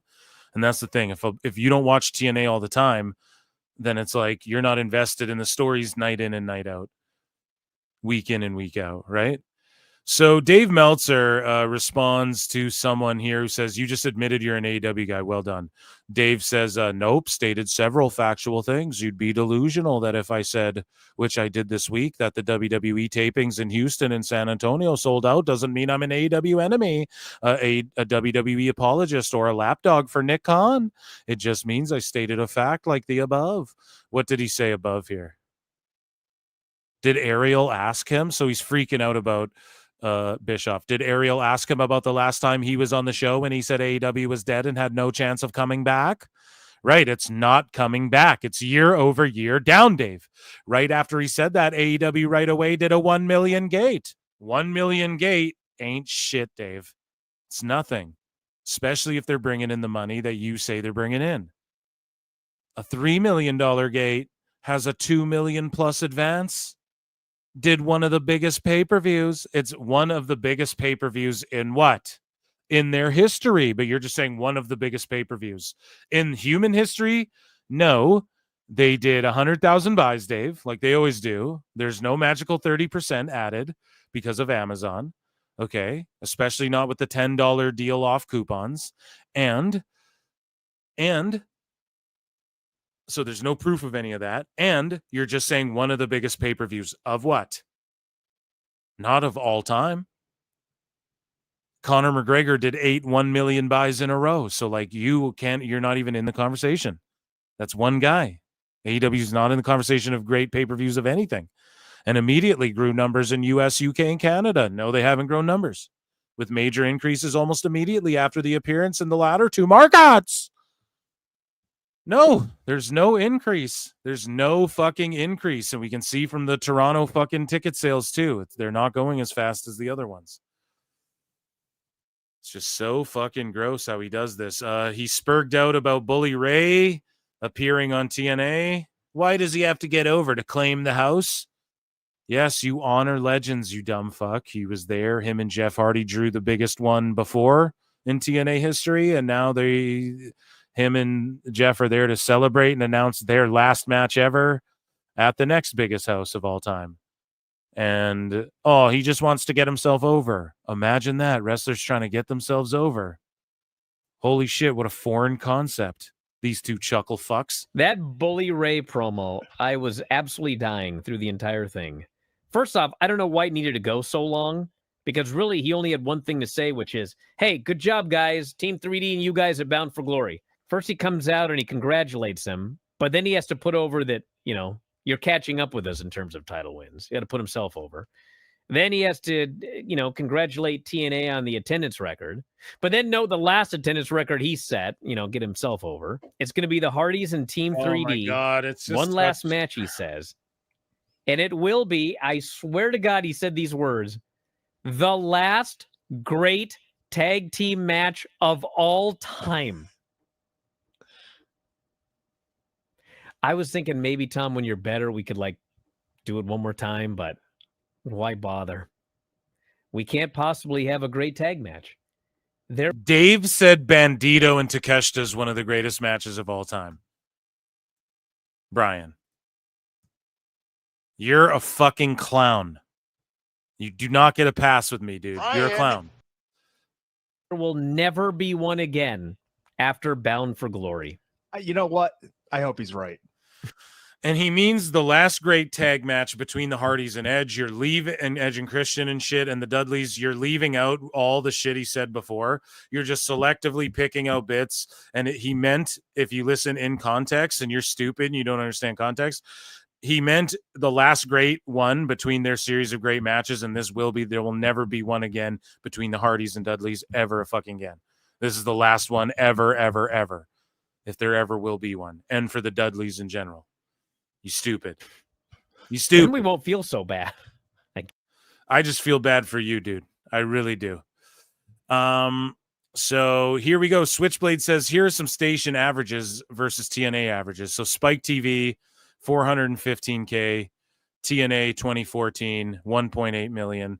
Destination America, 228K. TNA, 330K. Okay. Pop TV. So listen, man. In 2014, Spike TV was averaging 415K. TNA was averaging 1.8 million. Destination America was average when TNA was on there. They were averaging 228K per show, TNA 330K. Pop TV in 2016 was averaging 179K on their shows. TNA was doing 310K. Access TV 2024, they were doing 26K on average per show. TNA is doing 90K viewers per show. In 2024, A&E does 334K on average for their show. FS1 does 312K on average per show. What happens if TNA lands on one of these stations and does 500 and whatever K, Dave? You don't study the TV business, though, so you don't know anything about this stuff. Learn, baby, learn. Meltzer Inferno. I don't know. You're a fraud. Okay? So just more proof of it right there. Moving along. So here's what Dave had to say about Bischoff's amateur wrestling fed. Let's big size this and play this for you. Yeah. Real American Freestyle. Yeah, they announced streaming on Fox Nation. That is their broadcast deal. I don't want to say I am stunned, because I'm not, because I actually sort of reported that a couple weeks ago. But they have like 2 to 2.5 million subscribers. So that's like it's like that's the only number of people they got. And those people subscribe for right-wing news. You know what I mean? I mean, it's all the Fox personalities, just like the hard right and everything. They're not there for amateur wrestling. You know what I mean? So, I mean, I don't expect anyone to watch, but I mean, at all. Real American Freestyle. Yeah, they announced. Yeah, why would Christian conservative folks be into amateur wrestling and fucking football, Dave? Geez, those two never overlap. So the worst thing about WWE is segments like this. So here is Brian Alvarez and Dave Meltzer completely burying the Trick Williams Undertaker stuff, which I'm kind of with them for now. I'm going to see where it plays out, how it plays out. But unless Trick gets one over on Taker, I really don't get why they did this, other than to help TNA by getting TNA in more headlines before they announce a TV deal. So maybe that's their only goal in doing this. This was one of those things, golly, if you want to ask me the worst thing about WWE, it's segments like this. Yeah. Trick just won the NXT. He just retained the title at the biggest NXT show of all time. He comes out and he's just like a massive superstar. And he cuts his promo and he's so great. And he's so He was great on Raw. Yeah, it's like this guy is, I mean, he should be a top guy in the main roster right now. And then out comes the Undertaker. And they do a talking segment, and Trick tries to attack him, and Undertaker chokeslams him and leaves him for dead. And it's the same crap I've had to put up with for like 40 years.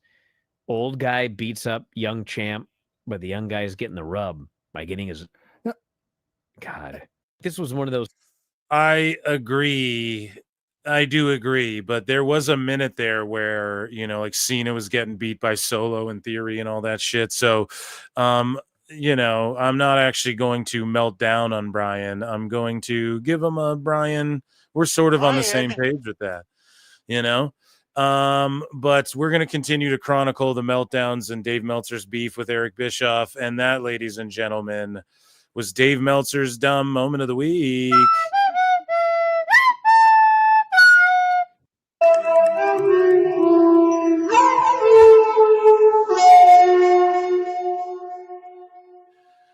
Chat, I want to thank you all for being here. You are all goated. A round of applause for Chat for being here. Guys, youtube.com/ at Pro Wrestle Clips, patreon.com / Pro WrestleTimes. Consider signing up. Get access to my members only shows, bonus shows on Mondays. Make sure you guys come hang out on Saturday. It's going to be a fun one. Okay. And it's going to be a sicko Saturday. I'm going to try and go on earlier. Maybe I'll try and get some folks on. because the weekend after we're doing 2 nights. Okay. So on the Saturday show, just expect me on maybe like an hour earlier than normal, just so I can end a little earlier and do something with my weekend. Go and check out youtube.com/@PhilMarksOut. Check out my Superman review, guys. Run the fucking views up on that. Let me know what you think, if you agree with me, and I'm going to see Fantastic Four and review that as well. Maybe I'll do it with Husey or something, but I appreciate you all for being here. You guys are absolutely amazing. I appreciate you all. 626 is tonight's XP chat winner, so we will acknowledge me. I'll get a special shout out video that I'll play like at the end of every show for the XP winner. I appreciate you all for being here. Be good to each other. Take care of each other. Until next time, I bid you adieu. Good night. See you in the Upside Down. Peace. I look and see it's not just me. Jeff, why do you insist on doing this dumb internet shit on TV? I look and see it's not just me. This place is a fucking joke, man. You're a clown. I quit. So many of us have stood where we stand. We are the young, so raise your hand. So many of us have stood where we stand. We are the young, so raise your hand. They call us problem child. We spend our lives on trial. We walk an endless mile. We are the youth gone wild. We stand and we won't fall. We're 1 and 1 for all. The writing's on the wall. We are the youth gone wild. No. It doesn't make logical sense, but it makes. Well, yes, of course. But it makes wrestling booking sense. Of course, this makes no sense. Of course, okay, it makes no sense. However, in pro wrestling booking, which often makes no sense, you would do that. It's about making money. It's not about anything else. Wrestling's always been about making money first and foremost. That's it. I look and see it's not just me. Last weekend was the greatest weekend in AEW history. This is the greatest week. I look and see it's not just me. Security, my safety, my life was in danger at a wrestling show. So many of us have stood where we stand. We are the young, so raise your hand. So many of us have stood where we stand. We are the young, so raise your hand. They call us problem child. We spend our lives on trial. We walk an endless mile. We are the youth gone wild. We stand and we won't fall. We're 1 and 1 for all. The writing's on the wall. We are the youth gone wild. They call us problem child. We spend our lives on trial. We walk an endless mile. We are the youth gone wild. We stand and we won't fall. We're 1 and 1 for all. The writing's on the wall. We are the youth gone wild. Get wild! Yeah! If you're familiar with how we do things often here on these Wednesdays, it's a lot like one of my favorite movies, Time Cop. What? Fuck you. Fuck you. Yeah! God damn it!